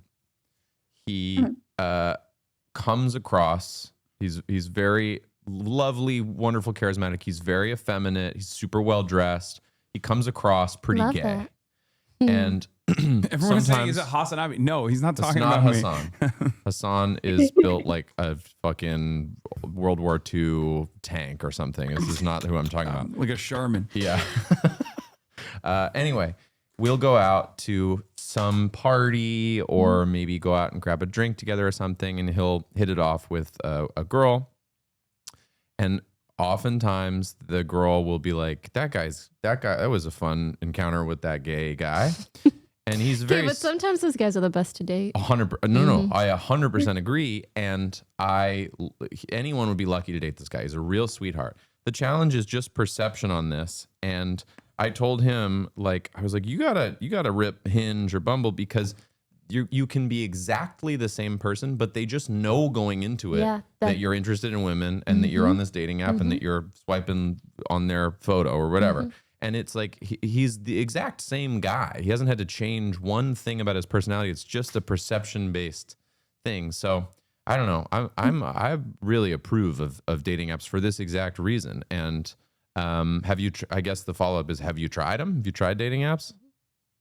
I regret to inform that yes. And of the times that I have had matches with people, I've gotten ghosted. And that was about what? 15, 20 times? Wait, is that counted in the 83? You Because that got doesn't count. ghosted 100% of the times? Yeah, the 100% of the time, and no, that's not counted in the 83. Okay, but like that's only 15, so you haven't tried yet. 15 times on a dating app is like Wait, a slow I have Tuesday. a question, Sabrina. That should be like 1 week's time on a dating I app. could crank that out on the shitter. Like that's No, but nothing. That is true. That's only like matches though. Like, and No, that doesn't nothing. that doesn't mean Still? anything. Trust. Can I I ask do you a think worse dating apps question? are a bit of a game. Can I ask you a worse question? Have you paid Go for for any it. of the dating apps? Have you ever paid for like the premium version of the dating apps? Yes. They're way better. She say yes. Okay. Yeah, a lot of Yeah. yes. But again, the 15 to me, the 15. I'm not intimidated by this 15 number. The other, like 70, the other 70 rejections are more intimidating. But the 15 is not super intimidating. The thing is though, is that one of the last rejections that I had was really, really bad. Like, he turned hostile on Walk us me. through it. Yeah, please. It was, it was like pointing out all of my flaws one after another, and I was just like standing there, mean. like, "Oh, I didn't. Oh, sure." That's a him problem. Well, you What a kind of weirdo. dodged a bullet there, don't you think? Yeah. Yeah, but that was also the one who was one of my friends for like the last like 5 years, and I was like, "Oh, I didn't think that you thought I looked like a troll doll, but apparently I do because you A just called what? me that." He said that? He said you look Yeah. like a what? Was your friend? That's not. Yeah, but then he Something finished a it off friend with the best bit where, so I'm mixed race, and the thing that he finished it off with was that I wasn't black enough for him. Also peculiar. Okay. Yeah, very peculiar, especially because he was a white guy. So I was like, okay, interesting. Wait, what? Double peculiar. Okay, this is going in so many directions that I did not foresee this going. Okay, so that's insane. That whole exchange just kind of broke my confidence. I mean, you dodged not a bullet, but a nuclear first strike. I think. Has this all been in the same zip code, or are you moving around? Moving around, because I'm from California, so Uh-huh. this is partially in California, partially I went to school in Washington. Got it. So Do you think there's a commonality between these occurrences? That makes sense. I don't know. See, I was trying to analyze it to figure out because I'm Girl, like, me it's too. not. I'm not going. I'm not going after the same type of guy. It's like totally different types, but just all. Maybe dating is just cooked and not worth pursuing. Maybe the right person will come to you. No, I disagree on that. I think You're not a girl in this day and age. I was gonna go in the exact opposite direction. I think you're not like you haven't. You're not swung trying hard enough. No, not I that think she's not trying sometimes- hard enough, but like you just haven't swung enough. times. I think sometimes it's different for Yeah. women. Okay. Do you have a type? Ooh. Not really. I mean, like intellectually more. So though I love I guess the one type is I like hair, like good hair. I don't know if that's a type thing, but that's cute.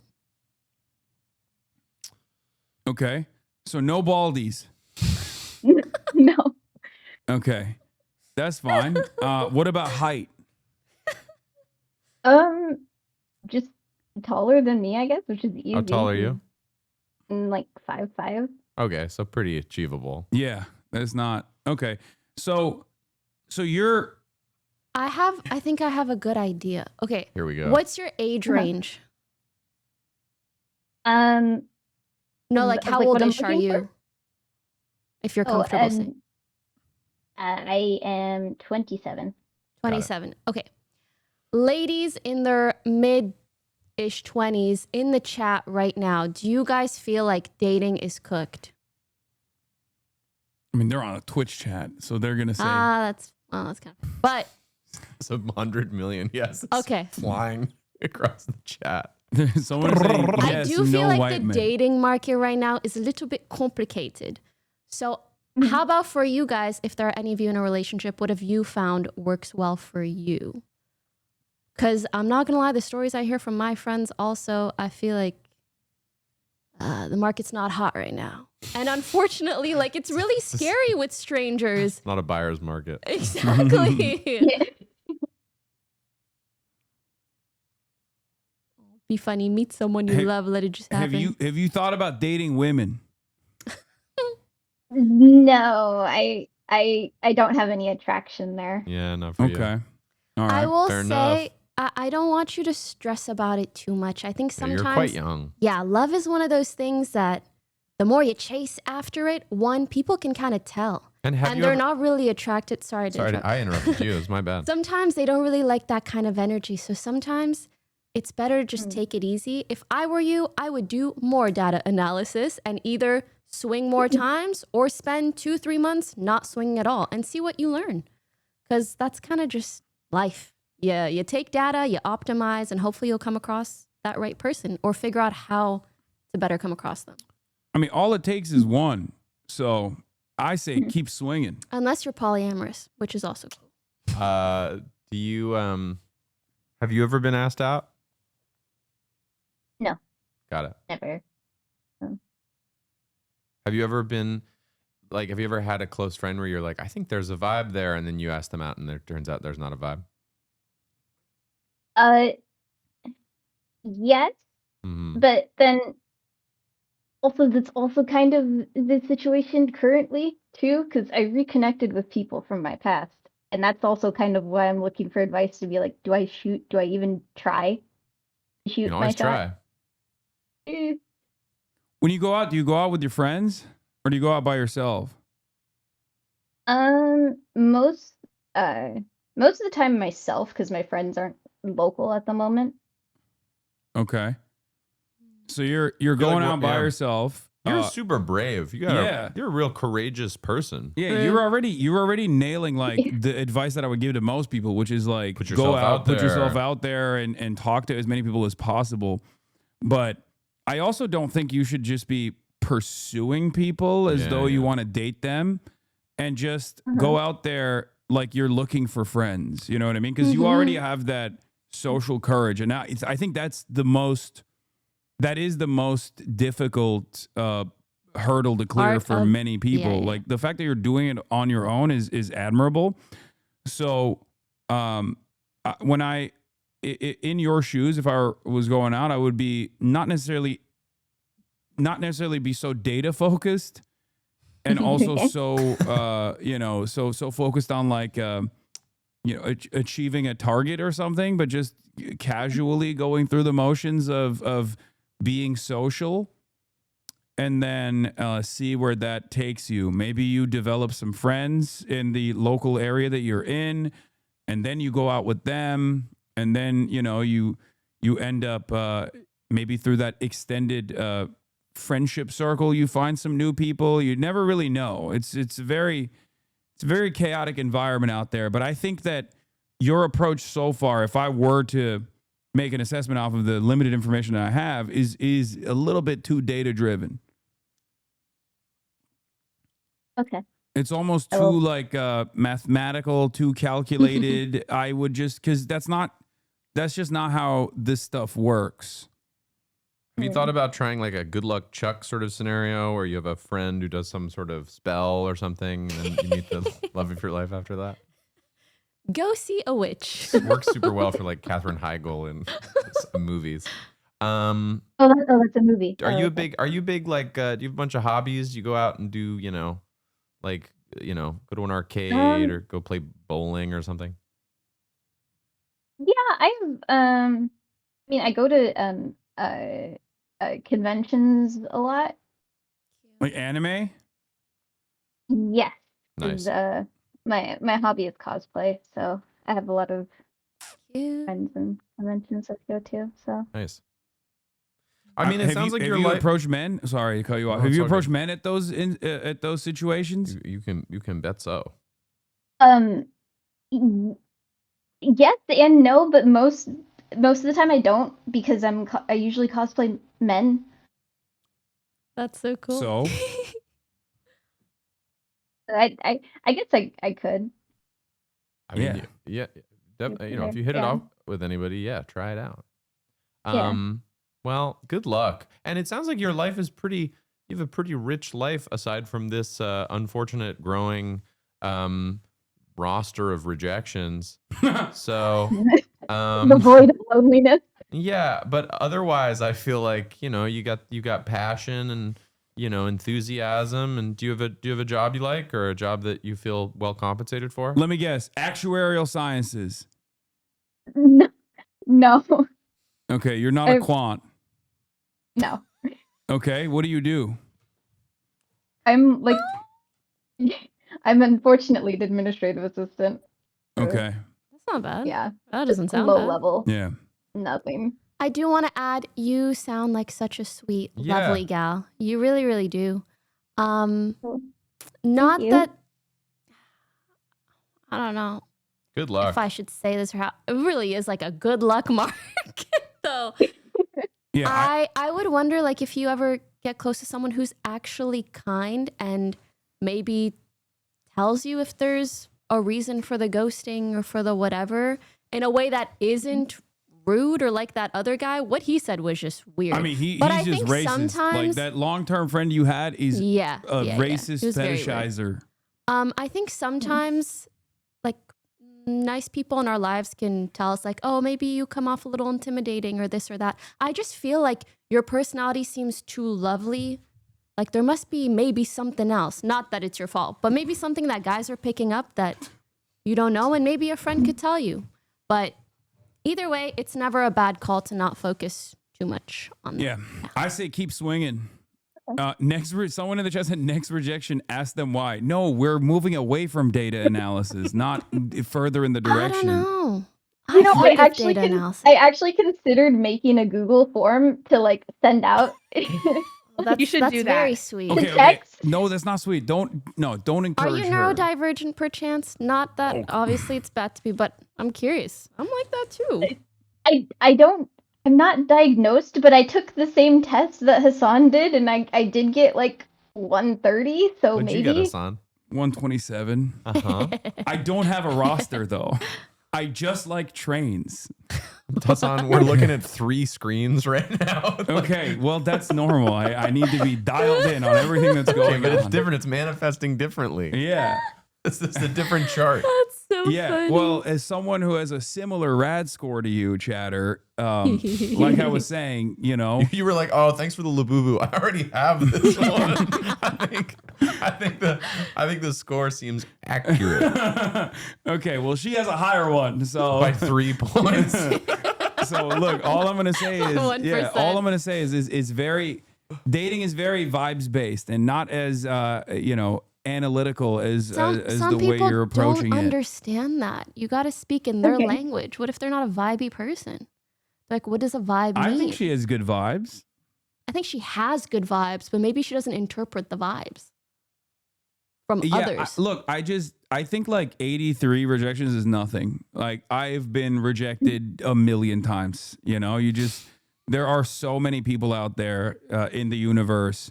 There are, no, I'm serious. Like it literally doesn't Mostly matter on planet Earth. but And whatever. the fact that you have gone through, I don't know, 82 rejections and then went for the 83rd implies that you have a lot of social courage, which is and good. tenacity. Yeah, and I think that's what's necessary in this dating marketplace. So, you just got to keep on trucking and find someone with similar hobbies and maybe also has a similar rad score to you. And maybe try to find somebody with a similar number of rejections. That's I would easy, politely add that I do feel like there are some discrepancies between how women go about dating and men go about dating nowadays. So if anything, maybe you should find some similar girlfriends around your age and talk to them about this stuff. Yeah. I feel like you could learn a lot. Either people in a similar predicament and also people who are in happy relationships. I actually think that's your best bet. Okay. I wish you the best luck, and Yeah, I good really luck. think you're lovely. Yeah, you've been really sweet to talk to. Mm-hmm. Thank you. I have empathy Thank for you guys this. for your advice. Yeah. All right. Thank you, Chatter. Thank you. Thank you. Billboard, if you have the money. Oh, I like that. It's crazy. Are you the one? Photo of your face, Sabrina, and then are you the one? And then it's a Google form link. That's right. Yeah. It's a Google form QR code. I'm a big fan of a Google form, so I can't hate on her for 6'5" that. multi-millionaire chat. I've been rejected a million times. First of all, I'm do you think 6'4". this is? Yeah, I am 6'4". And do you think this is how I materialized on the planet? Like, do you think that I did not go through my own personal experiences leading up to this very moment? And secondly, even now, yes, the answer is yes. You're not going to be the right person for every single person. I think it's good that people reject you and people reject me as well, which is because the alternative is worse. The alternative is that you're stuck in you're stuck in this relationship hell, I guess, with someone who's not the right fit for you. So yeah, I think it's a healthy thing. Rejection is healthy. Okay. And it's actually really good if you can get used to being rejected and that doesn't deter you from continuing on with your pursuits. I think it's healthy to get used to rejection in all aspects of your life. Absolutely. Also, career. I feel like that'll get you so far. Oh, I love the saying, rejection is just redirection. Like the thing that's meant for you will be for you. To be honest, Grown Up Fat is the only reason he's not evil now as a man over 6 feet tall. That's crazy. Yeah, there's the other one. But it's also true. The probably. other one to piggyback off your quote is that I always like a successful person has failed so many more times than you've ever even tried. So true. Which is pretty much true. You don't really get it off the first bat. Sorry, quick question. You got any snacks? Yeah, what do you want? He's got I got Vicodin mad over there and some Zin. I got Some mad. Zin. I Wait, you have, didn't let me sniff the cigarette. Yeah, we have copious amounts of I am snacks. into many kinds It's of protein. snacks. So I have Chinese cigarettes here. Here you go. thank you so much. Chunghwa. Are these different than regular? What are you sniffing them for? Just the odor? Is this? I don't think that's how a normal cigarette smells. No, that smells like tea to me. We got That's how a normal questions. cigarette smells. Oh, really? Pokey, questions, popcorn. What do you want? There's mad like protein bars and stuff too, different kinds. I like savory, and I want one protein bar. If you have the barbell ones or whatever, I love a protein bar and a savory. Thank you. Yeah, see, they know they. I can they've also said it's order The food. peanut butter ones. I didn't realize I Yeah. I ate Wait, before you guys cigarettes too? came. Or the these? unlit ones, yeah, which is what they smell like. Oh, Do me a favor and never mention the Built bars in public ever again. The Wait, what? Built bars? Why? Yeah, those are Built my bar. shits. Oh, You is can't it find hard them to find? anywhere. Yes. Oh yeah. Do you want to try one of those? They're marshmallow protein bars. They're fucking insane. Like insanely good. Yeah. They're so good. I'll look Wait, at hey, one. Can you grab a Built Wait, bar too? Frogan, what kind of gelatin is in that marshmallow, my girl? Oh, I don't know. It's not haram if you don't know, Oh you my know? God. here. You just got fucking halal check, Morgan. God damn. Unintentional. I thought you knew. Haram police is in the building. Hasan, you know you've gotten like 400 subs. You don't I know, even but I don't want to call it out blink. because I have guests here. I'll call it out for you because Okay. I feel bad. Harvuka and then like this Prince Zulu. Prince of Zulu. I think has gifted literally 1 billion subscriptions. Yeah, that's Thank true. you. Prince of Zulu, thank you for the 700 gifted subs. Kaya, it is not food for you, girl. I'm great. Thanks for the offer, though. I really appreciate you. Someone said, be careful in dating in cons, please. Okay. In cons? Like conventions. Oh, cons. One thing you should never do is date in Hoscord. Chatters. Are you speaking from experience? Hell no. You think I'd ever talk to any of them? Damn. Talks to them all day. There's also an improper power imbalance there because Frogan is a mod. That's true. Mod No, but- versus Hoscord regular. Yeah, no thank you. No thank you. I'd rather talk to a Redditor at You that sure you don't want point. one of these? I got two. I'm okay for now. You But never if know, it though. looks really as good, you eat it, if I I'm like, got you. oh my God. I just had like the largest burrito possible where? before I got If- here. Tacos Delta. Nice. I feel like I've heard of that I like place it a lot. recently. Elise, Never had thank you though. for the 10 gifted subs. Thank you. Okay. All Should I right, be the who's next person? The next person is named Fur, and their pronouns are she, they. Okay. All right, Fur, you're on air. Hello, Fur. Welcome to Chadvice. What's your problem? Hi. Well, first of all, hi, Pookie. Hi, Phineas. Hi, Hef. Hello. Huge fan. So let's start with this. So my former is important. I'll get back to that later. Owes me over like 80 euros. You can make the conversion to freedom money if you want. It's pretty much around the same. ever since we went to this trip to Copenhagen in August, which was really cool. We went some other friends. Thing is that he had come from another trip in some other place, and he had gotten his wallet and his passport stolen before coming here. So Like he had his no way. story. Sorry. Go on. Yeah, like he She's basically flying like off this protein I'm an bar. active listener. yeah, like he has to stop getting lost, but that's something I'll get to that later. But yeah, it's like an issue. Thing is that like he had no way of paying for anything. I just commented, is this Greta? It's messed up. Oh my god. I mean, honestly, like, yeah, I'll get to that later because it's like a huge thing. Whether or not you're But- Greta Thunberg is the next thing that How you're we gonna get get to that later. Like, am I that clockable? I mean, like, both of us are autistic, so maybe it's just like the autistic accent. I mean, who knows? But yeah, not like the the other issue- accent. It's the autism accent that we build. you never know. I mean, English in my first language, so it's just like a mix of 100,000 accents. Anyway, yeah.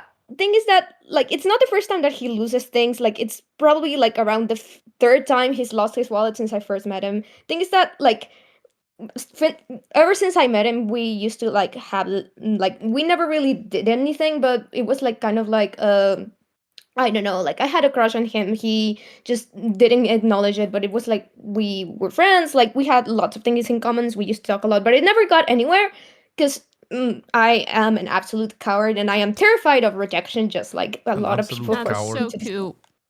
Okay. Yeah, at least I'm self-aware about it. It's just that, yeah, but we'll get to Are that. you Dutch? Where are you from? What country? I'm from Mexico. Sorry? I'm from Mexico. I Oh. don't live there right now, but You I have am. such a like European, like a like Danish Dutch accent. We're in Copenhagen. I mean, I learned English They in have Mexico. planes in Mexico. They can travel to Europe.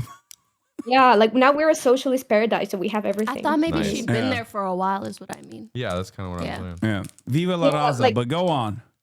Yeah, thing is that like I recently like got over my crush because of the thing about him owing me money, and I got pissed about it. Also, I realized and I found out from other friends that it was like unrequited, so I eventually got over it. Thing is that with this person, like I feel bad about asking for the money back. Like it's not the first time that he's owed me money, but it's the first time that he owes me this much. How much Things total? that- How much money does he owe you total? Right, it's 80. Like before he paid me back some of it, the highest amount he ever owed me was like over 200 euros. Okay. But like he started paying back piece by piece because like he felt way too bad about it. But it's been like 6 months and he still hasn't like answered to any of my texts when I ask him like how is this going. Like I'm aware that he has like financial issues. Like we're both Latinos living in Europe, so it's obviously hard. Like he has some problems with his work visas and like obviously like it's not as easy for him to pay me back as fast as I would want him to. It's just like the ghosting and the not saying anything about it. Like I'm aware that he does this a lot to other people, that he just like doesn't want to, like he basically just doesn't talk about it or like pretends that it's not happening so that people would stop asking him about it. And like it's become like an inside joke in our friend group. Like we have a huge friend group that we share. Do you So still it's have like a crush on him? not anymore, but it's like been really recent that I'm trying to get over it. That's where the problem comes. The thing is that I feel bad asking him for the money, but I don't know if it's just because I actually feel bad about his situation or if I'm still like not really over it and I'm just not realizing it. If I was you, I would take this as more of a reason to get the hell over him. Yeah, Not no on- broke Yeah. boys. No broke boys. No, it's more so like I'm sure we've all maybe met someone at some point or other that is notorious for asking for money and never paying people back. That's why I really recommend people don't lend money that they aren't comfortable fully losing. Yep. Because some people just have financial issues and cannot confront it. It's deeper than just you, so I don't want you to take it personal either. You just realize Yeah. I'm not gonna get anything from How him. hot really. is this guy? I mean, like, honestly, pretty hot. That was part of the issues. Like, I mean, it's not something that's going to like keep me in there forever. Like, I'm bi, so like I'm more, and I'm usually more like leaded towards women. Like, it's the one guy that I have had a crush on in a long time, which is probably a huge red flag. Like, I was mostly like going out with women before, so like I'm probably like just going to very low fruit probably, but it was like I don't know, like we were used to be really close. We had a lot of like university activities together, so it was hard to avoid each other. So maybe that's part of it. But like, I am starting to get over it. My issue is, how do I get over the feeling bad about keeping him, like keep asking for the money back? Because like, I don't want to feel like a landlord that's just like harassing him for the money, but also like, it's my money. Do you really need the money back? Like, being serious, like, is that like money you really need? That's the thing. Like, I don't really need it. All like, right. Oh, then I mean, like, again, like, no, you want to keep the conversation going with this guy. That's why you want to have this guy in the back of your mind at all times. And I feel like the money is the way to do it for yourself. I mean, kind of, but also like, I mean, yeah. To me, I'm sorry that this person owes you money. Never a good feeling to be owed money. And yeah, I think to me, if I'm putting on my legal, advice hat, I'd be like, congrats. It's not $1,000 or $20,000. Like, you got off relatively unscathed, considering that you've just told me that you don't really need that money back in the scheme of your life. Yeah. So you've learned your lesson, which is sad. It's sad to learn your lesson that this person that you find attractive and, maybe like their personality is like not a reliable person. Always sad to learn shit like that. But when you said 200, I was like, oh my God, she's in it for $200,000. So I'm happy to know that it's only €200. Well, at least we kind of got. I know that's 340 American dollars, but I'm glad we kind of got to the root cause, which I think is you kind of holding on to this crush and not getting over the crush via him not paying you back, or that being like a line of connection between the two of you. If I was you, I know it's hard to just like get over emotional things on your own. What I love is a well-written closure text. Even if someone's not giving you closure, give it to yourself. I would literally write a big old text, be like, I thought you're pretty cool. Kind of sucks that you're ghosting the fact that you owe me money. Blah, blah, blah, blah, blah, blah. Obviously, don't be mean. But just write it in a way that makes you feel like you are emotionally processing the situation, telling them what you want to tell them, again, without being mean. And then I think just literally hitting send on that feels amazing, at least to me. Whether they respond or not, you're like, okay, well, I know where I'm headed, and they know too. I think the real problem here isn't the money at all. I think you are having a hard time cutting ties with this person because you still have a crush on them. And in your mind, holding on to the €80 or however much remains from the overall debt is your way of staying interconnected with this person. Yes, but then what does she do about it? Yeah, no, I think you should just ghost the person, delete the number, forget about it, start dating some tall, blonde Copenhagen guys. Or girls. Honestly. They're tall. Both genders are tall over there. I mean, like, the issue here is that, like, I probably would love to, like, cut every single kind of tie we have. Things that, because we are still, like, involved. I mean, we both do, like, university debating, but we are, like, more in the managing kind of part of it. And we are basically unable to fully avoid each other unless we actually quit. This is like quitting a sport. So I probably will like get around to like just send a strongly worded message to vent it, but send a strongly worded message every time you see this person in person, because it sounds like you can't avoid them. Do one of these gestures, open hand, give me back my €200. This every time. Yeah, I guarantee you they will start to avoid you. Yeah, or just like, which is their fault. Just like hit him with the cold shoulder when you see them, and also next time you see them, have a bunch of studs with you, and just be like, you could also wear clothing with money on it. That would be kind of cool. Okay, shirts covered in pay me my money. Yeah, euros, or pay me. Shirts that say pay me. Yeah. Yeah. Subtle things like that. I will say, if you guys have overlap in terms of friends and hobbies and whatnot, just make sure that this strongly worded message is something that you wouldn't mind other people seeing. And it just like really shows him like, hey, you fucked up. Yeah, and, I'm done with it. Good point. Yeah, your friends in common too, right? You go like, I like that person. They just owe me money and it's been a long time. And I'm really sad that they're not answering me. Yeah, doesn't that suck? Yeah, that's pretty. Anybody can empathize. Well, the friends already know that he's a bit of a deadbeat. Like they know that Yeah. already. Sounds like it. Like that's what I was gonna say. Like I don't think that like I mean very few of my friends know that I have a crush on him because I never really like told a lot of people. I just like never got around to it. But a lot of people have a similar issue, just not with this much money. Like he just keeps borrowing money for coffees, like pathologically, like it's a thing. So like people, if I told him that, like if I was pissed about it, I'm sure that my friends wouldn't like judge me for that. So that's actually like good advice, actually. What do you think he spent your money on? Like rent or something more flashy? I mean, like he lives on his own, and his family is still like he's from Colombia, and they all live back there. So he sends a lot of money back to them. So like he's not. He sent your money back to his family. I like that. I mean, that's kind of like a Robin Hood sort of a thing. That's kind of awesome. He's washing it. It's crossing over, into different jurisdictions.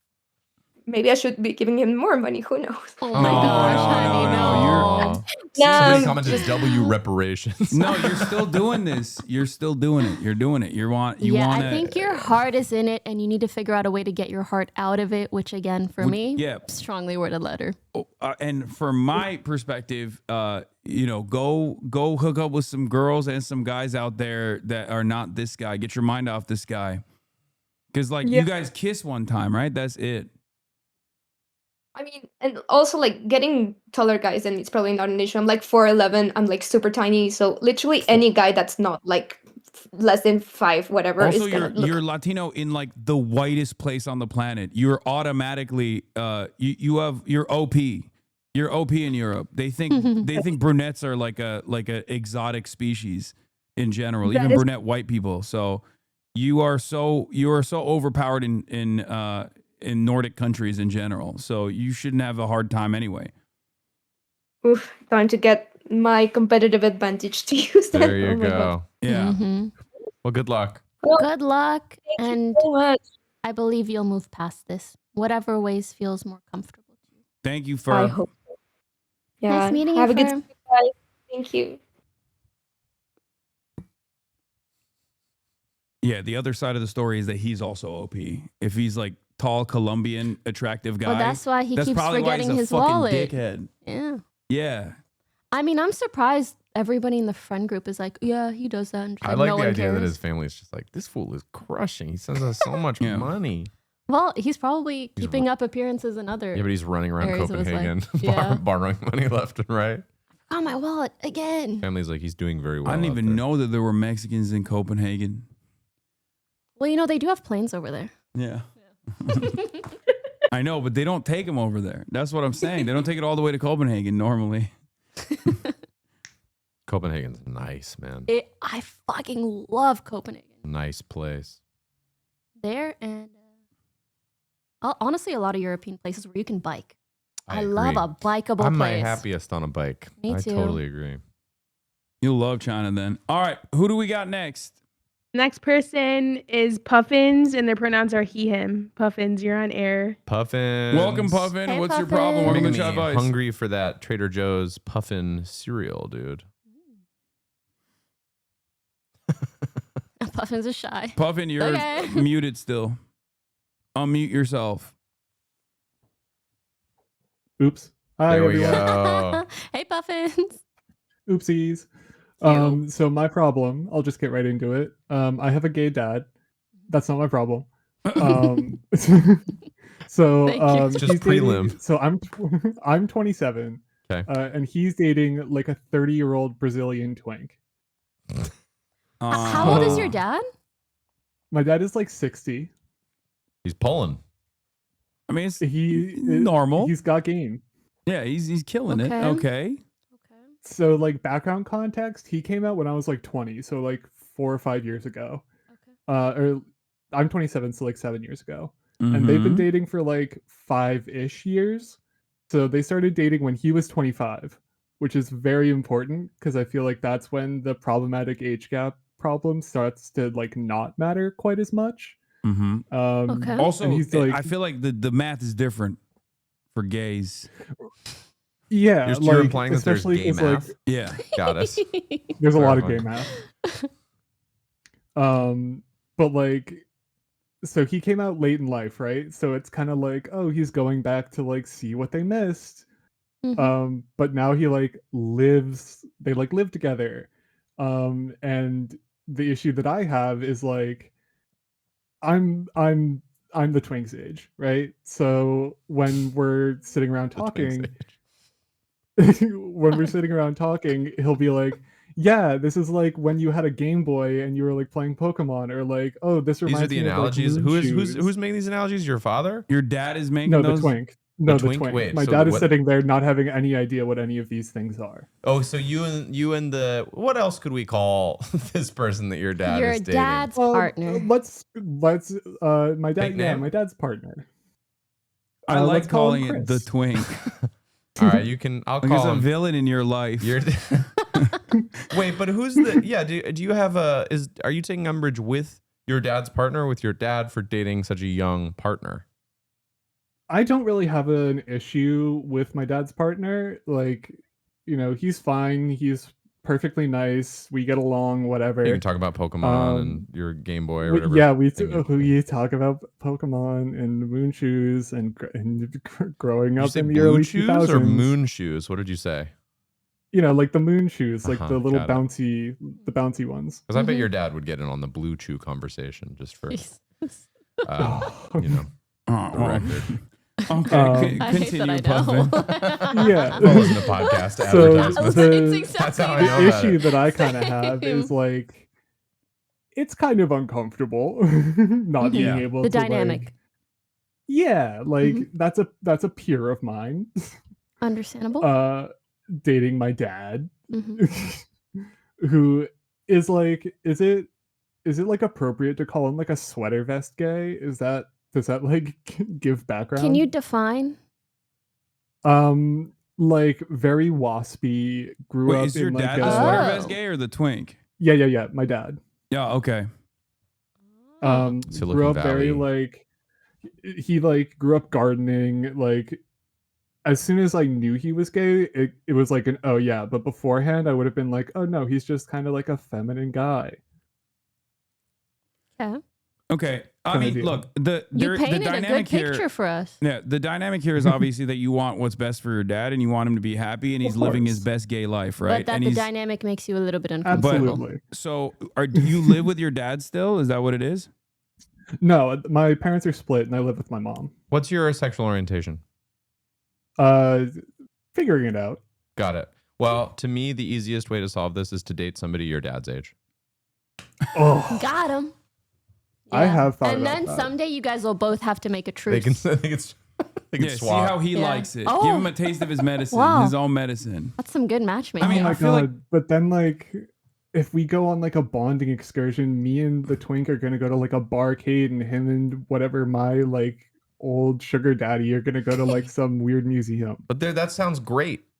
okay, yeah, it's getting a little getting freaky. better and better. It's getting a little freaky. So That's a TV show I would watch. no, my point is like if you're not living with him, but you do see him every now and then, but they're getting more serious. I feel like, I mean, I don't have a lot of experience in this field, but what I would say is like, if you want your dad to live his best gay life, I think for the time being, just letting him do his thing and working through the motions is probably the best thing to do. Even though it's a little weird for you, right? Yeah, you because just I've gotta- like I've voiced an opinion beforehand and like tried to tell him like, hey, I'm worried about problematic power dynamics, and this is a pretty big age gap that you're introducing to a pretty like waspy family that's gonna have a lot of opinions. And what did he say? Is your family the waspy family? Both sides are pretty waspy. Your dad's partner's side is also waspy. My dad's partner is very Brazilian. Okay. All right, I'm gathering. But my dad's both of my parents are Yes, white. both of your parents. Understood. Yeah. Yeah, I mean, let him. I think let him enjoy himself because, like, at the end of the day, I mean, he is like your dad's partner Making is up for a lot 30, of lost time. right? Like he's 30 years old. It's not like he's a child. Have you ever seen the movie Beginners? No, I haven't. One of my favorite movies ever. Actually, it's directed by Mike Mills, whose work I love. But it is to some degree sort of about exactly this vibe. Just check it out. Pretty great. I definitely will. I have a quick question. So is the issue here how you feel when you're around them? Or do you have concerns about their dynamic that make you uncomfortable as someone who can probably relate to his partner more, potentially, in terms of your age? A little bit of both.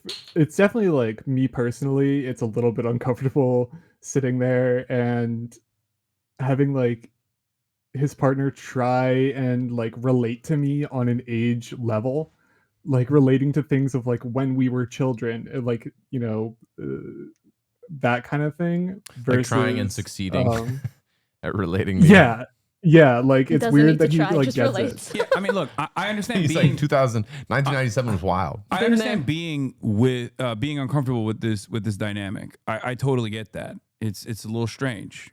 Having said that, this would be borderline or completely unacceptable if you were like in your early 20s, as opposed to the fact that, you know, your dad is in his 60s, but your dad's boyfriend is in his 30s. And at a certain point, it's like, you know, it's just you gotta place his level of comfort, especially as someone who's like only recently come out and is going through the motions and experiences. Like, I don't know how long lasting this relationship will be.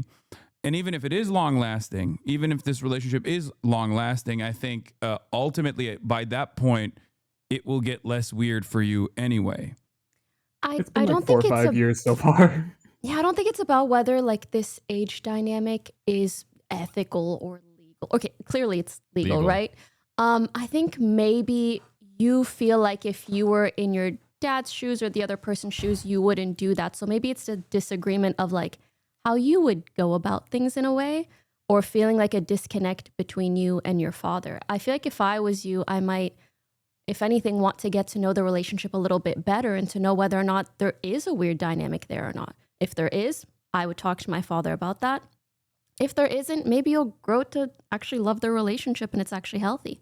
It's really, really hard to tell just knowing ages. I also feel like I have a little bit of like some weird reverse prejudice here, where if your dad was 60 and he was dating like a 25-year-old, 30-year-old woman, I might be more kind of dubious about the whole thing. But the fact that it's a gay relationship makes me be like, great, cool. I don't know. Well, also, It's so and also weird. because he like recently came out. That's what I'm saying. That's It's not like I'm dumping your mom who was my age and I'm just dating a younger, you know, younger lady. woman. Like he's like, I've made a whole big life change, you know? I actually kind of understand the game math part where it's like when you have a smaller dating pool, the dynamics are different. But ultimately, I feel like given the age range, like you really don't know until you get to know the relationship. Sometimes it's perfectly normal, and sometimes it really is an unhealthy dynamic. Like how much does it bother you? Like it's like it's really ruining your relationship with your dad? Because if that's the case, then you should have a conversation with him about it and be like, Dad, this dude is my age. What the fuck are you doing? No, my dad and I still chill. It doesn't like, it affects like holidays because, you know, like I live at my mom's and he'll come over and like visit because I can't get to his house because I'm disabled. And he lives on a hill, which is hard in a wheelchair. But he'll like, or like my grandmother isn't doing so well, so we like go as a family and visit her, and my mom will bring me there, and like my dad and his partner will also be there, and the like in front of my mom being like kind of like cuddled up and like hands on legs and like sharing their stories of their travels and like going to Europe and all of these things. Like it's just, it's part of it, it's hard for me to hear in that context, and part of it's hard to see like in front of my mom too. Yeah, is your mom loving all of this? Like, how's your mom feeling about all this? So I didn't learn, he didn't come out to me and my brother until a year after he came out to my mom, and they had done like 8 months of couples therapy on how to come out to me and my brother correctly. Wow, they were trying their best. That's sweet. So they really did do like an immense amount of work, and my mom got a lot of it out in those 8 months. But of That's course, good. there's still some resentment and some like being the divorced wife being like, Jesus Christ, my ex-husband is dating somebody who's as old as my son. Yeah. Because I Is your think he is mom actually a dating little bit anybody? younger than my oldest brother. Is your mom dating anybody? No, and hasn't since. Does she seem to have a desire to, or is she's like, no, that's not my priority? Not particularly. I thought that she was trying for a little while. She like had a friend, that was like staying around a little bit, but that just okay. like kind of fizzled out, and that all just sort of like her interest just went away completely. So one of the chats is that your mom should also date a 30-year-old. I don't think that's the appropriate I move, brought it up. Unless she finds a 30-year-old that she is in a wonderful relationship with. I mean, how would you feel if your mom was dating a 30-year-old? Weirdly better. Okay. Because then it's like balanced out. It cancels out the dynamics. Oh, it's because you're saying it cancels it out. But if Okay. your dad was not dating somebody at all, or was dating somebody his own age, and your mom was the one dating somebody way younger, how would that feel? Thought experiment. That would offset it again. Understood. Yeah. Because it's like, I think it feels like an uneven dynamic. And that would in a way because it's even it out. like definitely part of it is my dad being off like doing his like living his best gay life, and I'm not living with that. I'm living with my mom who's not living her best gay life, who I want to be living her best gay life, but is sort of just like on her own accord for sure.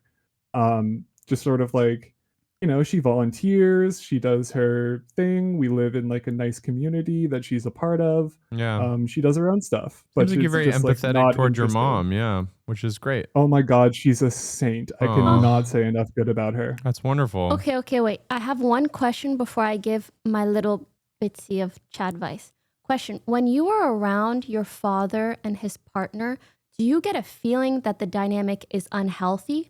Or do you feel like the discomfort is more so on your end? It like, on the surface, the first thing that hits me is I'm worried that that the partner is looking for a sugar daddy from my dad. But then like, the partner is working like an insanely good job. Like for a company that if I said the name, everyone would understand that this kid is doing really well. Okay. I think maybe a good first step is next time you guys are all together as a family, if you notice that there's something they do or talk about, and you being the empathetic kind person you are, you see that causes discomfort for your mom, I actually think it's totally reasonable to talk to your dad about that and be like, hey, I know you're really happy. I'm happy for you, but I think maybe mom gets sad when you talk about this and that because that's just not where she's at in life.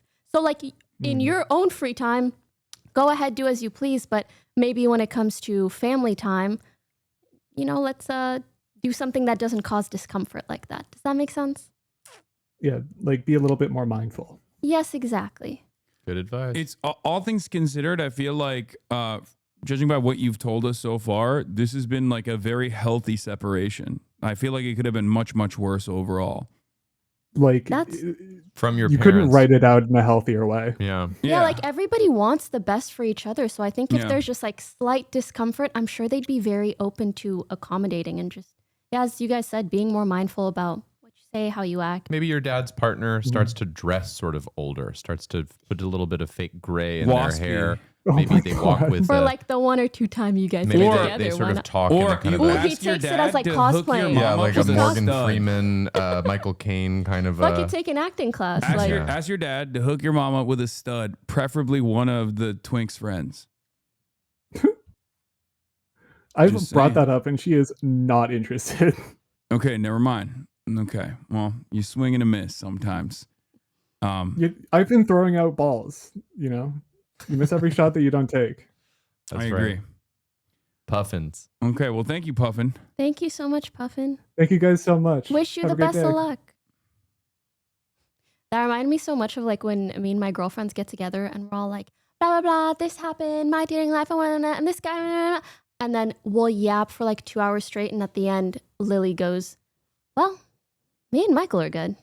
Like we're all just talking shit. She goes, Me and Michael are doing great. So sometimes you just got to know when and where. All right, who do we got on next? I have to go pee while you bring this next person in. All right, Frogan, we're here if you're ready. Sorry, I was muted. The next person is named Steve, and he goes by he, him. Steve, you're on air. Hey guys. Hi Steve. Hey Hasan. Hey Pokey. Hey chat. Wait, before you start, did you like the Built Bar? I didn't try the Built Bar. Oh, me. You're asking me? Yeah, no, yeah, you, Pokey. I had the barbell one, and it was very good. If you wanted one, okay, it's really good. Maybe 2 questions from now. I got ahead of myself there. No, Steve, you're fine. Go ahead. Okay. So the story is about Also, my first Hasan's not here. We relationship. could say anything right now. We could just go It's crazy. Oh my God, yes. Yeah. If you wanted to talk shit on his stream while he wasn't around, you're welcome to. It's not my stream. I don't care. He doesn't do gaming streams, and he always lies about them. He needs to play Dispatch. I know. He is known to be. Should I continue with the story? chronic gaming liar. Sorry to derail us. I apologize. I'm not being professional. No, you're totally fine. The best thing about Chadvice is there's no professionalism at all. Yep. We are not licensed to do this. Me, not licensed to do anything, really. All right. What's your Go ahead. yeah? What's your conundrum?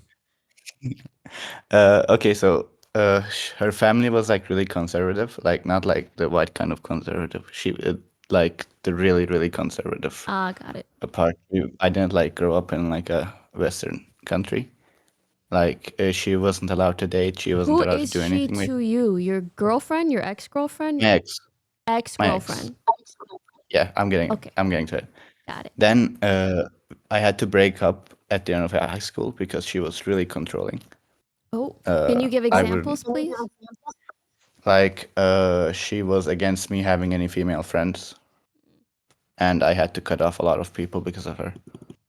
Been But there. Not good. after I broke up with her family found out about us because she got really depressed, and we also like smoked weed, and that didn't go really well. So then she was prohibited from going to uni. Like she was smarter than me. Where are you But from, Chatter? She was basic. Turkey. Salam abi. What in the educational gatekeeping? Why That's amına so koyayım? odd. Anyways, I felt really bad Steve about is not that. a Turkish name. Yeah, it's not my real name. I'm getting to it. I can't really say my real name. Hadi bakalım. Anyways, her family didn't Silivri stop soğuktur. there. Silivri soğuktur. Çok daha kötü abi.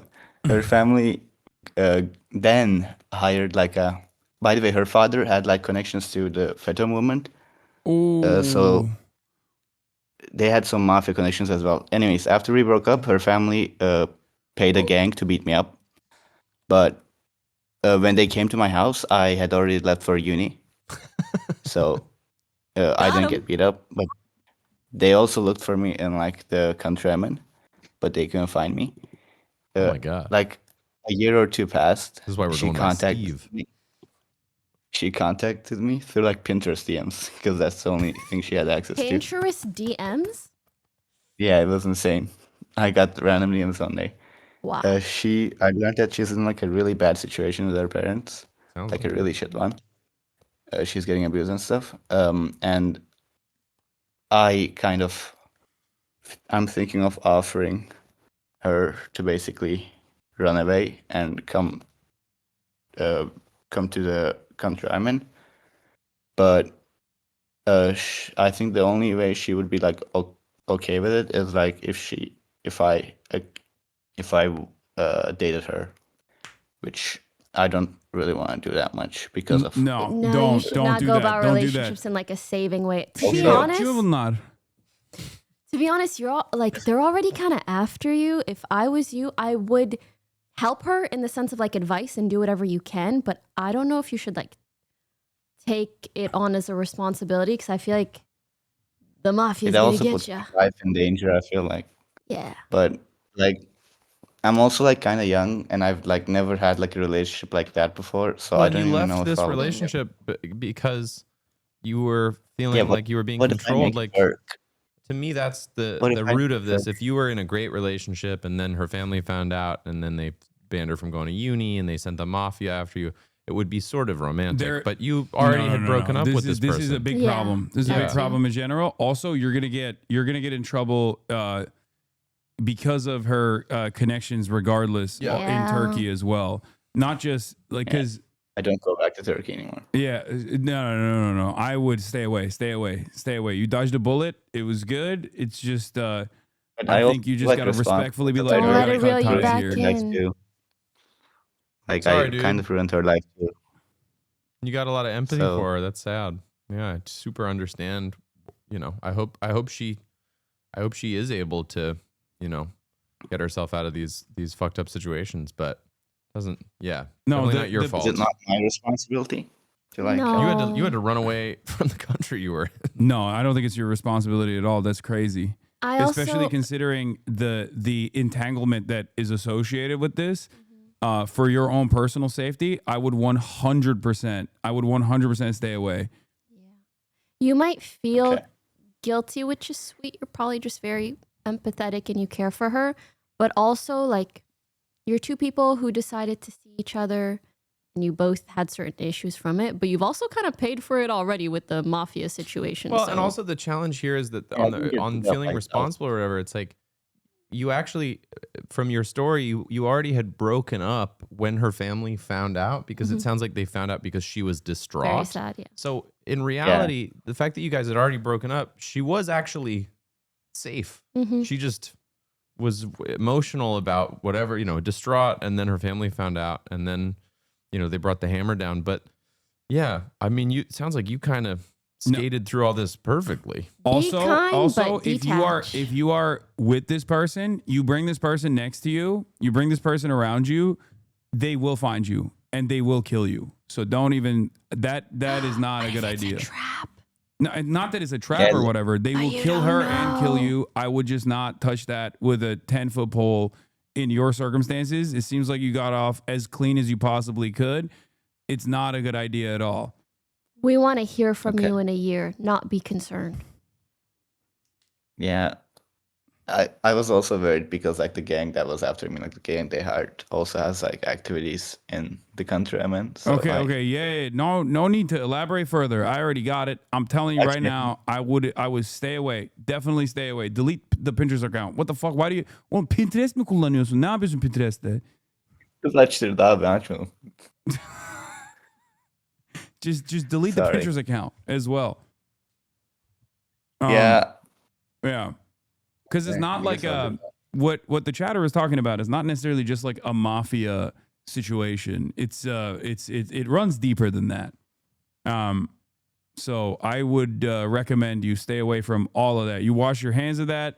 If someone asks you, you just you're just like, I don't know who any of these people are. You just cut all association and all ties entirely. And that's what my friend told me too. Maybe I should do that. Yeah. All right. Okay. Thanks, guys. Right. Shout I out wish to you my the friend. best luck. Please stay safe. See you guys. Goodbye. All right, bye. For the non-Turkish chatters in the community who are confused, What level mafia are we talking here? When he said like the person is like the girl is from a Fethullah Gülen family. Remember when I talked to you guys about this, about how like there is a CIA asset called Fethullah Gülen who passed away recently. He's a Muslim cleric that used to live in the Poconos. And this was the parallel state that they had created in Turkey that facilitated a coup that failed. And then in the aftermath of that, the Erdogan administration basically used that as an opportunity to crack down on any kind of dissent whatsoever. But like there was a little bit of validity for why they were cracking down on some of the elements, because it was like a direct parallel state that they had created alongside the CIA in Turkey. And there's deep religious ties there as well. So they straight up, they have a very long reach. So it's not just You know, it's not nothing to play around with at all. Yeah, so he definitely dodged a bullet. And there are stories like this where like some people will think that they can escape to Europe, and then they come find you. They'll do honor killings and shit too. So it's not, it's nothing to play around with. I already got the vibe when he said that they punished their daughter by not allowing her to go to university. Yeah, I know the vibe. Yeah. Very, very, very intense. All right. Next. Okay, the next one has a little bit of a trigger warning for sexual assault. Their name is E, and they go by all pronouns. Okay. E, you're on air. Hi, E. Hello, E. Welcome to Chadvice. What's your problem? Hello. So basically my friend, in quotations, used part of my life story in a short film without my consent, and they won 2 awards for it. Pretty much, I worked on a song in 2022 with this friend who we were in a band. We had made an album before this.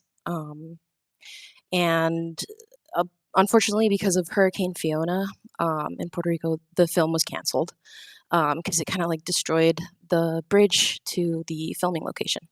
So I forgot about it. I just like left it alone. And then September of this year, my friend made the short film for a local film festival, and they posted the trailer. I saw it on Instagram. It had the song with my voice in it.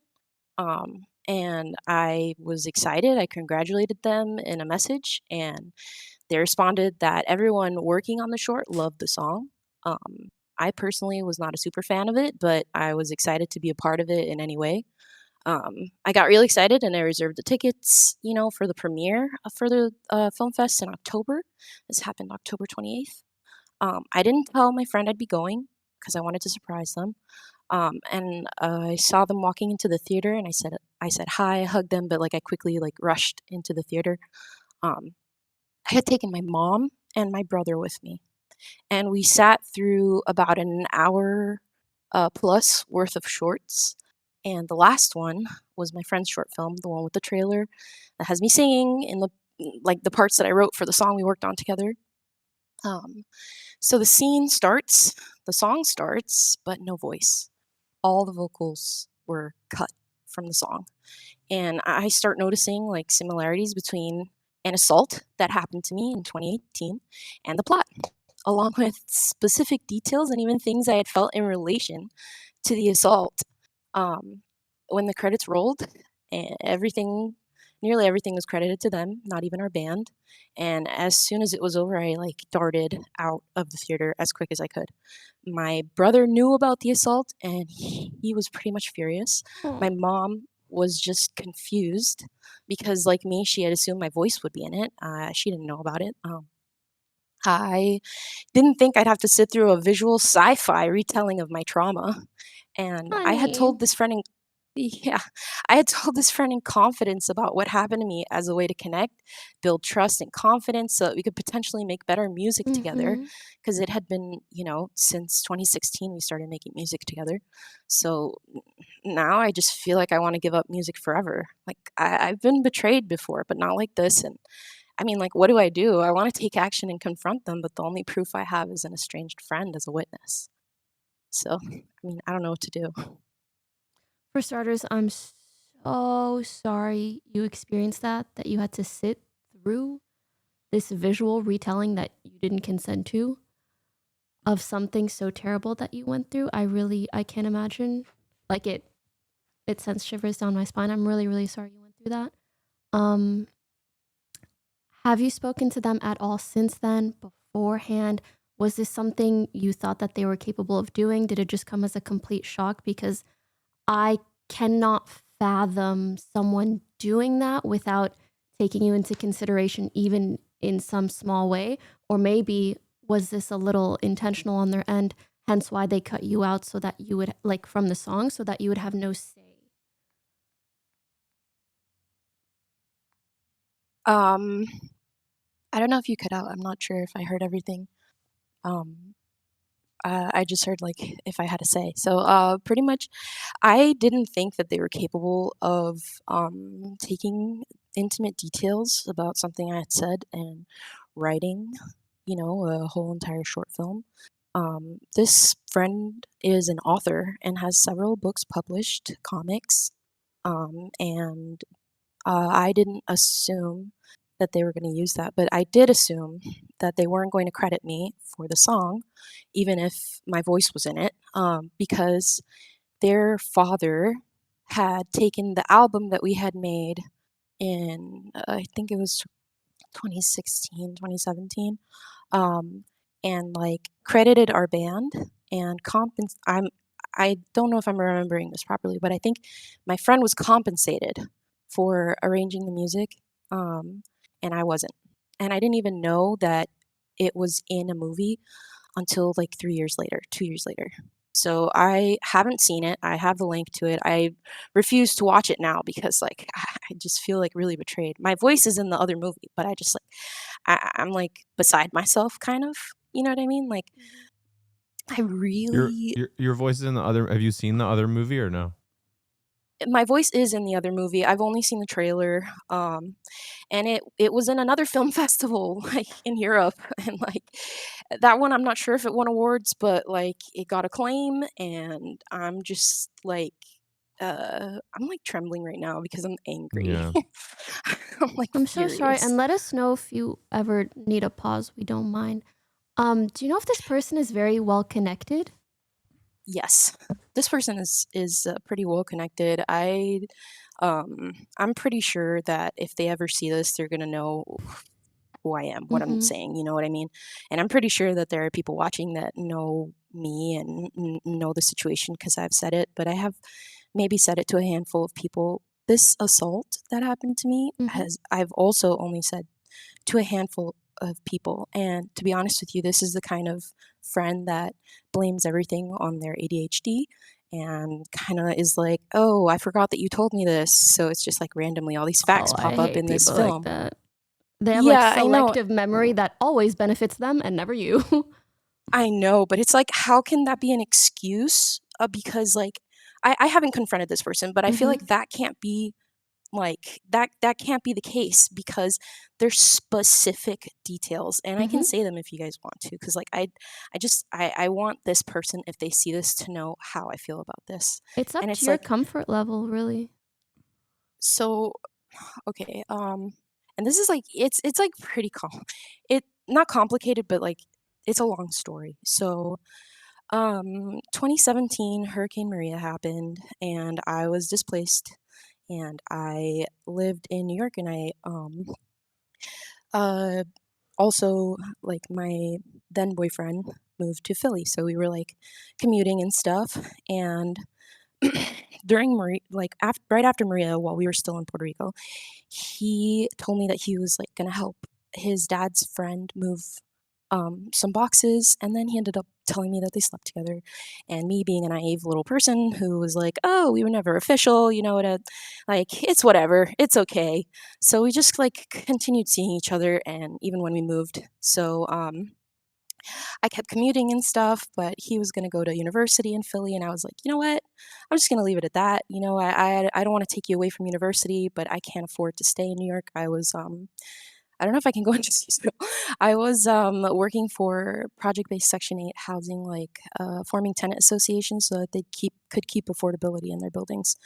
I was doing a lot of research and stuff like that, and it was just like a lot. It was very daunting. I did my best. I don't think I was my best at that job, but I did my best, and I was just drained and exhausted.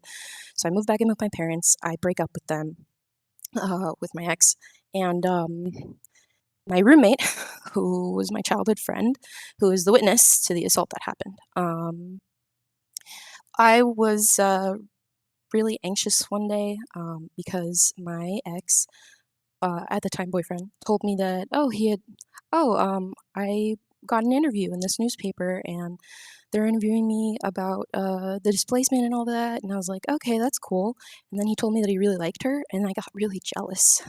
So I went to a bar with my friend. I told them like, hey, listen, I can't anymore. I just need to like let loose, just let go. So I go to this bar and I have a rum and coke. And then my friend like starts dancing with someone. They're like, oh, this is like, great, whatever. I met this person, I'm really enthralled. So they go off on their own with that person. And then I'm just like sitting alone, just enjoying the vibes and music. And this guy sits next to me. And he starts talking to me, and we're like talking, we hit it off a little bit, and he tells me he's a nurse. And then I start asking him about what he does, and like it's fine. And then he says, what are you drinking? And I go, rum and coke. And he gives me a rum and coke. And this is a detail that my friend added in the film.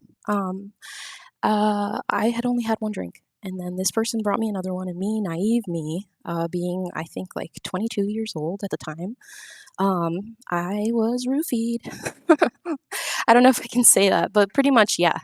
I was very naive, very stressed. So, like, I was assaulted right after that, and then I told my friend, let's get out of here.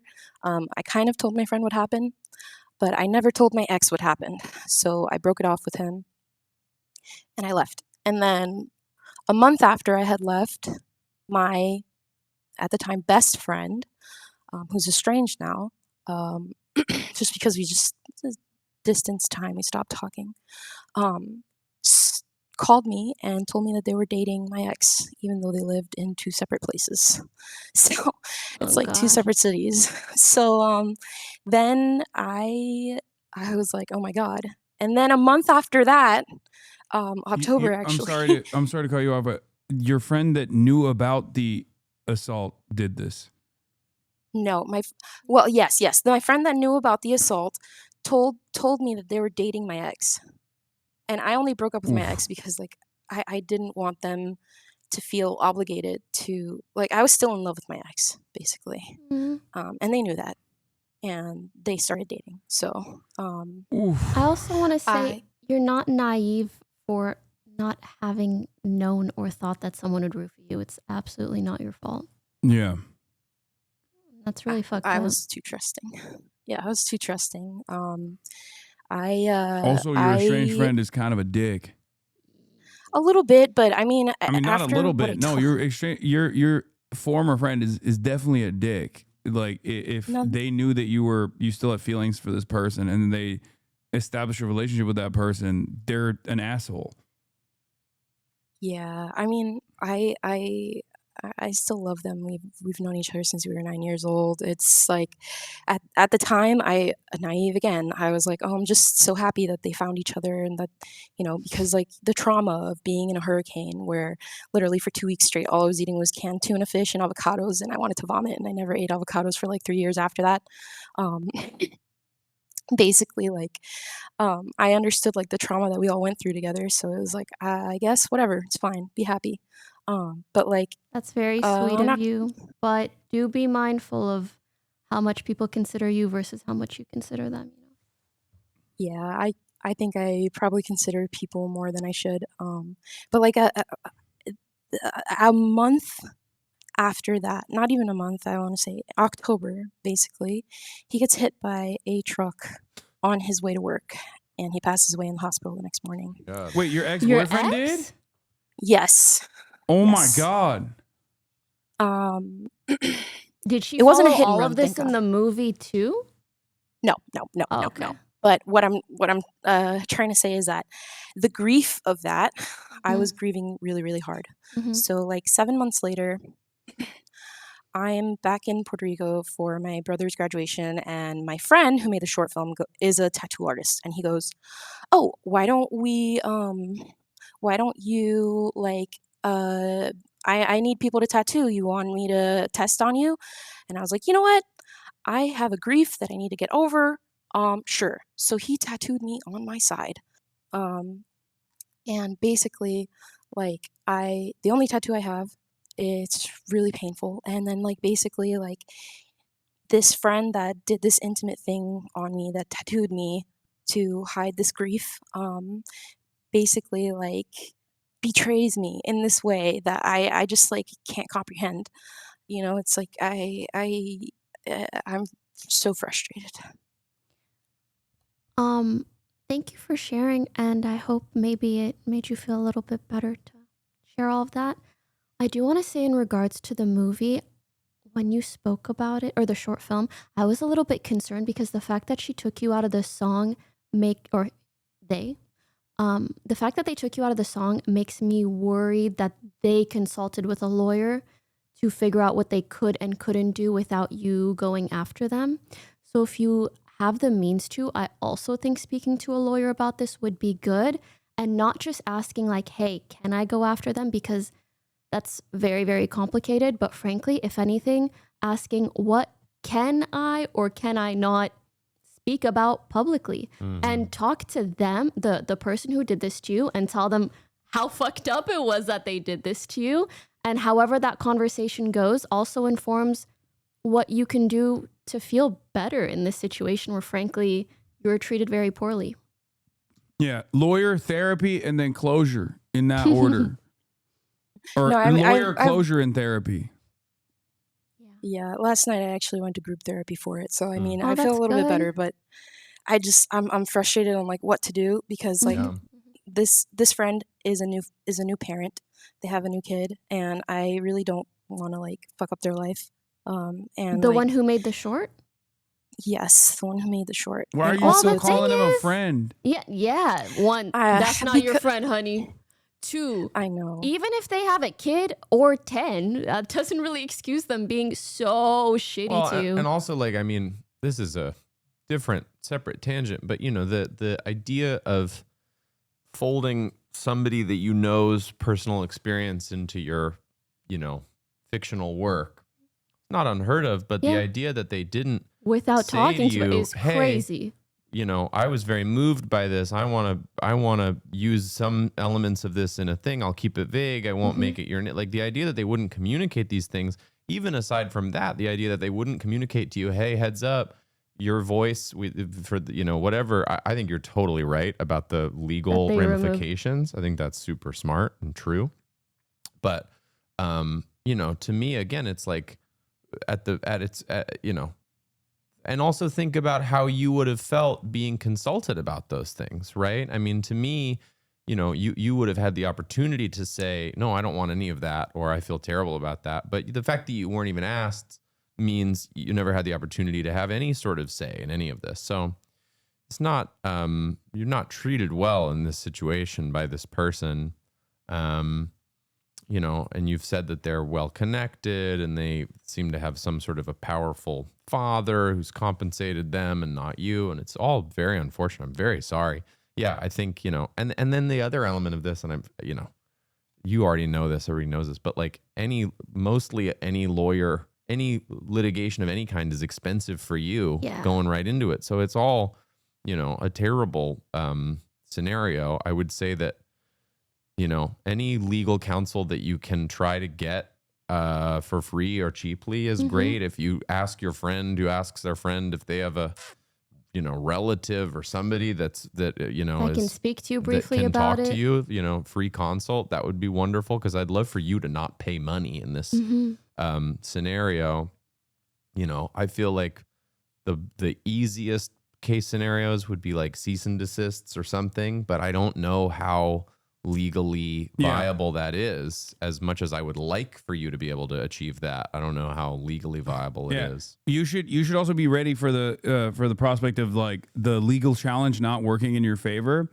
Okay, and I have a fourth option on top of everything else, because I said lawyer, closure, and then therapy, right? And the fourth option is, because in the beginning you said you wanted to quit music because of all these experiences. Then the fourth option is you pour all of your trauma into an album, and you just fucking do diss tracks. You call out this person by name. No, not by name. Legal ramifications. Okay, maybe not by name, but you like, talk to a make lawyer it and say, very how clear, can I very communicate clearly. this without being legally liable for communicating this? And I promise you there are so many ways. Use the maybe throughout the therapy, you will find out that maybe you're too kind to people. And then after that, you'll go on your revenge arc, and then you'll dump that revenge and the feeling of vengeance into your art. And then you use that. It is a good motivator. You use that as a therapeutic outlet. And then you just cook this person, and then you win a bunch of Grammys. And we'll be there. And then Phineas will be there, and he'll be like, "Oh my God!" Like I'll be crying. I'll be clapping. I met this person. I met this person online. Yeah, I would. Yeah, if there's any really good advice I would give you, it would be don't stop making music. Mm-hmm. You know, you've got this big thing that has impacted your life, and it's terrible, but sometimes that's where the best art comes from. Yeah, stopping doing, and I also, you know, you don't have to put it out or whatever, but making the thing that you like to do privately, even though you've been burned, you know, keep doing the thing you're passionate about. If you could snap your fingers, obviously none of it would have happened, but if you could snap your fingers now and something were to happen, you know, what would that be in a fantasy world? Would the film be unviewable for, you know, anybody? Would it be scrubbed? Would you get a recognition for it? Yeah. Would you get financially compensated? What would be the thing that would make you sleep best at night now? And when you speak to a lawyer, specifically speak to that aspect, because sometimes it's not money. Sometimes, unfortunately, it might be an apology, but you might not get that. I have a feeling that if you speak to this person, they will be very careful not to say anything so that they're not. Of guilt. Yes, exactly. I fear they'll really avoid that, which then avoids you getting closure. But I'm sure there's maybe something else, whether it's allowing yourself to talk about the experience publicly so other people can put two and two together. It's really up to you. So much of this chat right now is so kind of like sue, lawyer. It's not that easy. It's just so expensive for the person trying to take legal action. And then, you know, law is so, you know, murky and complicated. And it's like the you know, double whammy of spending a bunch of money and then not achieving what you're hoping to achieve is the challenge here to me. It's like, On top of that, I don't think it would be fun to keep digging up your trauma, really. Exactly. And unfortunately, that happens a lot in any legal complications. So. I mean, no, go ahead. Sorry, I mean, like when Phineas was saying about like if I could snap my fingers and what I would want. To be honest with you, it's like I was literally telling my brother on the way here that like to my house, that basically like I would turn back the clock and have him say, "Hey, I want to use your story in this thing. Can I use it?" And you'd say no. Yes. No, I would say yes. I really don't care that he used it. I care that he didn't ask you. I care that he didn't tell me anything, that he didn't communicate. That's all I care about is that like he didn't ask you. And not even afterward. It's been weeks. It's been a month, basically 1 month since I saw it. Listen, yeah, like sorry to cut you off, but to me sorry. To me that answer, and I find it very moving that you feel that way. And to me that answer is sort of best case scenario because it's the thing that you'd be the most likely to get is that you could say that to him truthfully and honestly and say, "Hey, if you had asked me to use this, you know, material and experience, if you'd asked me, I would have said yes to you. And you didn't give me the opportunity to do that. And that makes me feel terrible. And that, to me, that would, you know, that would be stunning to say to a person and would hopefully, if they're a decent person at all, would lead them to go, wow, I'm so sorry. That's what I was going to say. Like how they respond to that will be very, very telling of their character and whether or not but they've already fucked her over. No, No, some people are really that clueless. You really don't know, especially if they haven't they're afraid, experienced that level of trauma as well. Or they're like, oh, I'd rather ask for forgiveness than permission. Well, and to me, yes, exactly. Yeah. And to me, they're the reason behind not asking you in the first place is a fear that you would say no, which is a terrible reason not to ask you. But I think for you to say to them, that's so stupid of you, I would have said yes. Yeah. I would have said yes. All I want is to be considered and cared for. And I told you a thing that I have not told many people in my life that was a incredibly personal, traumatic event. And again, you failed to give me the opportunity to say yes to you, to consent to this. I was gonna say, I think that's kind of the through line, explaining to them like, hey, what you did, I didn't consent to, just like the trauma that you retold on my behalf. The reason why I keep stressing the fact that this person fucked you over though is because like They definitely did. Even if they Even were if they nice to apologize, you, probably and not if they were someone to have if in they your were life, apologetic yeah. in this circumstance, that could just simply be them being apologetic in the circumstance because they did get your consent. But the very fact that they violated your consent initially to tell your story like this and even cut you out, and also from the song, and also on top of that, Yeah, but previously Hasan, having their dad. she's never going to feel the way about that person that she did before. It's really just about the sort of actionable, like you're right. Of I'm course, just saying, you're be right. careful and But don't. they're going to be careful. There's no way. Yeah. I don't know. I feel like there's she's no too, way that they're going to be like, it's I all feel good, like baby. I feel like she's too trusting. Do these have like nicotine on them or anything? Well. Regular. Just making sure. Well, Everything here if is they make the movie that was canceled, I wouldn't say no if they asked me to make music for it, because then I would know that I'm being compensated and also credited. But I'm I mean, so sorry to interrupt, but we're running super short on time. Oh yeah. And we have other people. If we could wrap this one up, Is your please. I'm so all right? sorry. Can I wrap this up one way? Yes. I assume you want to protect your anonymity on this stream, right? yes. Okay, cool. I'm curious on a personal level to hear your music. Maybe your moderator or somebody can privately. I won't air it out. I don't want to, jeopardize your anonymity. But He's gonna blast it on That's so TikTok. sweet. well, I'm just W. excited to hear your music. So that's what I wanted to bring up here, because I don't want you to. Yeah, I don't want you to. Whatever. I feel like you're exposing yourself. But if you're making art, I'd love to hear it. To tag on to that, if you don't get emotional closure through this person, you really might, by instances like this, where like sharing your story in a way that is protected, you can meet other people who share similar interests. And I feel like that can be sometimes more healing than trying to look for it from the person who hurt us. You know what I mean? Yeah. Yeah. 100%. I wish you the best of luck. Thank you. Thank you. I'll get you guys I will connected. I'll get their links from them and I'll send it to Hasan. All right. You're Thank you for litigious. coming on. You have a law degree or something like that? No, I've just been online a very long time. No, everyone always hates the sue button in these communities. They've always. I dare you. I'm also actually, now that you've said that, I'm very interested in, or I've watched so many shows about lawyers and lawyer related things. All's so I feel Fair. like that I'm watching a lot of All's Fair. I'm all caught up. I wouldn't say it's the best one out there, but it's entertaining. Yeah, I mean, It's a very American thing to be this litigious. I don't understand No, it. the but thing- I find the legal system Here to be. so dubious. It's and such so, a game in and of itself. It has so nothing to do with who's right or easily wrong. manipulatable on the side of the defense. Yes. The Yes. person who is, actually the wronged party. Yeah, the wronged Yeah. party it's not, and it's very theatrical. I've had some legal disputes, and it's like these people sit around and they get red in the face and they talk about how you deserve $1 million for something, and then they counter, and then at the end of the day you end up paying $100,000 or something, and they're like, "This is a great deal," and you're like, fucking 2 hours ago you told me I deserved $1 million. Now I'm paying It's money. really no It's fun.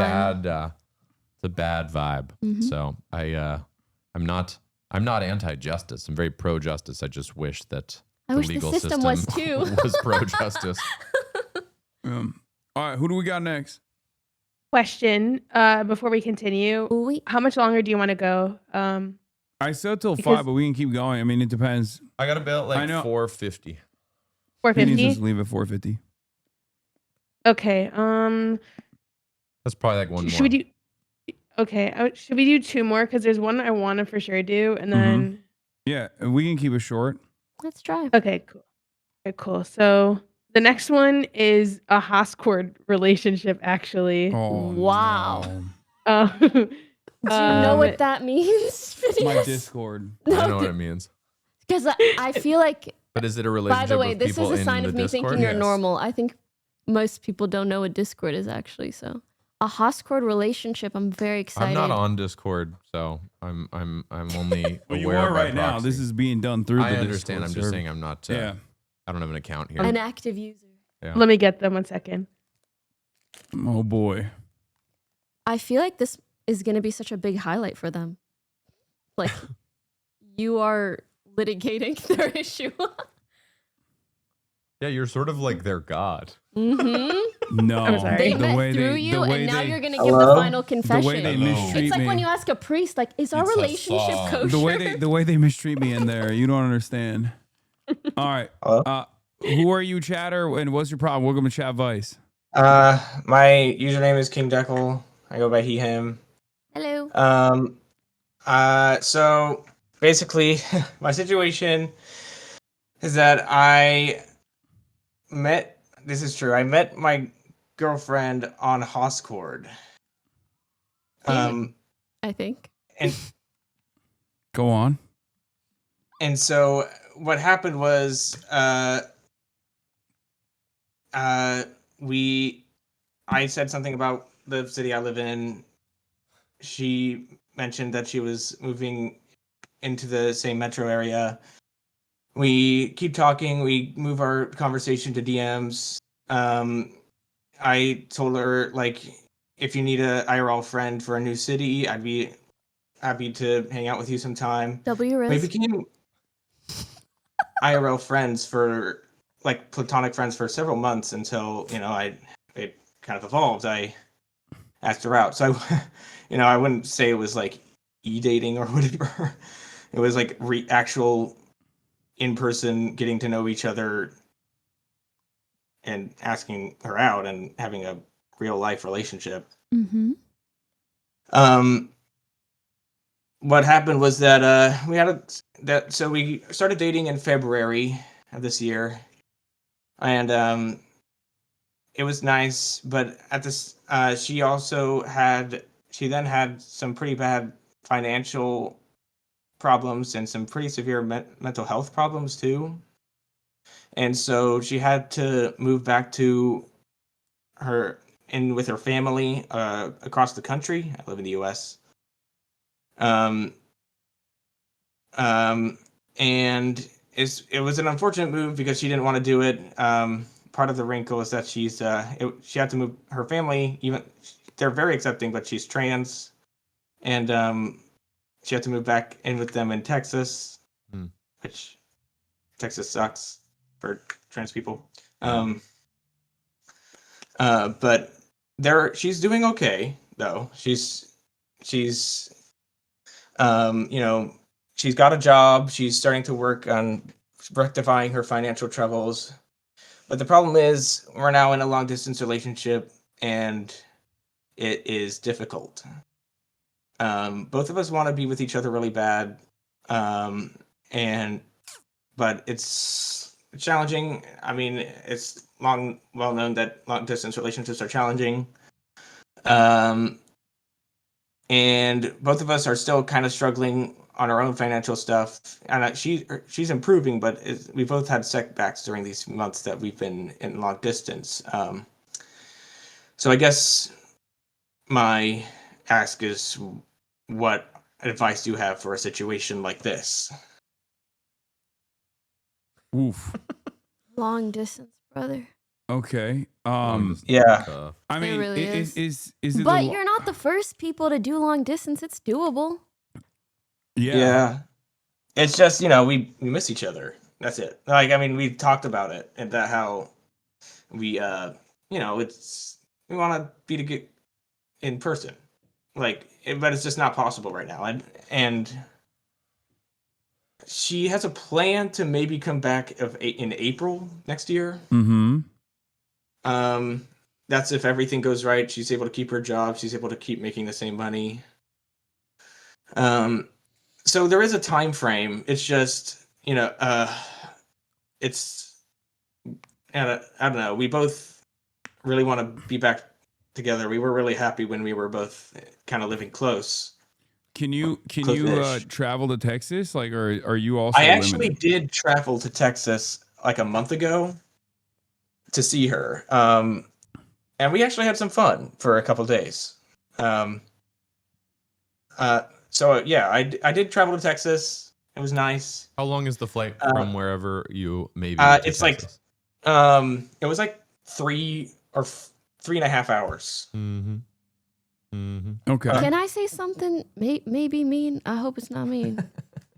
Just putting that out there. I feel like I'm catching a weird vibe. Like, are you unsure? Because if I really liked someone and we were in a long distance relationship and they were maybe gonna move back in 6 months, Yeah, it I'd would be be like, almost okay. over. Yeah, you I just feel wait like it it out. wouldn't be that big of a deal. Yeah, e-sex. Like, we got FaceTime. You guys are already on Discord. Yeah.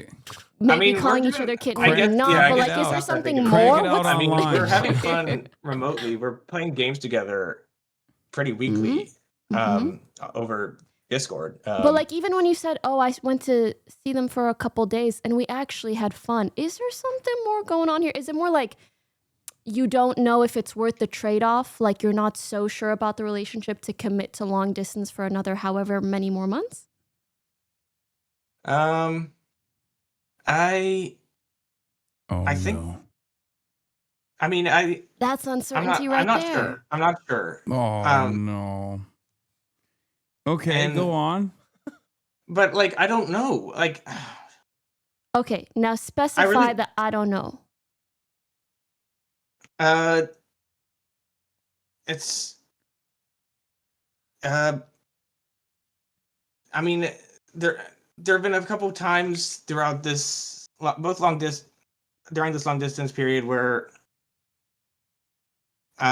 we sort of gotten frustrated with each other. I'm trying to remember the exact reason. If you don't remember the reason, you can talk about the vibe. They're equivalent. Like, what is the sentiment and issue that occurs between you two? Well, it's mostly about like, okay, so she really struggles with self-esteem issues. And a lot of the times when it gets really bad, she'll sort of self-deprecate. And it's hard as her partner who really likes her to hear that. Oh, you're like, do you think I have bad taste? Stop saying that about yourself. Yeah, that's actually what I've said. Yeah, like, I'm like, you don't have, you're not, I don't feel like she's dragging me down like she says she is sometimes. Oh. But it is, it's difficult. Okay. And she feels like because she had to move, it's put a stress, like she's been a burden on me. And I don't really feel the same. But So where is your uncertainty coming from if you don't feel the same? I really hope she's able to figure out, like, I guess my uncertainty is with whether she's able to take care of herself, I guess. And Try to take care of herself in what way? Like, work through her Mentally. insecurities. I think he's saying. Yeah. And he she's wants in her therapy. he wants her to work through her insecurities. Okay, but again, can I be mean for a second? Everybody has insecurities. Is this an insecurity that like directly impacts your life, or is she like, I think I'm not cute today? Like, that's not really a big deal. So what is it No, really? it's well, she like it's more like she said like she thinks like I should find someone better. Now, do you feel the same way? Yeah, are you starting No. to believe her? I mean, no. I I respect Have you, you- man, but that's a very Chatter, uncertain. I'm not gonna be mean, but I'm gonna be blunt. Have you Okay. dated a trans person before? Yes. You have. Okay. Yes.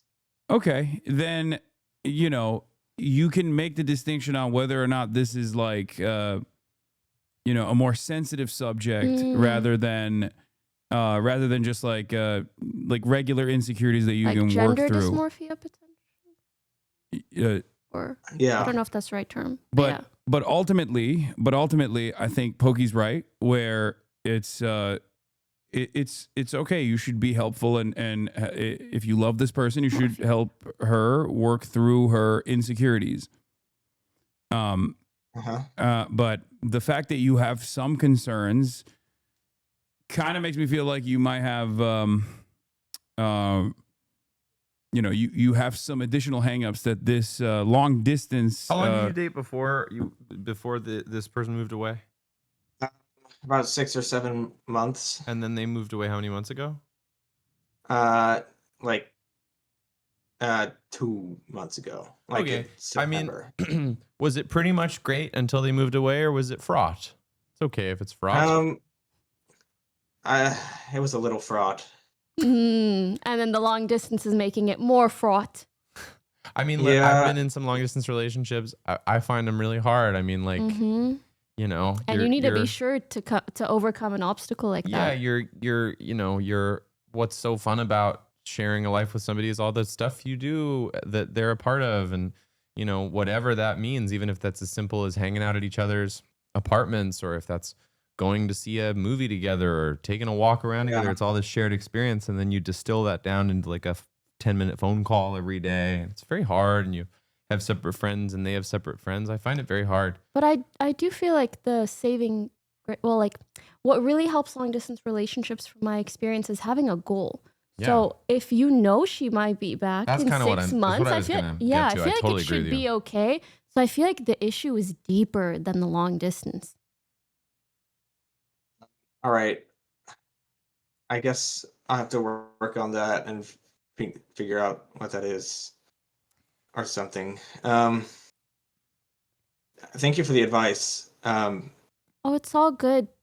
I really hope none of what I said was mean. If anything, I think this might have been a good opportunity for you to realize that there's more, and maybe that you haven't expressed that enough, whether it's to yourself or to anyone else.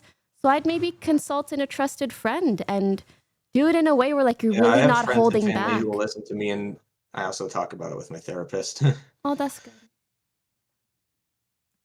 Well, listen, you'll figure it out, and maybe this is the pragmatic part of me, but honestly, worst case, you could also say, hey, let's get back together in April. Yes, exactly that. Like, if this is meant to be, let's see each other in April. I But think for she now, was gonna move back just for him, though. Oh, I don't is that know. true? I don't think so. I feel like she All probably right. doesn't Well, want I'll just say be I in live in a Texas. blue state that's a lot more friendly. Yeah, exactly. So I feel like she'd want to be there either way. Okay. Yes, we actually had that conversation where she would move back up here, whether or not Oh, okay. it was for me. Sure. I have to wrap it up, unfortunately, I think. Okay. No All worries. right. Thank you for Chatter. sharing. Nice to speak Thank to you you. so Good much. luck. You have a good one.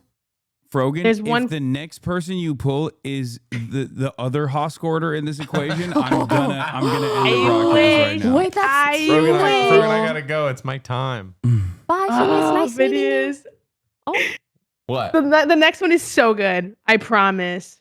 But it's not Aw. 3 minutes. You know what I mean? All right, well, Yeah, maybe I know. Is it Phineas related?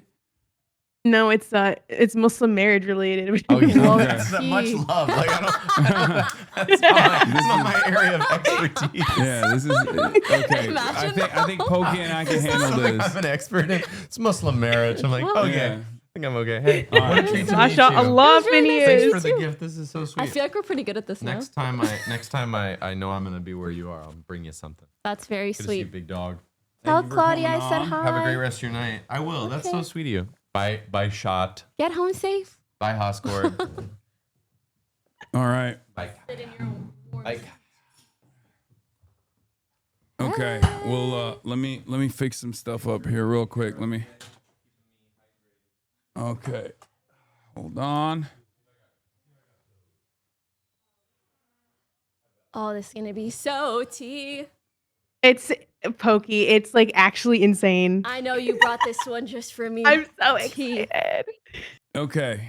All right. Here, let's Thank you. Okay, this is the final one. Okay. Let's do it. Her name is Ellie, and pronouns are she, her. Ellie, you're on air.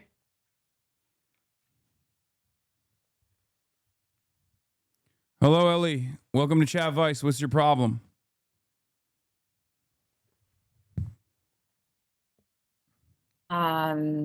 So I'm 34 and I got married recently. Congrats. And sorry, I'm really nervous. That's okay. Take your time.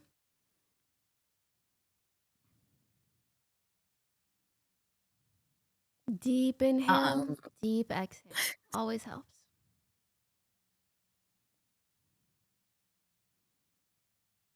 Hold on.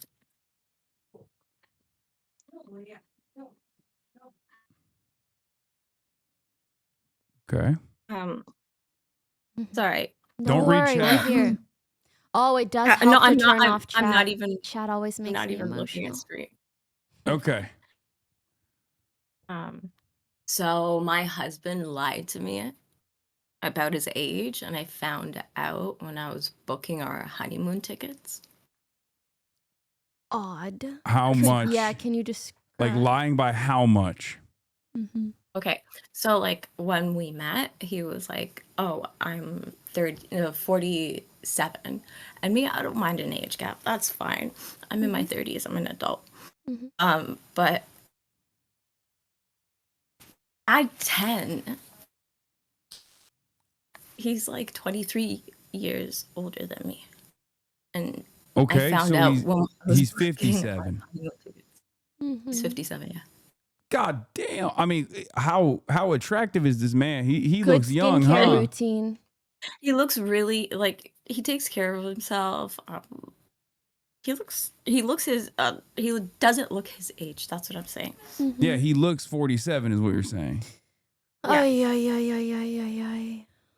That's But, like, then crazy. he got Go already ha- on. Wait, so this Go person on. lied to you and you guys got married? After the nikah, I found out. That's very common. Wait, Very, very, very common. like- Have you ever heard of the series Who the Fuck Did I Marry? Or Yeah, whatever? that's true, but that's like- 27 million part series. I know, but that's so uncommon that it was a viral TikTok, I feel like. But it's common occurrence. Okay, that's crazy. So he's 57 instead of 47. That's 10 extra years. Have you brought it up to him? No. Oh, It's damn. like I found out I was booking I was checking in for our tickets to Cancun. So I had to spend like 11 days with that knowledge and not like explode. I came back and only talked to like my friends about it, but they also don't know what the hell to do, you know? Wait, so let's get a little bit more detail in here. So Mhm. how long did you guys know each other for before this marriage? He worked with like a family member of mine for like about 5 years, and I've known him like personally for a year. So you guys knew each other for a year. Wait, Frogan said it was a Muslim marriage. Is that Yeah. so? Is Meaning this like you're a family? both Muslim, or meaning you got married No. religiously and He's not part of my legally? culture. What's up? What'd you say? Me? Yeah. Sorry, what? He's not part of he's like a revert. Oh, you're Muslim and he reverted. Yeah. Oh, damn. Did he do that for you or just in general? No, he was a revert for like a long time. Okay. Okay. And did you guys get married legally? I didn't submit the paper yet. Oh shit. Hey, So legally we're not, yo. but like the sheikh signed the paper, and so did my brother, and so did he. So They can unsign it. But you didn't it was submit. sold, guys. So it's not even like a legal marriage yet. No, I literally haven't submit the the papers to the city yet. Girl, I'm telling you, that's a sign from God. Yeah. That timing is a sign from God. Yeah, I mean, look, I make a lot of jokes at the expense of reverts and converts in general. So I'm not gonna.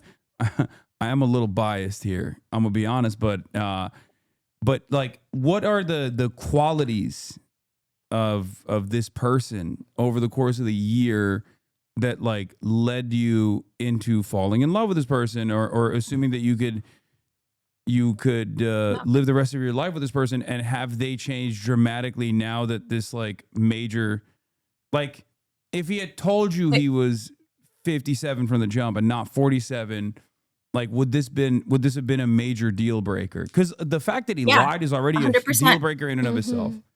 Oh, the other aspect would have been a deal breaker too. Yeah. I set like I was on a specific dating website and I set parameters to like my age. So 47? No, 48. Oh. If I wanted older, I would have set the parameters older. No, for sure. Okay. Yeah. You gotta. Yeah, don't submit that paper is what I would say. I'm gonna be honest. How are you feeling about it? My super religious cousin was like, that's a reason that you could just go to a sheikh and you'd be divorced. True. Okay, for starters, you did nothing wrong. You're all good. I'm trying to figure out but it's what embarrassing. Not on your end, okay? It's embarrassing on his end. Yeah, for For sure. being a big fat fucking liar. Sorry, I don't know what happened. The And also- filter and- off. Phineas is gone. And also, embarrassment doesn't mean that you just like white knuckle through this thing for, however many years. Would you rather have a moment of embarrassment or a life? Yeah. Time. Really? Okay, how are you feeling about it? Like, do you want to stay with them? Do you feel like you're done? I don't think she does. I just want to make sure before I lead you astray or anything. Before she goes extra hard. Yeah. So hard. Oh, that's very understandable. And I'm really sorry because that is a huge deception, and lies like that suck because it makes you think, okay, if you can lie about your age for this long and to this degree, even past the day that we get married, what else can you lie about? That's really the worst part. In my head, I was just wondering, how didn't he catch on that I know? Wait, sorry, how do you know that he knows? I had to check us in, so he gave me his passport. Oh, like, has he caught on that you know, or you know that he knows that you know? No, he doesn't know that I know that. Oh, But what was he thinking? Like, was he just like, oh, she's bad at math? Like, what the fuck? Or not thinking. Yeah, maybe he was like, oh, maybe he was like, I already bagged her. I don't need to lie anymore. Unfortunately, I can imagine a lot of guys thinking that way. But he doesn't know you didn't submit the papers. But like, would you be, if this is a major misunderstanding somehow, and you confront him with this information and he's like, oh, there was like issue with the paperwork initially. I don't think that's the case here, but like, I typoed 4 instead of 5. Would that be like, would that make up for it? Where you'd be like, oh, okay, good. Like, we're down. We're still, we're still in it then. Like, he's perfect if he's 47, but if he's 57, he's out, is the question I have for you. I don't think it matters. It's more so that he's a liar. 57, 47. He probably gonna be lying till he's 6, 7, 8, sorry, and older.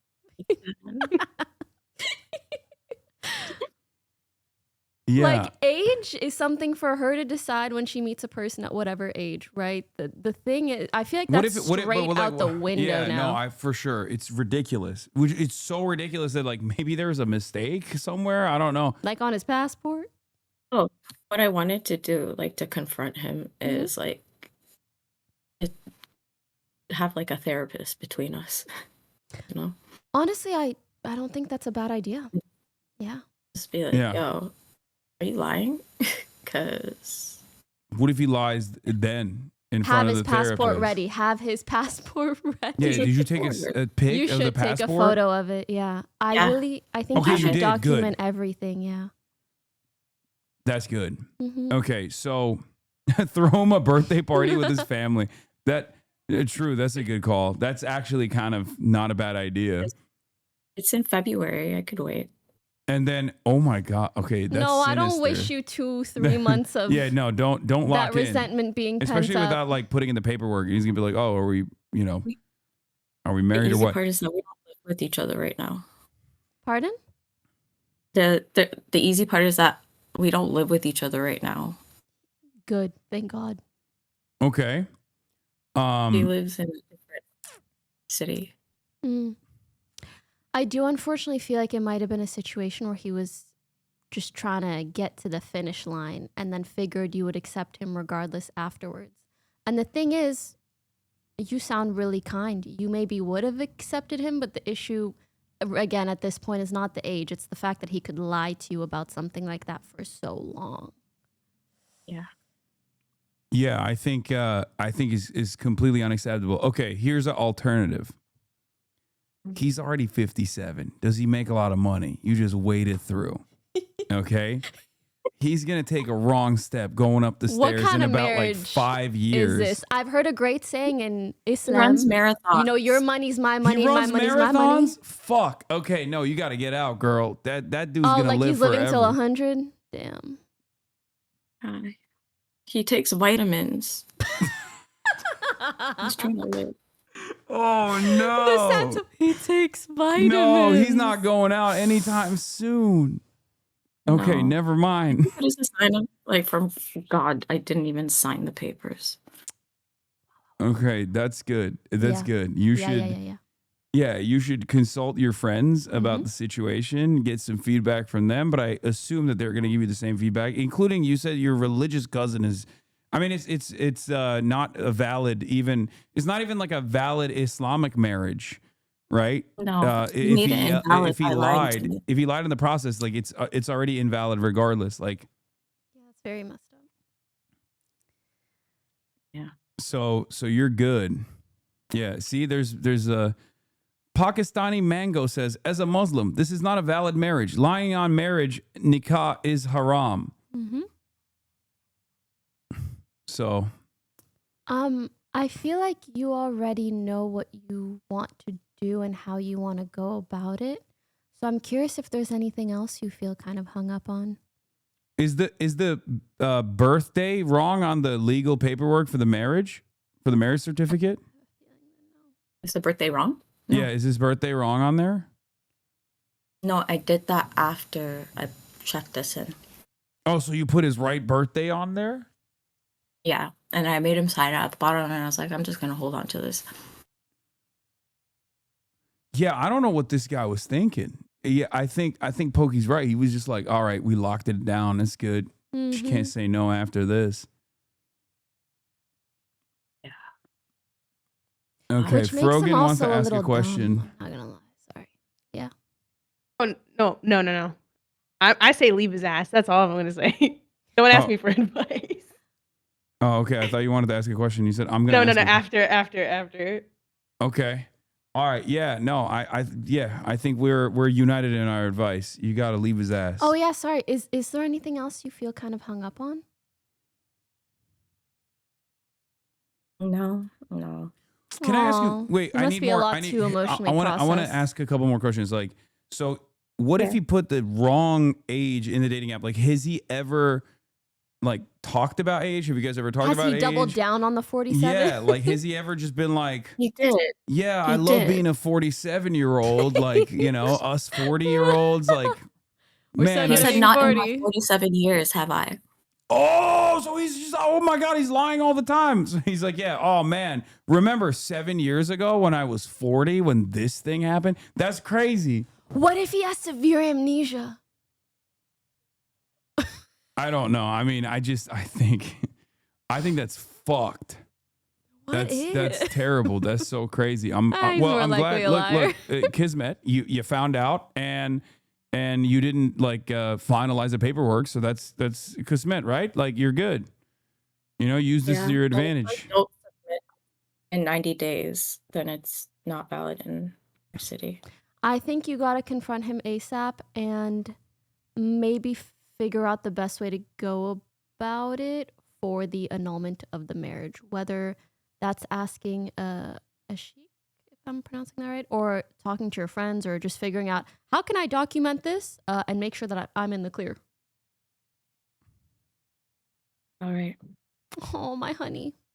It's not your fault. You don't deserve this. And trust, this is a sign God's telling you, no, another one. Yeah. Another one. And then next time we go back to the app, you do the age stuff. You can just like ask again, and even find going different. back? Oh, you're not going back to the app? You think I'm going back after this? Give her some time. Okay, hey, maybe not the app. After some time. Maybe not the app. Okay. After some time, on date like 5, you say, could I check your passport? Just wondering. Yeah, Austin asks is a good question. Ask him about historical events that happened when he was a teenager and see how prepared he is. You know a little bit too much about World War whatever. Yeah, we need to check in with you on a future Chadvice chatter. Next time, you got to give us updates on what happened, what took place. Okay. Ask him how he felt during 9/11. Where he was during 9/11. And then quickly be like, were you in high school? Were you in high school or college? Yeah. Yeah. And see how he reacts. How old were we? How you feeling? All right. One day at a time. All right. Well, this was a lovely conversation. Thank you for sharing with us. Hopefully we were helpful. And wish you the best. We're gonna hear from you hopefully in the future with a much better update. I hope so too. Hopefully.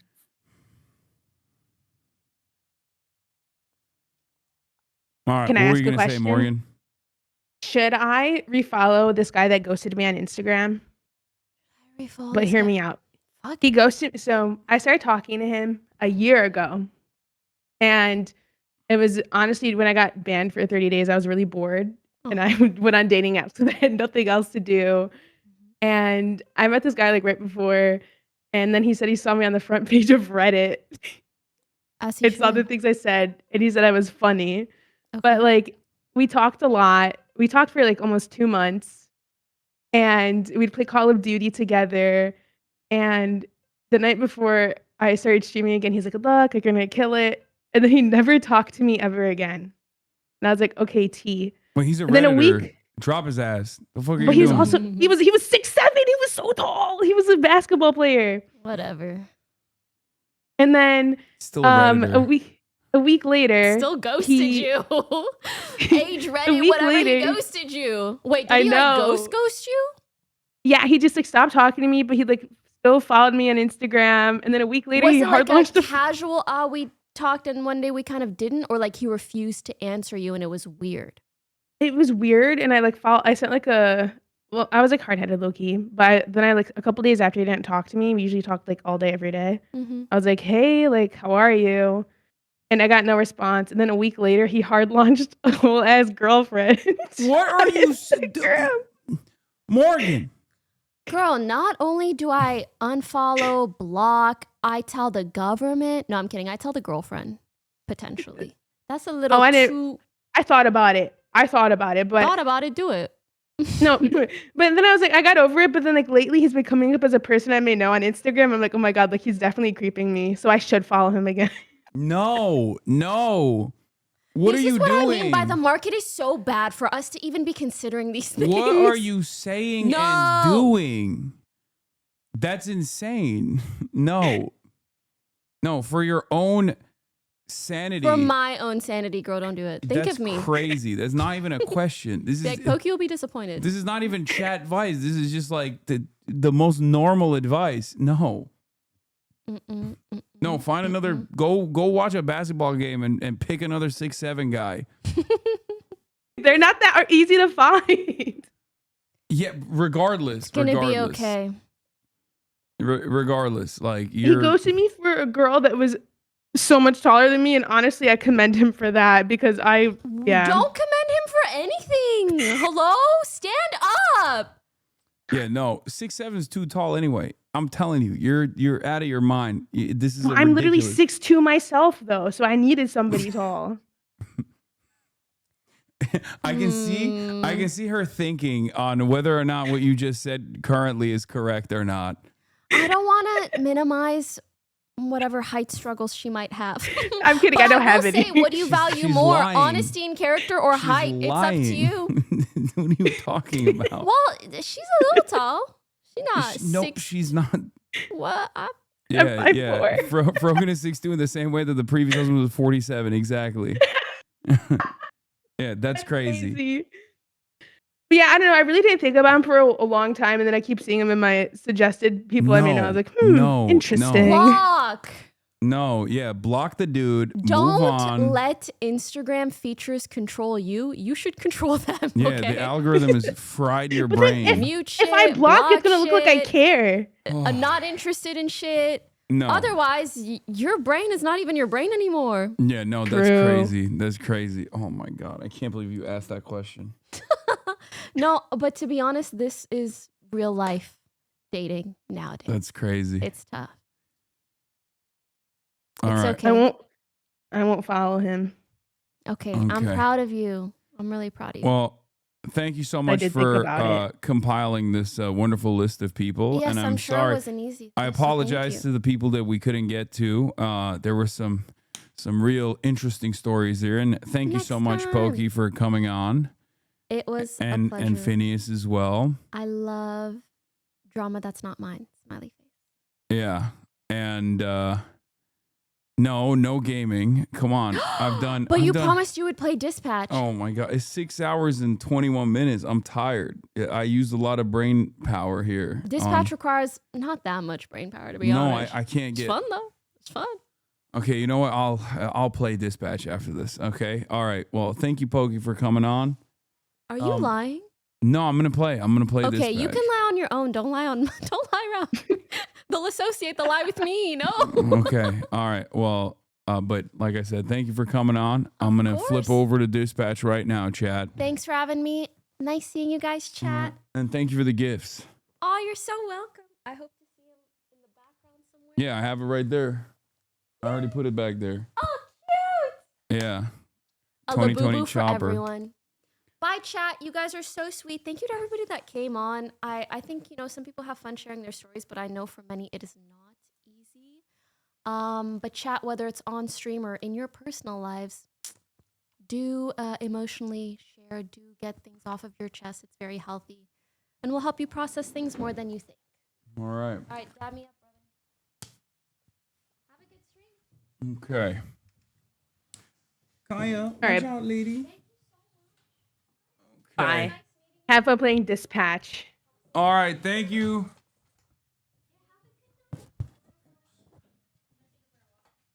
Yeah, go ahead. Okay. All right, everybody, it's Dispatch time. I'm gonna get into that right now. Okay. Promises made, promises kept. Despite the fact that your boy is tired,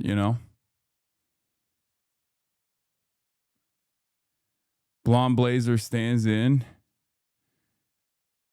After all the rejections that I just experienced secondhand, it's tough for me. It's tough for me to dive in and potentially encounter another rejection. Push through it, build the habit. Chatters, y'all are talking like this is fucking working out, dude. It's crazy. Okay. That was fun, though. I had a good time. I hope you guys did you guys have a good time? Did you enjoy it? Confidence is like a muscle, and so is dating, and so is working out. What does this guy say? I'm going to cancel myself the next time Hasan lies about gaming. Okay, well, I'm not even fucking lying now, so. Akanel89 and Anonymous, thank you for the 10 gifted. Uber Chatter, thank you for the 10 gifted subs. Set a time limit per story. I mean, Bzella13, thank you for the 10 gifted. Listen. It's not. Gaming at 6 hours is also a muscle. Listen, the problem is. Actually, I don't know what I'm saying. What is that shit brown background? What are you talking about? All right. Let's do it. Episode 4. Restructure. Employees should be aware that if they enter a personal relationship with a subordinate employee, a conflict of interest may exist, which requires full disclosure to the company. SDN. Oh, my background. Okay. SDN Employee Handbook, page 8.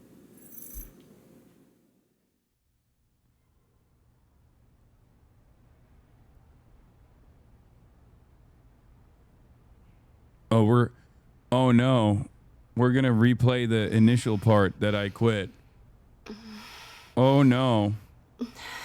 I'm peeing glue. Don't worry, everyone left the house.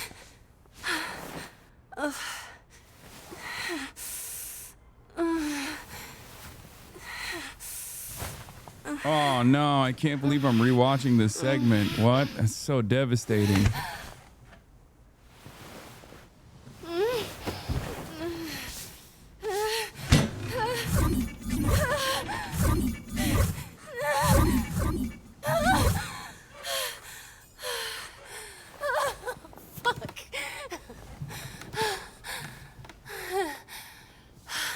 This is my favorite game, I swear to God.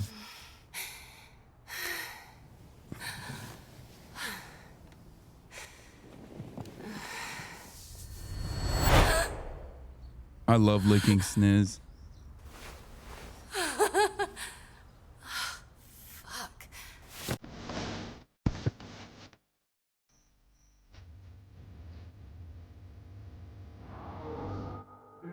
Seasons change.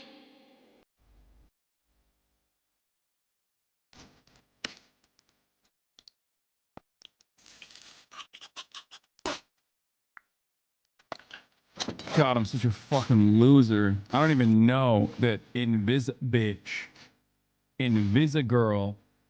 Chad is flicking the bean to me.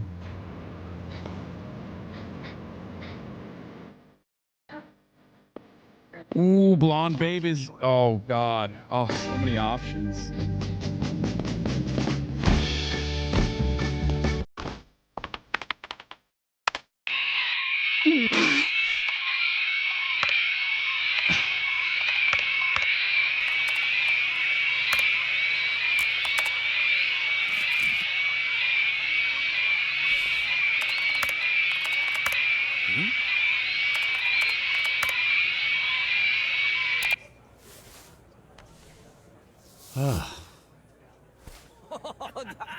Oh, that was a great prank. Oh my god. Oh, we pulled the best pranks. You have no idea what a dummy. She was tight with sonar. Never understood why. But then again, I don't know a whole lot about demonic shit. That's a thing, right? Like Richie's stuff. I don't know what I'm talking about. Anyway, best to keep an eye on her. The problem with only cutting one of them is now you gotta deal with their pissy friends poisoning the rest of the team. Come on, Chase. It's harmless. Who doesn't love an office prank? Me, motherfucker. Don't even think about it. That's why I would have cut him. Should I move it top left? The camera? Like further up? Is that better?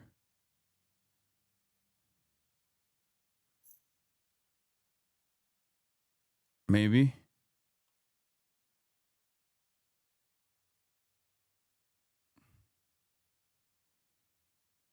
All starting with that asshole. Why's she staring at you? Don't you got some work to do? Don't you got some dementia to onset? That one stung a little. I know a Blazer's secret. looking at backfilling your open spot with Phenomenon or Waterboy. You should think about who you'd want. One of them is the poster boy of SDN and the other guy pukes water. What am I missing? We now go live to the 405 where an unusual scene is unfolding. Shit, he looks rough.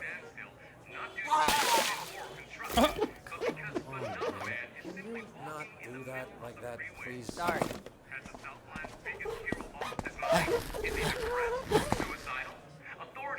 Hey, I was watching that. Oh, sorry. Looks like there's no wrong answer. Well, sometimes it's more about the person than the powers. And good thing, because Do Waterboy, he's good? You're fucking delusional. All right, it wasn't that funny. I hate Phenomenon, but... Oh, wait, what the hell? What the fuck?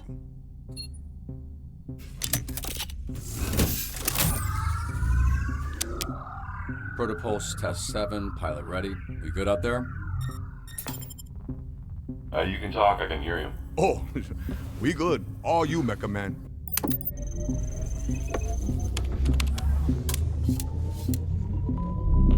System power.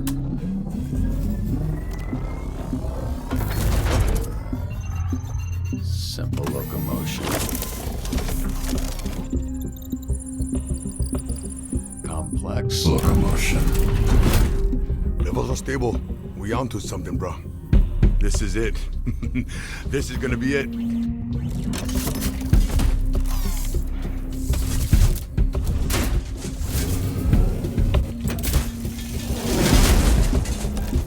ever do that move in a fight? I've never not done this in a fight, Roy.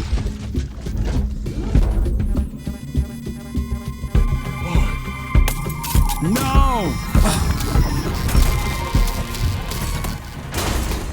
Oh! Why do I hate Phenomenon? Fuck that guy. He stole my lady. Protopulse test 7. Failure. He cucked me. We'll get there.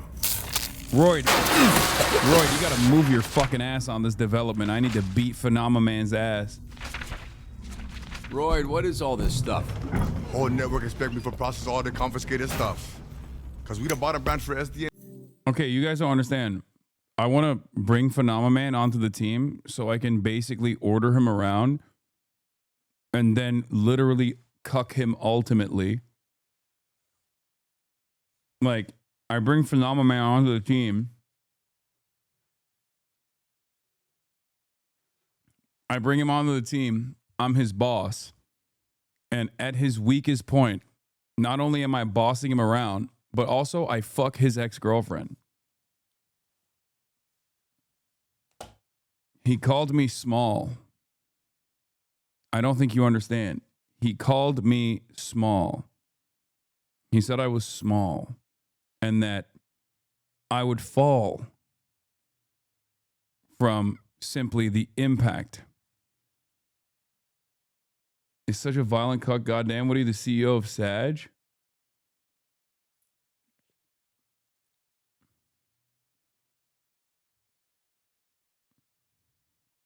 Don't go full screen with that zip, bro. I don't give a shit. Fuck you. Watch out, he has a laser on you. Hurt people hurt people.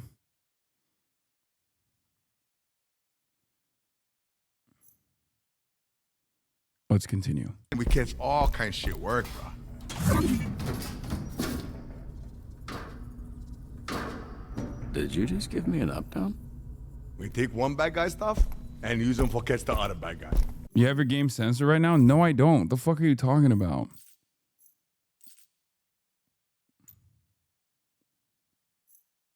No, I don't. You saw Invisigal's titties, dude. What do you mean? You just literally watched. You saw Invisigal jorking her peanuts. Jorking her cleanits. Only good thing, a lot of upgrade possibilities. You ever jerk off in this thing? You low, Vizzy. I mean, obviously you have, right? I should really be asking how often. Eh, come on. I gotta work on this. Maybe I have, maybe I haven't. What's it to you? Just want to know why the buttons are sticky. Ah, what the fuck? She's joking, Royd, in her very specific, off-putting way that she jokes. Is she? You two got one weird energy going on, huh? Can you handle this HR violation some other place? I got work, yeah? Oh, she won't me. She won't me. She won't me. That's gonna be tough, because Blazer sent me to get you like half an hour ago, so...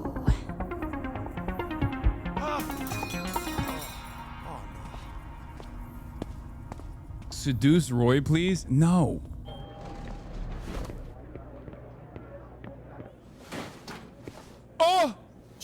Blazer, What sorry. the fuck? You know Oh what? my I can come god. back. Oh no, don't worry. I got this thing tonight, and they were supposed to send the dress yesterday. This isn't why you're here, but can you zip me up? Oh my god. Are you It's not fucking mine. joking? By the way, they make me wear it, and it's back in a bag by midnight. What is happening today? What's that? What's happening today? The thing you're going to. SDN sponsoring a dinner gala thing. Radiant Valor, a night of triumph. Why does that sound like a propaganda rally? There. Thank you. Yeah, it does kind of sound like some sort of fascist-themed prom. What do you think? They were making alterations Your all morning. areola's showing? You look great. Yeah, it's nice. Great. Yeah, thanks. My nipple's out. A slight hue shift, Emos. Oh, I didn't would even tell you realize. if, like your nipple was. Oh my god, I didn't even fucking realize her nipple was out. Oh no. Oh, I fucked up. No, last save 1 minute ago. Wait, hold on. No. We're safe scumming. I didn't even, honest to God. Okay. Can I say something? That's how halal I am, bro. I mean, isn't that crazy? Like, you guys say I'm so horny, but I didn't even fucking, I'm on my phone. No, I don't even know where my fucking phone is, actually. But no, honest to God, I wasn't even looking at her titties like that. I wasn't even looking at her tits like that, chat. Straight up. Like, I genuinely, dude.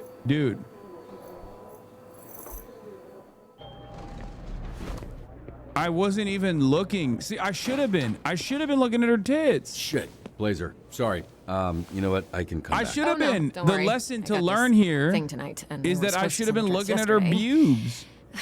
This isn't why you're here, but can you zip me up?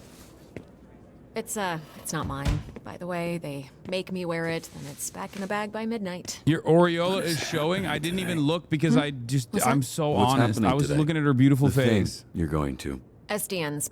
I was looking at her beautiful face. I was looking at her beautiful face, Chad. Stop. What the fuck? I was not looking at her Sponsoring a Oreos. dinner gala thing. Radiant Valor, a night of triumph. Why does that sound like a propaganda rally?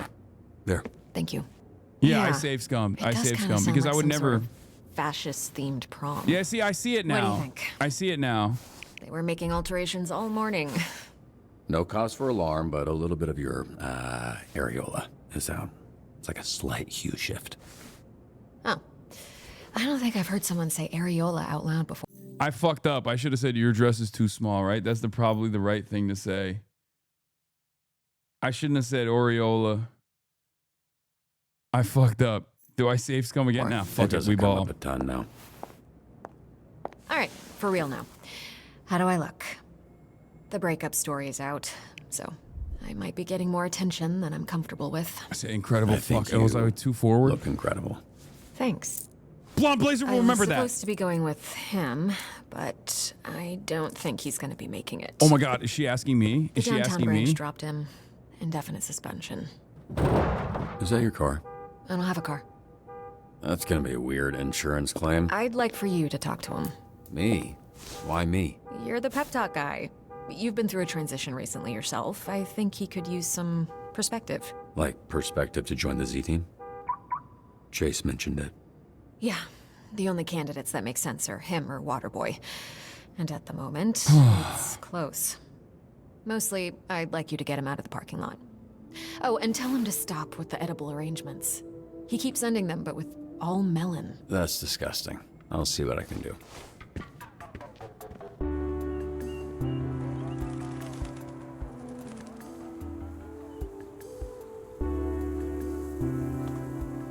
Hey, you phenomena man. How you doing, bud? I have been better, Robert Robertson. The blonde blazer and I have ended our relationship. Yeah, I heard about that. I'm sorry for your loss. It's very abrupt. One moment we were savoring uni straight from the urchin. Next moment, I'm contemplating flying into the sun. absorbing all its energy and casting this planet into infinite darkness so that I never have to see her or anyone else ever again. Maybe then I would be free of the torment in my soul. Maybe then I could quiet my mind to these destructive thoughts. Please don't extinguish the sun, Phenomenon. Fucking We like it how Chadvice it is. again, dude. Do you? Chadvice These days after I hours. find its ability to rise each morning irritatingly optimistic. Do you think there is someone else? Perhaps another lover could be the cause of all this. Maybe she met a person. Chat. Will he kill me? Is it game over if I tell him I kissed her? Don't do it. I kind of want to get my get back, but I'm worried that like she's going to get mad. I feel like if I tell him, she's going to get mad and then she's going to fuck me up. It's going to fuck my chances up.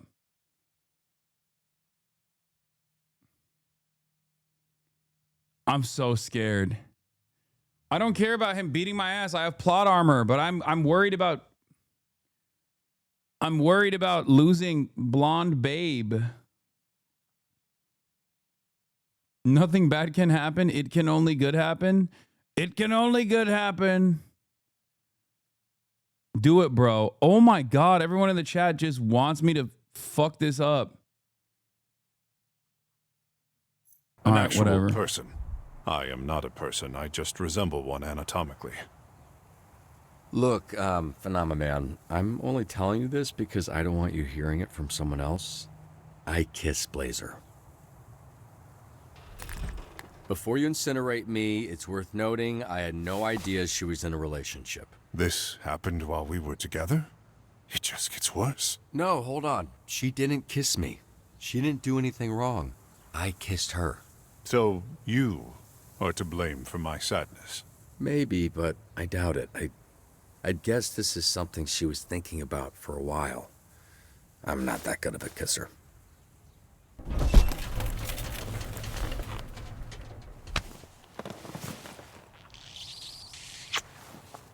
What? I now believe that you had nothing to do with our breakup. It seems the velocity with which I sat up has shot shards of glass into your chest. Well, shit.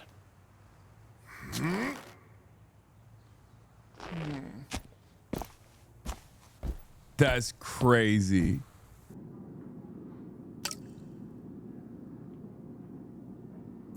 Where's the shootout? Parking lot. Didn't think taking a desk job would have me bleeding this often. What are you doing here? I had a dream last night that we were fucking. Oh! Usually I don't remember my dreams, but this one was pretty vivid. How did I do? I didn't finish. She's lying. What I asked. We're talking about me. So this is why you've been acting so weird all day. I'm doing that thing where I imagine being with someone, you know? See how it feels, how it looks. She's you lying. know, like She trying on a nutted. dress. She went invisible. You were there. I could have been. I could be anywhere. And you chose to be here. Oh, sorry. I tried not to. I tried not to do that. Don't worry about it, water boy. God damn Bathrooms it, are bro. for shitting after your first coffee and picking shrapnel out of your chest. Not for whatever this is. Ugh! You ruined this for me! Oh, she's pissed because she wanted to fuck. My apologies.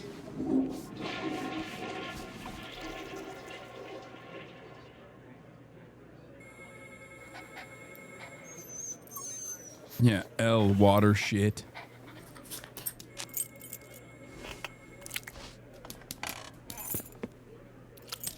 Bro, this is why he's fat, dog.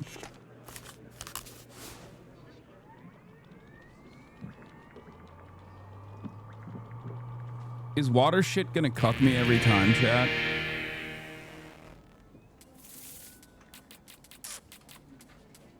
Can't believe sonar's gone. This is a load of shite. He may have been a pervert, but he was our pervert. Well, I'm glad you're still with us. I am glad as well. Strange. Ay. First, let's fucking take care of this shit. Wait, why can't I spend the skill points? What's happening? Whose skill points need to be spent?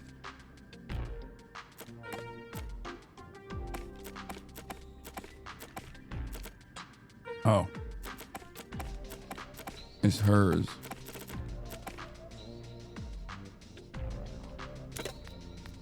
Well, I need to get more intellect up because I need to get her intellect up because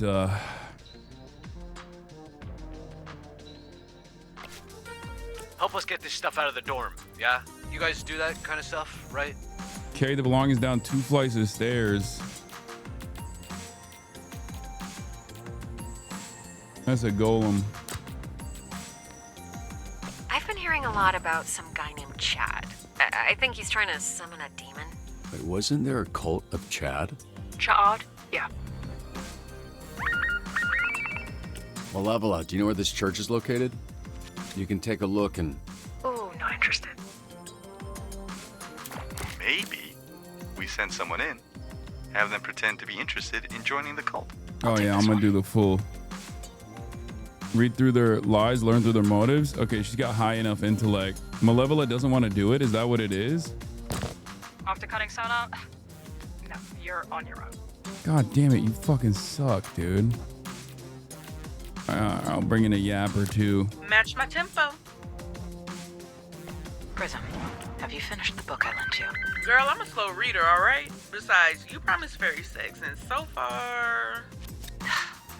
It has to build. Resuscitate any survivors if able. If not, rush them to the hospital. Fuck. Do I have a speed player? I mean, I have a mobility play here.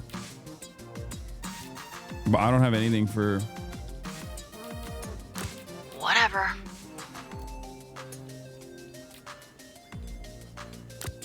Okay. Flambe can fly. True.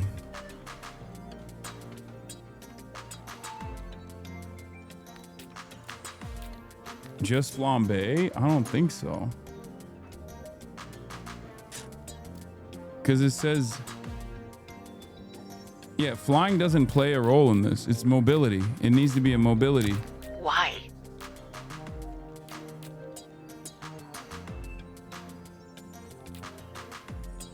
Or Malevola, because she has portals.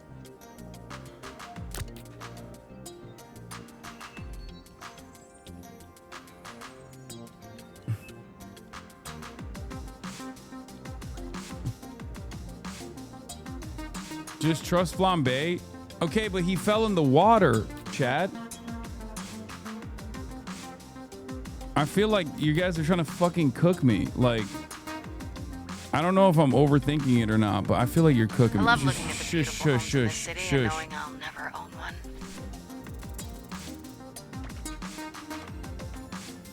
Oh my god, I almost didn't make it. Oh, I'ma stay with it.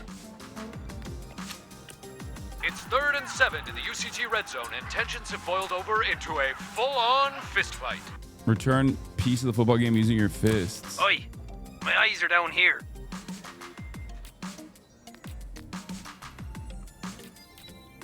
I'm there. Coop, can I borrow your mask? I got a date tonight at this masquerade thingy. You may not. See, this is why people think you're a bitch. They want us to drink blue liquid from a chalice as a loyalty Return it test. tomorrow morning, or I will cut out your tongue. Power through it? No, they don't have that. Pretend to take a sip. Explain that you're allergic. We got enough knowledge and charisma, so I think we can do both of these. But explain is probably better. Let's see. Power, you doofus? No, power is vitality. Shut the fuck up. I'm confused. No, I chose the right one. You guys are so stupid. Why are you like this, Chad? Actually, why are you like this? Why are you fucking like this? I don't understand. There's like so many people in the chat that are just like, feel like actively working against me.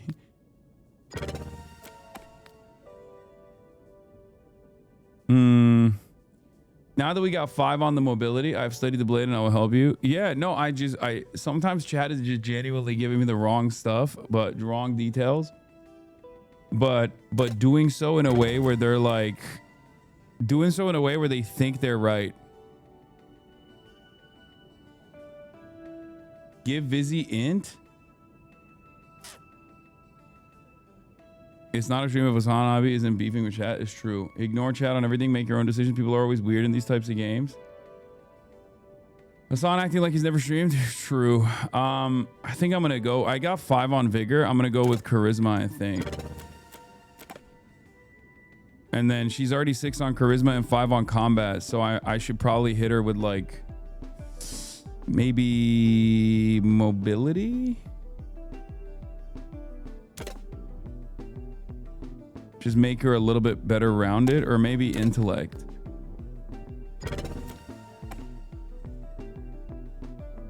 And then for her, she's already charisma. Oh, she can't upgrade yet right now. Wait, what the fuck? I can't upgrade Golem either. Prism needs int. Okay. Skill points unspent.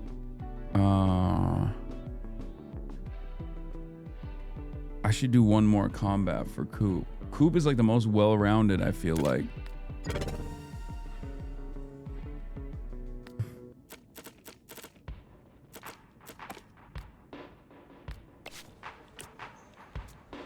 Where the hell'd you go? Job's not finished. Dude, we need you to bring everything up to our new place. The fuck? Bro, fucking chill. I don't even have anything here. Like, I just...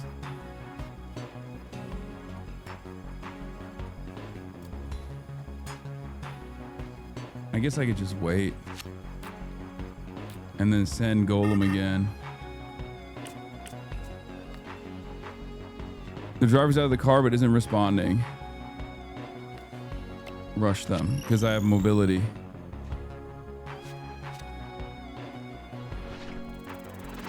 Yeah, cooked it. That's why I went in.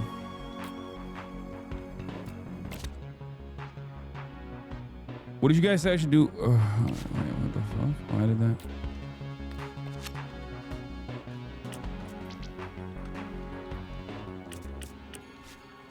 Okay, let's see. Brawl of the football game. Oh my god. Absolutely cooked it. Let's freaking go, fam. Looking good out there. Oh my god, I'm crushing it so far. Alright, we'll do, I don't know, we'll do fucking Golem alone. Oh, what's it going to be this time?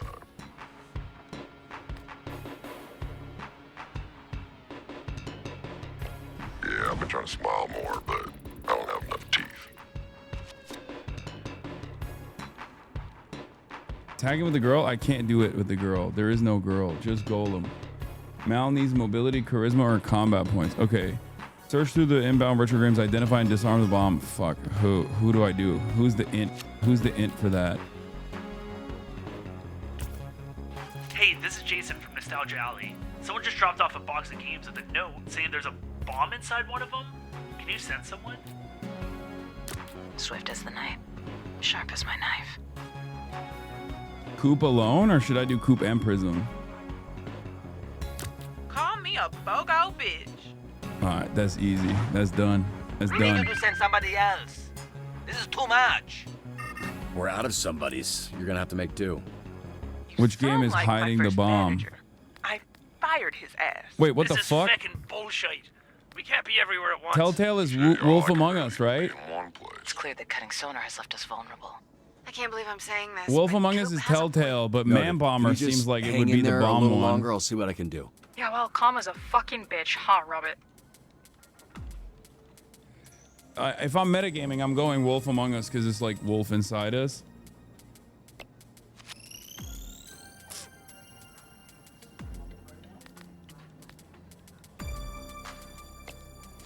I got so much brain. It's over. Deactivate is yeah, I got a 10 out of 10 on the brain. I'm stacking mad dubs today, baby. What the fuck is this shit, bro?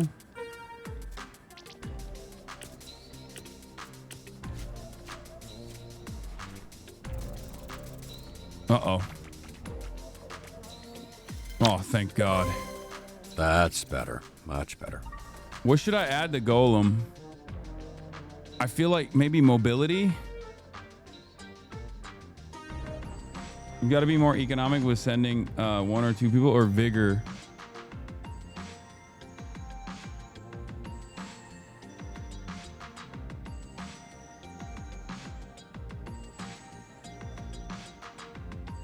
Tank them out. All right, I'll keep spamming. And then for Malevola, what was it for Malevola? Vigor, int, charisma, no more combat. Mobility or charisma or combat points. Don't spread stats, you have synergy.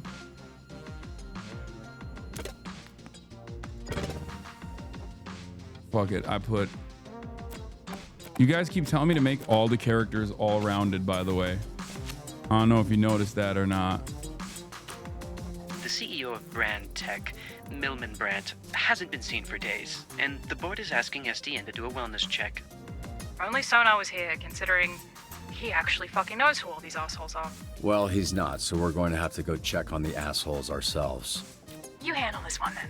Takes an asshole to know an asshole. Oh no, that's the fucking... Oh, I can't even fucking... I don't have I can't believe she fucking hates us, man. Send prison and coop. I can't send both. I have to send either one after dumping coffee. Don't do it. Let the guy die. He's a CEO. I don't want to waste the coffee potentially. I wonder if it'll be enough for the rest to go out. Hey, it's Rory Casey. One of my teachers called out. There has to be someone at SDN who can teach a jiu-jitsu class.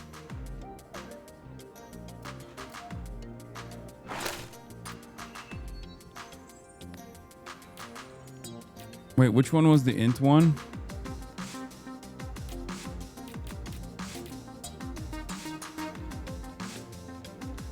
Punch up for this is easy. Yeah, that's fine. That's...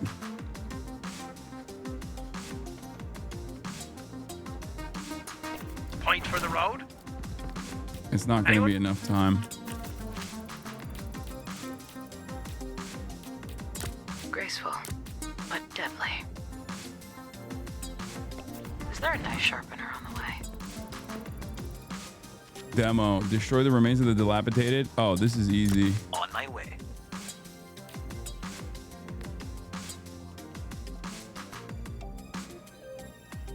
Okay. I don't think I should double on this.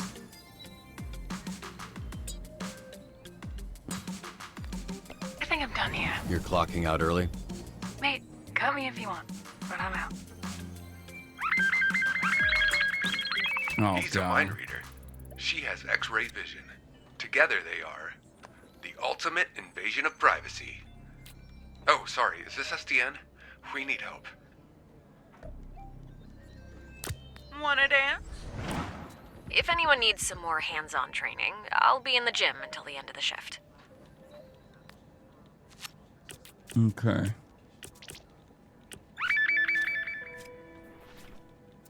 Let's see if he did it. Oh, 20%. What the fuck? He had enough combat though. Fuck, he failed. You win some, you lose some. Sometimes you lose some more than you win some. Unlucky. I thought it was enough for the combat. We tried to do it ourselves, but then I remembered my motto in life. Why do it when you can make someone else do it for you? Yeah, this is not... Well, hold on. Fuck, we're fucked. I'm so fucked. There's so much going on. Come on, come on. 32? Really? Come on! on! Double fail. Okay, if I send a use me head. punch up doesn't receive any debuffs from injuries, he cannot be down. Okay, that's good. But also, I feel like if I send, what is happening? Oh my God, this is a sequence of failure. Get in there, get in there. Oh, thank God. Thank God. Okay. Didn't think you'd pull that off. Fuck, told you to send Prism no matter how high the stats. You need one more to increase the probability, Lamau. No, I see that.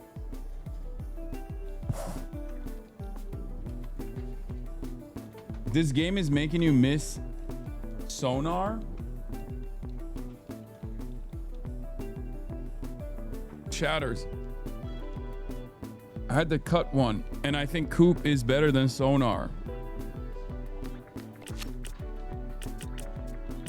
I don't even know what they fucking Cleared do. everyone out already, but like someone called us about a bomb in one of the theaters. This is cooked. We don't even have a fucking... If you put Prism second, she clones the first. The first person on the third slot, bro. Yeah.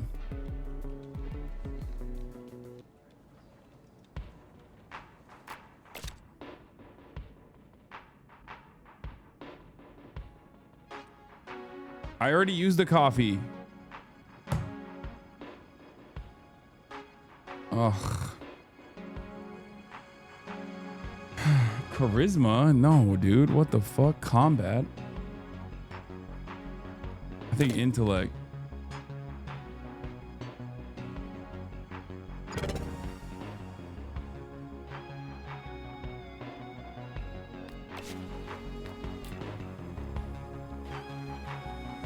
Problem with this one is like it's not a solo dolo act for Backup Golem. at the mall. Dozens of youths just started rushing us and looting the shops. There's no way that if you got rid of Coop, there wouldn't be a different member doing the same thing for her this episode. Yeah, I assume. Detain the minors, but do not use force. Mediate the argument. Oh, I'll get to the bottom of this shit. Too bad there's no Grammy for this.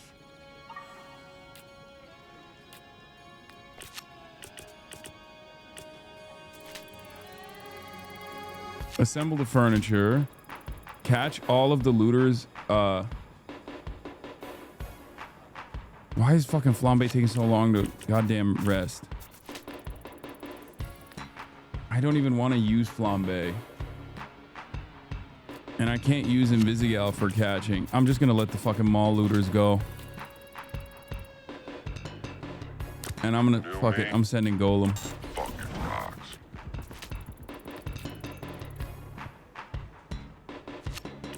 What Time is for this Phil's one? walk. What? No, Phil's my dog. Can you just like walk him around the park?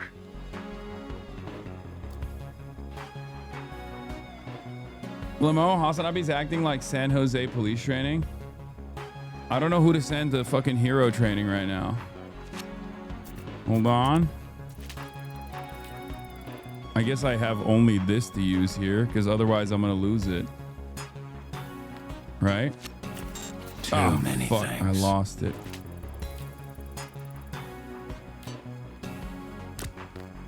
Phenomenon still on the 405, just past him. He's gone from shaking his fist at cars to sadly directing traffic. Well, at least he's putting his newfound pain to use. I had no idea Blazer was such a heartbreaker. Is that surprising? I'm just impressed. Didn't think she had it in her. Maybe you Which shouldn't be movie so theater should we quick to search judge first? people. What the fuck? Gross. You sound just like her. You calling me a heartbreaker? In your dreams. Oh, decision fatigue game? I don't even know.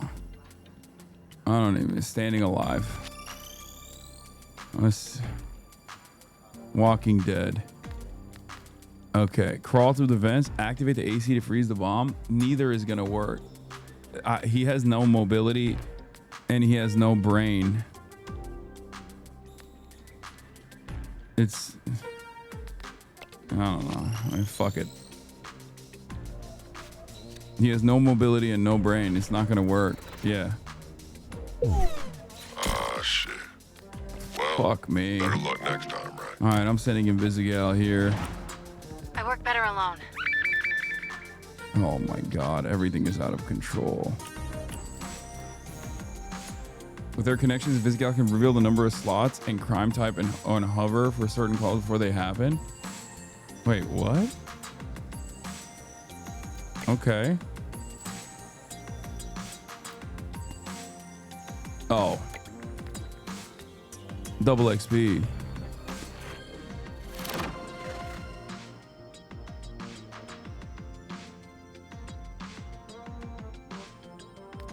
That's a fucking incredible skill. Hey, it's Jerry from Comic Pug. We got a gift of some Mega Man replicas, but with all the bomb threats going on, we just want to be sure.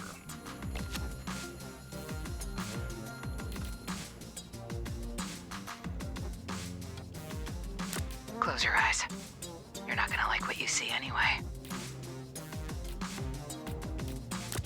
Nothing beats the original, but this will have to do. Please tell me you didn't fucking fail again.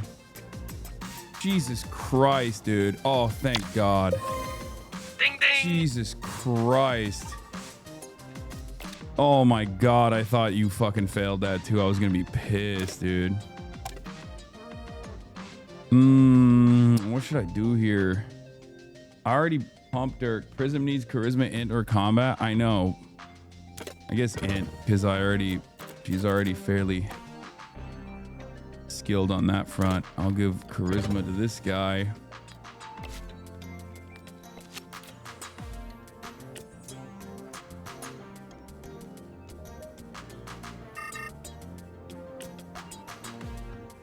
Which Mecha Man contains the bomb?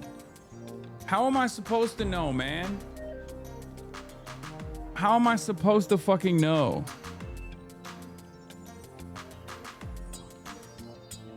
How am I?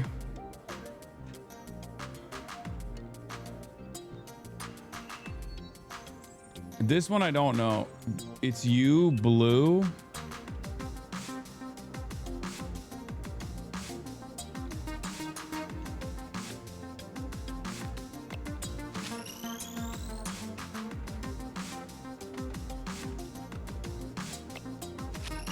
Not this one. It was the Mini Mecha Man Prime. It's flying around the shop and blasting. Stop it before it detonates. I mean, I can do hit, I can jump. I'm maxed out on everything.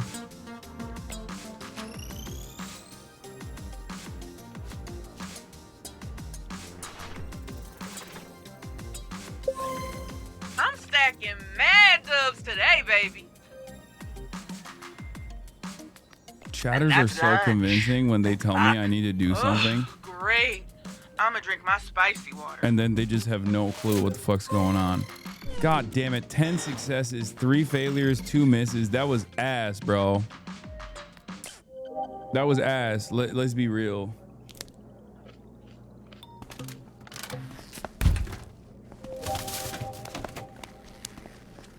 Still working on that? Hmm? Aren't these the best? I love the green ones, the green dew. All yours. Take the whole thing if you want. Awesome. My lucky day. I know what's for lunch or dinner. Probably. Now. Sorry, You are a interrupting loser, your, bro. Meeting with Invisible. Oh, I God fucking damn hate it. You Water threw my Boy. noodles away? My initials were literally on the box and everything. Fuck. I don't read things. Sometimes it's different, like a logo, but it's probably still good. I don't want the fucking trash noodles, wet fart boy. Whoa, what are you doing? Whatever, it was an accident. Just aim your dick up and water piss it off. That's not... You... I'm gonna go rinse off. How would you like to have to walk around work the rest of the day with shit all over you? I don't know, I don't think about that, because it won't... Hold on, I gotta grab a water. Oh. Never mind. It was right behind me. Well. Okay, bro. Yeah, I'm thirsty. It has nothing to do with fucking Water Boy. What happened? Because I'm not a fucking idiot food thrower awayer. It was an accident. You don't have to be a bully about it. You want this in your report? What, you're gonna snitch on me? You're just being a soft bitch about it. Bully. How am I being a bully? Inferno! Fuck!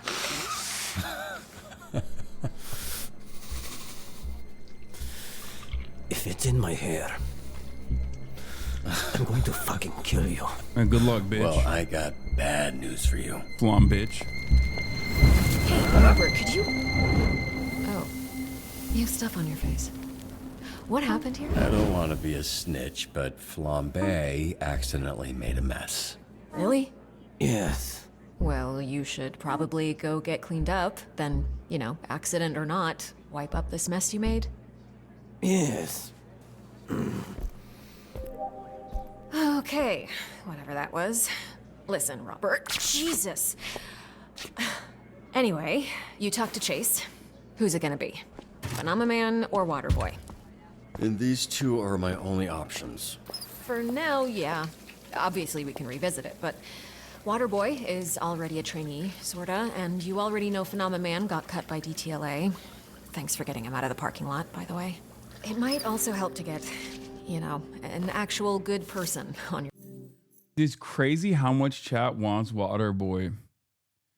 Like, chat is so desperate for Waterboy, and I can't tell if you guys are memeing or if you're actually horny for Waterboy. I feel like Phenomena Man is way better.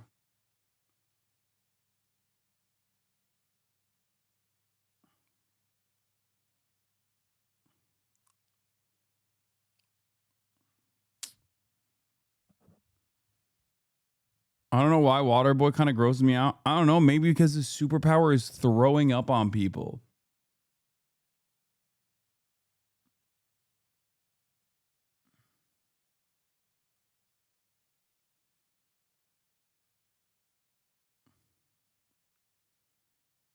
Chat sees themselves. Yeah, they're... I see why. I mean, Phenomena Man is going to have fucking probably 0 skills right now because he's depressed. And I assume he gets goated later on. And I suspect the same will happen to Waterboy as well.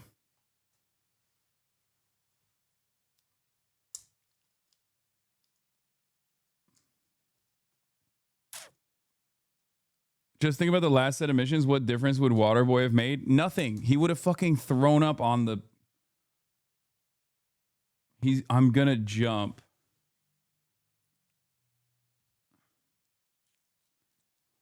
Please, I'm crying. I'm gonna jump. Please, he is literally the GOAT.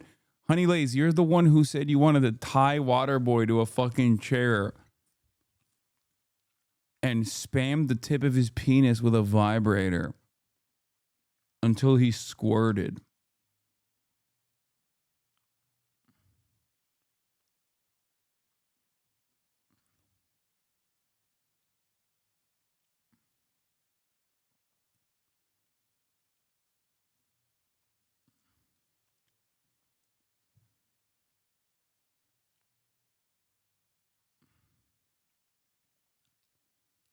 That's crazy.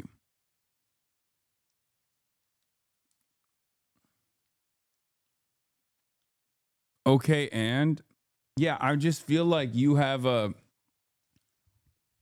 serious dog in this fight. And a serious dog in you that you need to get out. Okay? You need to go flick the bean a little bit before and then come back.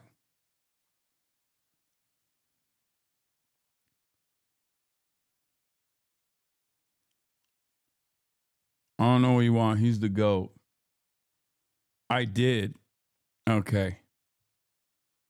You have to stop saying that. I will never. Team, which I'm positive both of them are. Let's go with Waterboy.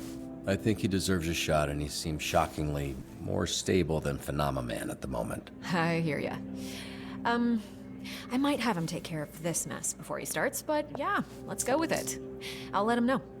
He really looks up to you. Does he look up to me, or... Wait, does he know I'm Mecha Man?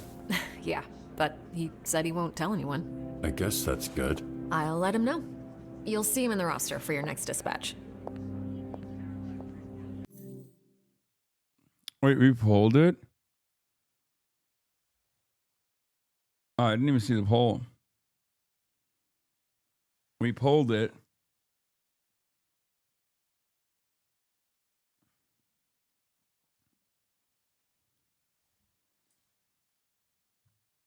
Biggest mistake of my life. It was rigged. Both options were water boy. Oh, fuck you guys, man. You know what? Maybe my haters are right. Maybe I am captive to my chat.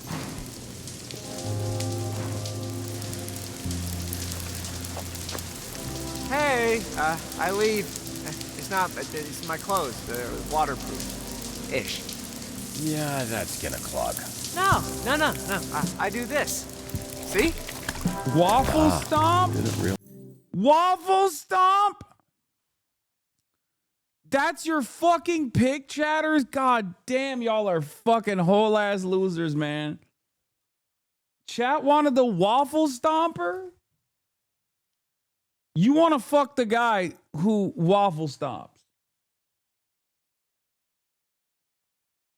Oh my God, what is wrong with you? What is wrong with you? Chat picked him because he's a projection of themselves? Fuck me. Had a plan. Blonde, Miss Blaze.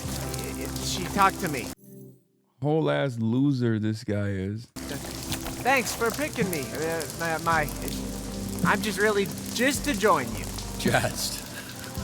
The word is jazzed, and we're jazzed to have you too, bud. I'm even reasonably optimistic that you deserve it. See you next shift.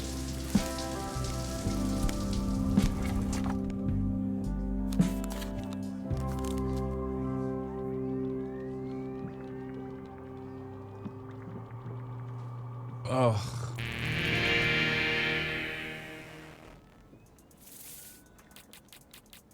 It's too late. I made my decisions. Hey, team. We appreciate you doing your best last shift under the circumstances, but we are here to help. More specifically, Waterboy is here to help. Sup? Excuse me? Oh my God, his stats. He may be new to this, Oh but my God, his Robert and I stats. believe he will make a great addition to the team. This is bullshit. Good morning. Last save less than a minute ago. Now I can't even save scum. Are you fucking kidding me? Oh my God, why did I listen to chat? What a dummy I am, bro.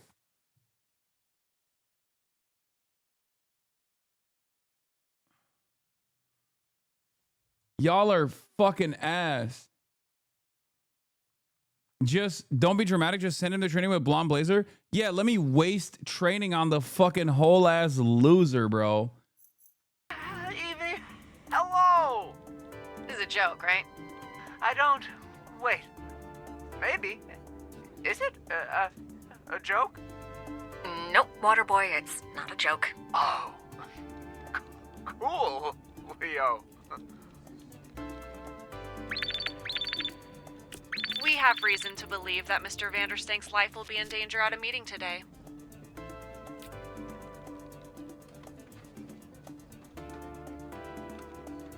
Swift as the night, sharp as my knife. Ugh.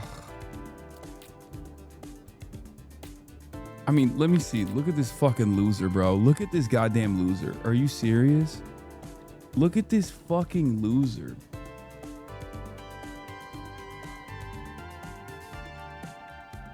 Ask Twitch for a new chat. As a 3x dispatch MLG winner, I'm telling you, you made the right choice.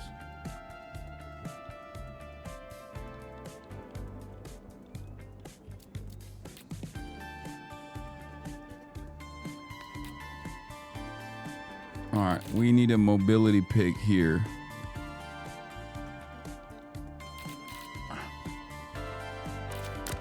Okay. I'm your guy. Solo water boy. So chat said solo water boy. So he can die. Let water boy become water man. Yeah, let me just keep sending water boy solo on all these fucking missions, dude.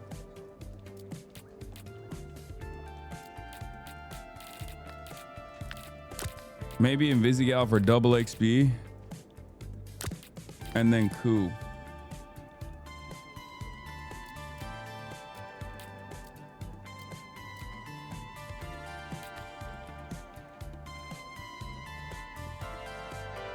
Death to Water Boy. Your wish is my Oh, demand. hero training. I could have done that, but I'll do it later. Command. Huddle. Guys, watch. Look out. Seriously, dude? What the fuck? Are you fucking kidding Sorry. me? Apologize. It's my fault. Are you fucking kidding me? I get wet when nervous. Malevola, pleased to go team with glad to be here. Robert, you cut Sonar and you replaced him with the fucking wet guy? That's right. You know that Sonar could turn into a bat. I'm well aware. How is wet guy better than a bat? Well, at least he can lecture people to death.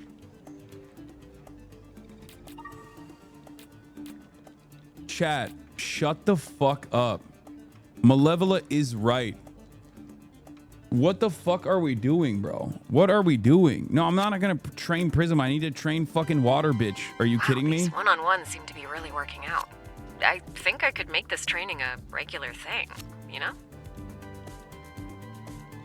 Y'all are fucking ass, bro. He hurt our girl Invisigal. I know. Look at her. She looks bruised and battered and beaten up.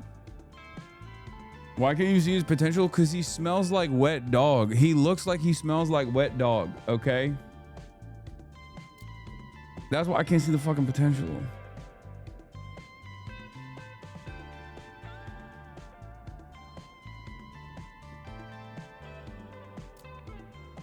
Anyway. You know he smells sour, 100%. Use the Synergy partner system, please. True, I forgot. What is it, Synergy? Who has... Punch Up has Synergy with someone. I forget who it was. What is it, Golem? Malevola and Sonar had Synergy too, but I cooked it.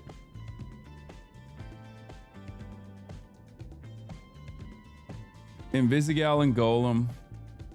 Punch Up with Coup.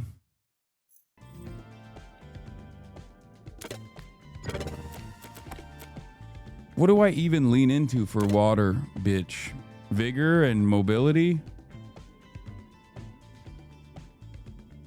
Combat? Really? He's a blank slate? I know, but I don't know. What do I need? I need more vigor, I think.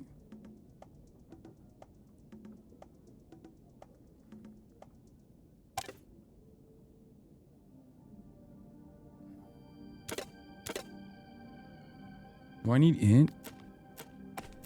6 int, 1 int, 2 int, 4 int, 3 int. Yeah, I need int more.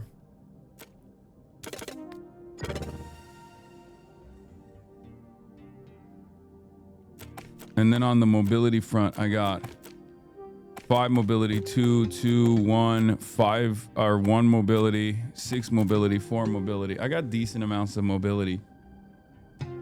You need vigor? You're missing a vigor man? I thought Golem was my vigor man.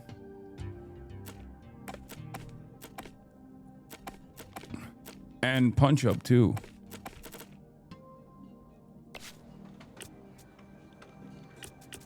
Hey, so we're a little down on new subscribers this month. Think you can spare a hero to do some recruiting? How the fuck are we supposed to do this? You could try charming them with your winning personality.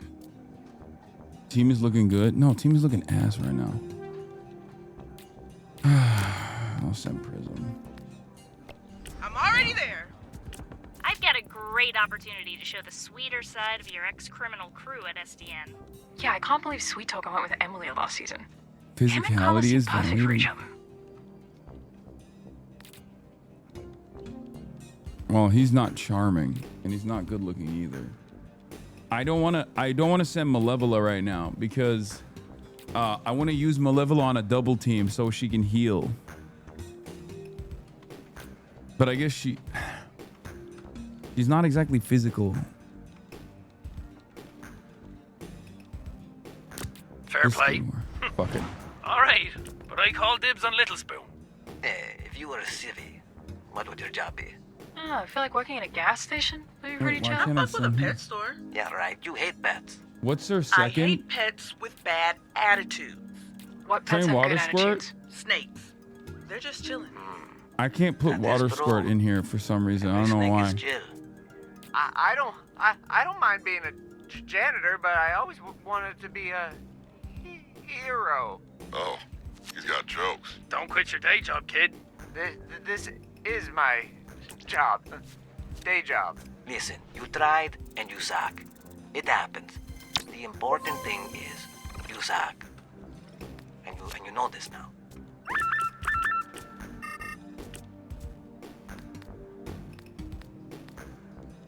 Turn the charm up.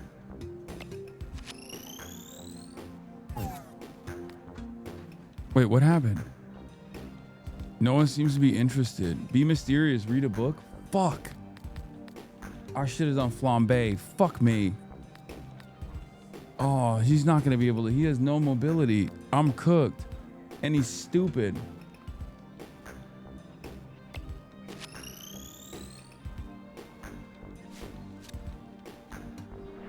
Yeah, I got nothing. Oh, so close. How do we fail such a basic task, man? We've tracked down the assassin's temporary base of operations. Alright, hack that shit. Hack the world, baby. Hacker man.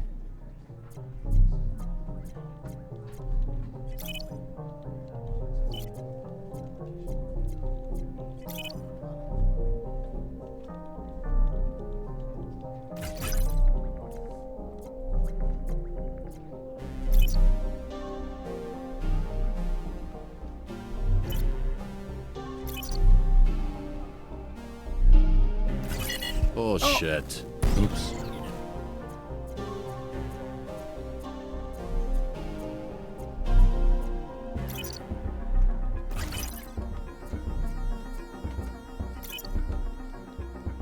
Okay, word.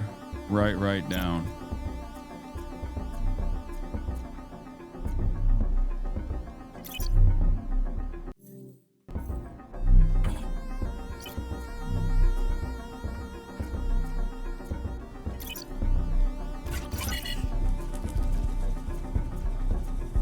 Asshole. Oh, fuck. I fucked it up.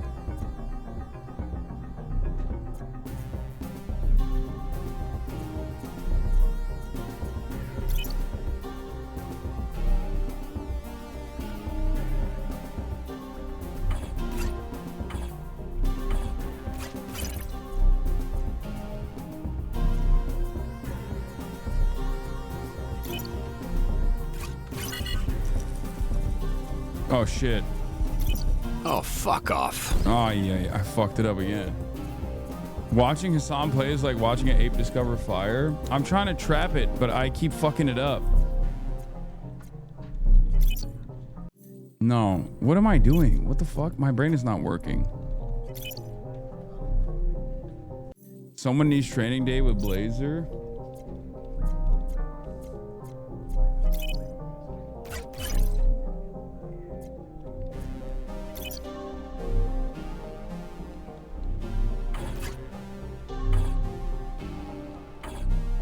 Wait, why can't I do it? Oh.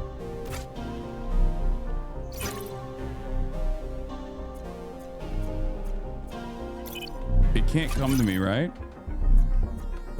Okay. What was it? Left, up.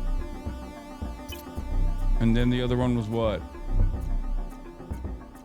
Left, up. Right, down, right? Left, up. Right, down.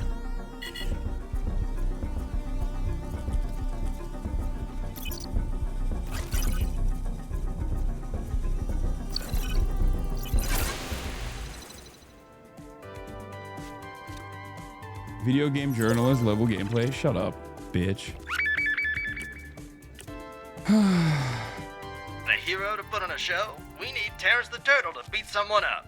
For Fake team fight the morale. mascot, make it look convincing, but pull your punches.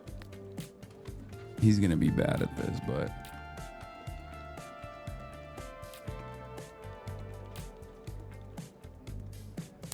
Chad is just bitter about you dissing the water waffle. Water boy? Mal and water boy? No, I'm sending Mal with the injured person to fucking fix it. You are about to feel so much better. Yeah, to fucking heal the So injured am person. I. Shut up. Take down the located assassins, identify the location of their boss. Oh, fuck. Then Flambe, he's gonna flame on also. Send water boy. I hate you motherfuckers so much. Bro, fuck water boy, bro. I mean, I'm dumping everybody in here. I don't even know what I'm doing no more. Fuck it. YOLO. Water bitch almost took me out back there. Is there a return policy on this motherfucker? Yeah, maybe we get someone who doesn't suck instead. Sorry for the puddles. It's involuntary. Ease up. It's his first day. Can it be his last day, too? Well, if he's so awful, show him the ropes. Because some things you just can't teach. Okay, sounds like quitter talk to me. You calling us quitters? Prove me wrong. Hello, dispatcher. Would you like to play a little game? Perhaps a brain teaser? Ugh, I hate this asshole. Careful, he's tricky. His name's Brain Teaser. How tricky can he be? Don't say I didn't warn you.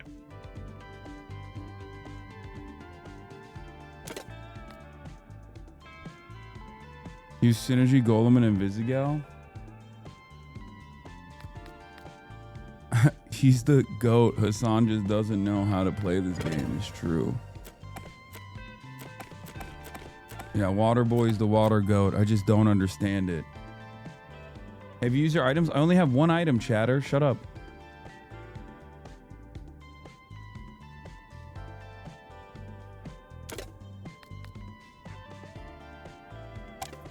Charisma? Make him vigor and int? Sure, why not?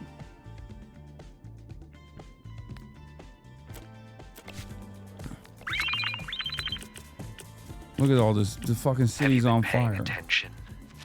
Answer my riddles 1, 2, 3, and I will gladly turn myself in. I don't have any brain guys in here. Or I could also just track you down.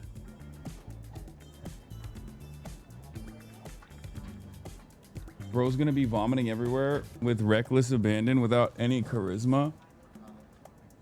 I need to do the training too. Fuck, I don't know. I just so much going Hey, on. so there's a mini, no, baby, tiny kaiju on the beach?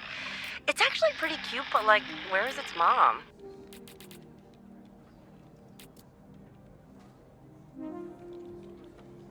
Send Golem alone. I got you. Alright, hold up. Am I a kaiju? There's a retired SDN hero at Kryptonite causing problems. Can you get him out of there? Oh shit, Astroman. I remember him when I was a kid. Poor guy. I've been there. Really? Before I joined the Z team, I didn't have a pot to piss in. He had to borrow one of mine. You got good taste. Oh, this one sounds fun. I want to do this one, but it's like solve his riddles. I don't have an int player here. The int player is sleeping.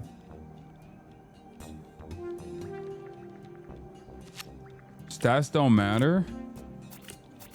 Let's Really? maybe not start a war here with an elite assassin organization. Convince their boss to Try leave asking them Torrens. to leave nicely. Oh fuck! All my Rizzlers are out. Mal and Punch? No. I guess Punch Up is needing of a heal, but I wanted to heal Invisigal. Yeah. Pain and gain. That's a hell of a deal. Oh, dang. You can adopt it? Baby right there. I know what I gotta do. I'm a dad now. Oh hell yeah! Okay, that's sick.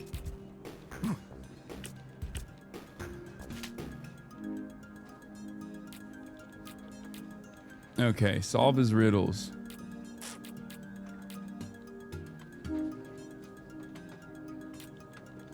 You know what? Fuck it. I'm sending in Waterboy solo. Who cares?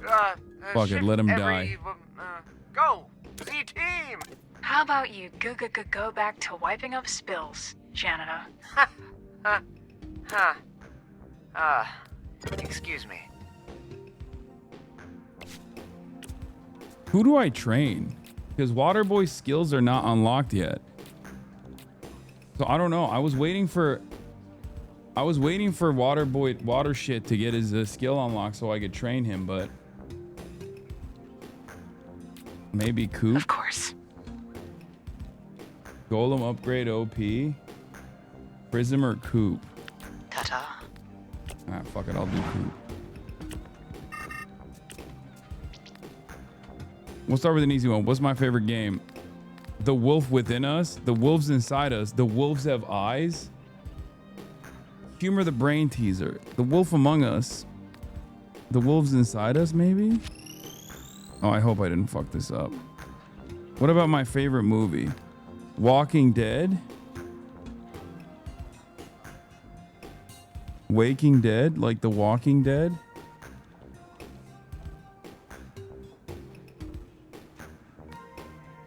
Oh, it's the opposite. Standing Alive. Instead of The Walking Dead, Standing Alive.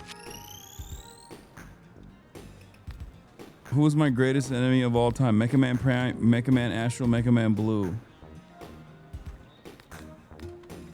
And then it's Mecha Man Prime then. Which was the bomb answer.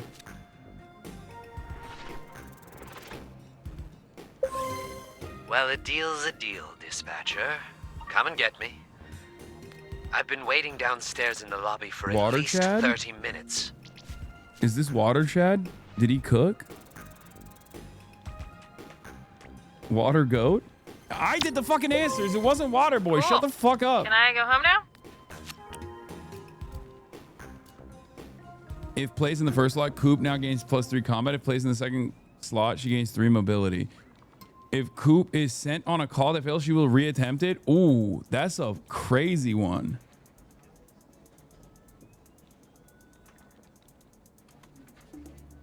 I don't know.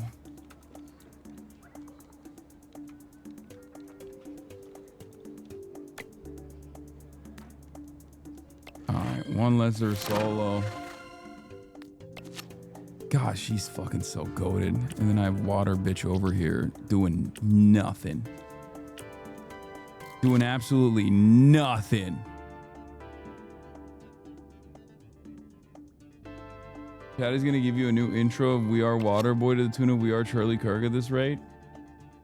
One is the trash ability. Can't believe you got baited.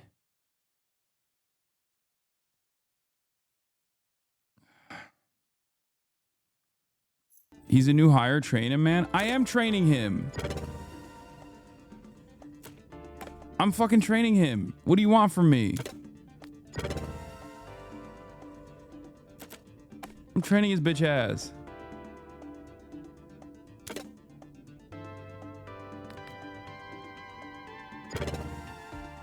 You need to stop. Fuck you. You need to stop, Hasan. Look at what you're doing. You're making a team of nerds? Yeah, well, I'm a freaking nerd too, so. Oh no, this is not gonna work, brother. Oh, I missed it. I fucking boofed Vibes it. were off on that one. I can do better. Oh, shit. 8 calls, 8 successes, 2 failures. That's not bad. I'll take it. Not only did you cut one of their dumb shit criminal buddies, you're also forcing them to work with An actual good person that wants to be a hero? I was gonna go with Wet Baby Bitch Boy, but yeah, we can go with yours. Yeah, let's go with mine. Hey, kid. Love you. Love you too, Unc. Don't fuck this up.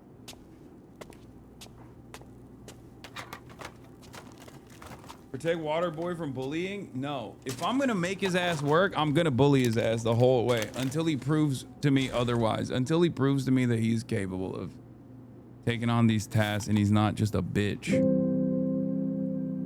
Moment of truth, lock the fuck in.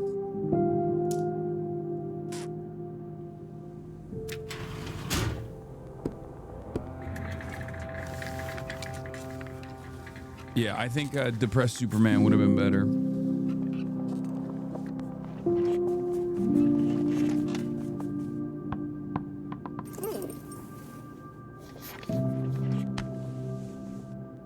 Hey, Mom.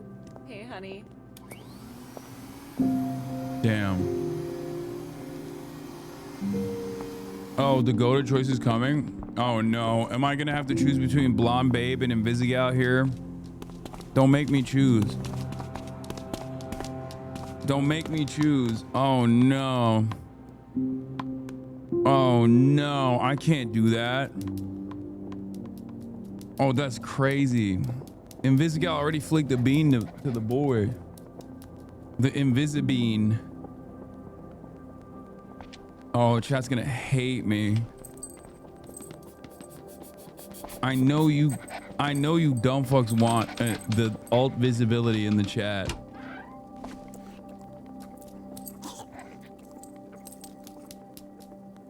Oh God, you're such a loser, Waterboy. God damn it. It's making me feel bad. Those, they make fun of my issue, my stutter. Here, hold the beef. It'll help. I don't think it's a stutter. What? Can you not? It's happening right currently. This very right now. You can't? I'm concerned. I'm worried. What you need is to believe in yourself. I don't think you have a stutter. I think you have a confidence issue. You're worried you're gonna say the wrong thing so you won't finish a sentence. God, now I feel so bad about him. I'm blowing your mind. What are you afraid of with the C-Team? I mean, seriously, what's the worst that could happen? I don't know, they call me useless. They call me, I don't know, they think I suck. See? They say that all the time. You worrying about it didn't stop a thing. So fuck them. Fuck me, fuck everybody. From now on, stop caring what anyone else thinks. It smells very chemically in here.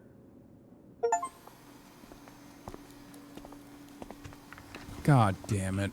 Now I feel bad that I bullied him. He didn't hear it, so it's fine.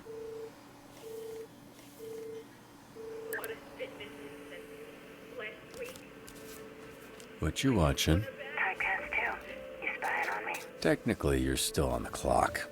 Didn't peg you as a rom-com fan. If I'm on the clock, you shouldn't be pegging me with anything, Robert.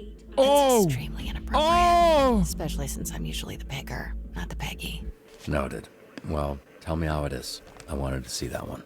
There's still at least 20 minutes of trailers. I always forget what I'm watching by the time the movie starts. Same. You going solo? I'm a loner, Robbie. A rebel.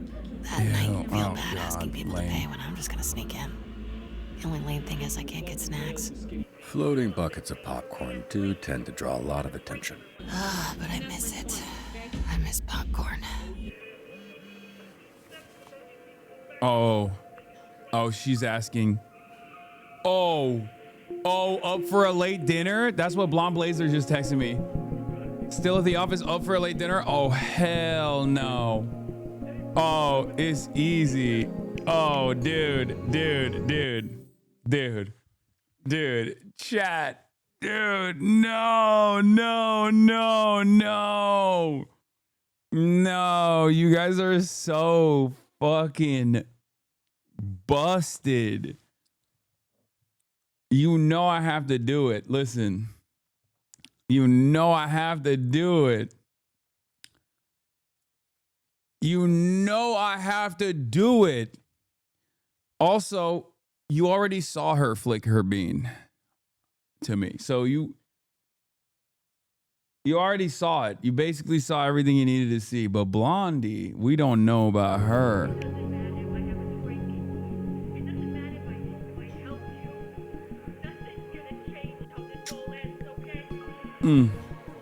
See you tomorrow. No spoilers. Yep. Unsubbing? Are you kidding me? Are you kidding me? It's the right choice. You're fucking delusional. Look at her! Look at her! Look at her! Wait. Sure. What's up? This.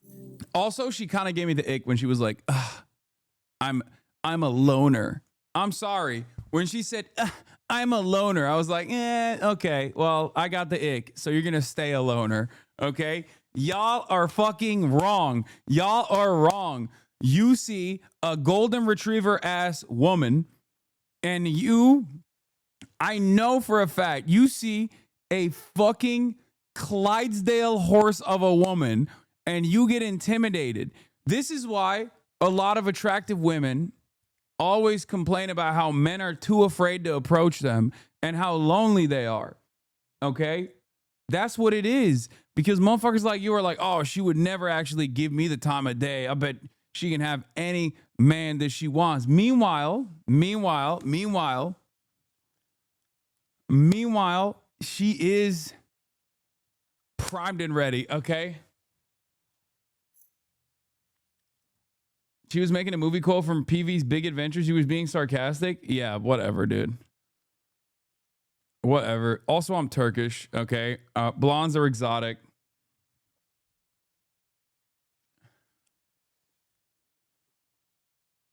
You see boring blonde bitch, lol, that just ended a relationship. Ha ha ha, gooner. I know that this is the right take. I hope Blonde Blazer gets a Mar-a-Lago face. Absolutely not. Absolutely not. You're being racist. You're being racist. You see a blonde woman and you automatically assume they're going to have conservative makeup on. Okay? It's fucked up.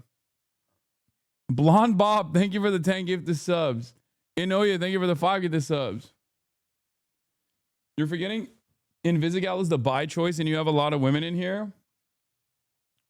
Listen, I already gave you guys Waterboy. I need to have something for myself, okay? I gave you water, bitch. Now I get to hang out with Blonde Blazer. What I look like. I don't totally know what you mean, but okay. The powers make me...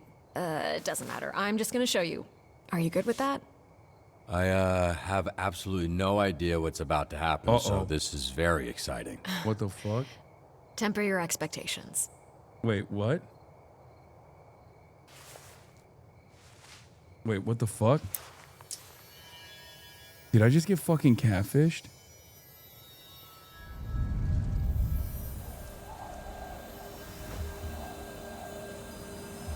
Okay. Wait. Wait, no, the amulet is off. What is gonna happen to me and her? Oh my God, she's still smoking hot. She's just not blonde. Who cares? That's what you get? Oh, I don't give a shit. Oh, I don't care that she's not blonde. You guys are dumb as fuck. Y'all think I give a fuck about her being blonde? Okay. I thought... Oh my God, you're so stupid, chat. Oh no, I can't believe she's not blonde. Okay, she did the reverse. She did the reverse Mar-a-Lago phase. I don't give a fuck. She's still a baddie. Are you kidding? I can't tell if are you joking or am I joking? It's a big difference. You're what? What? 2 inches shorter? And a brunette. Come on, it's... Okay, maybe if I wasn't called Blonde Blazer, I wouldn't be so self-conscious about it. People have expectations, and they never meet me first. It's always the superhero. It's hard to live up to.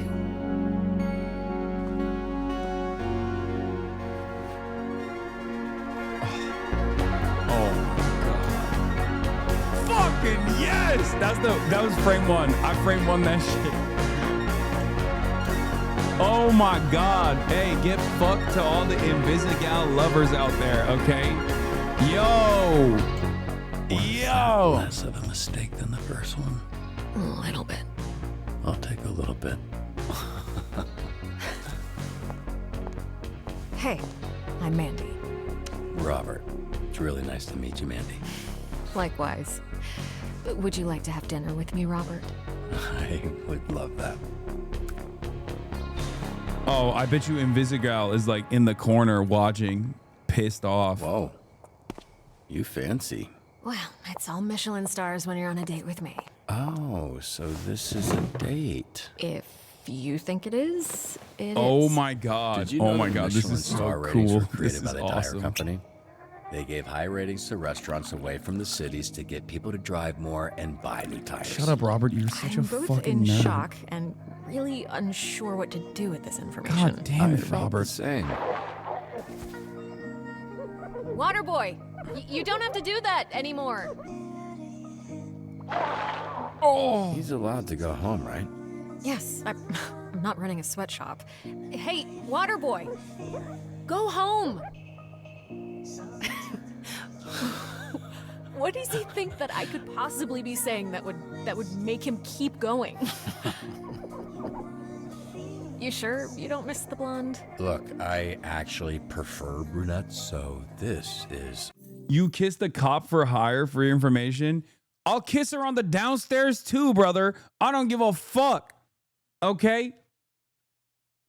Shut the fuck up. What are you kidding me? Oh no, all of a sudden she's not blonde. Like I give a fuck. Oh my God. Great. Oh, is it? Yeah. Yeah, I actually... I'll kiss her right in the sniz. Ask you to dye your hair. Oh, wow. What a coincidence. I know. It's crazy.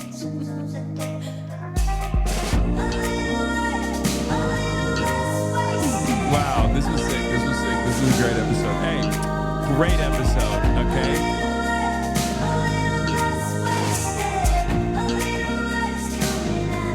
The devs are a fan of you. They learned that Michelin shit here. At least one. Uno Mas? No, we're not doing that. Back shots to the blue. Yep. 54% added water boy. We learned 41%. What? That's the minority? The majority went with Invisigal? Oh, y'all are... Okay, see what... You know what this is? You know what this is? Y'all saw her flicking the bean and you went with the safe choice. You went 38% through a protein shake. 79% warned about Blonde Blazer about her dress. 28% confessed to kissing Blonde Blazer. 41% adopted the baby kaiju. 80% of players failed to save all 3 businesses from the brain teaser. 22% correctly answered all the brain teaser questions. Most say hero was cool. You performed better than 40% play. Oh, fuck.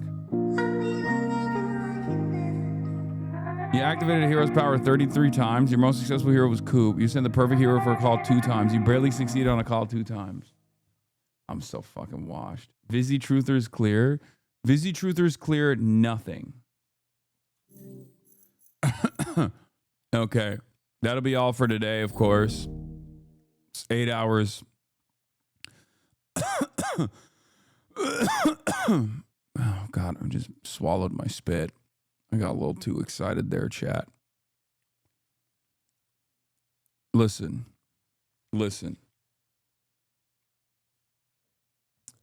I think this was a great time, and there's going to be even more great times tomorrow. Okay? So get ready for it. I don't want to hear nothing from this chat going forward about the decision-making structure, okay? Because some of you guys led me astray. Okay? Some of you guys led me astray. Dookie-ass wallpaper. Okay, shut up. I'm a simple man, okay? I'm a simple-ass man. Starting off the day. All the chatter is trickling in. I can't believe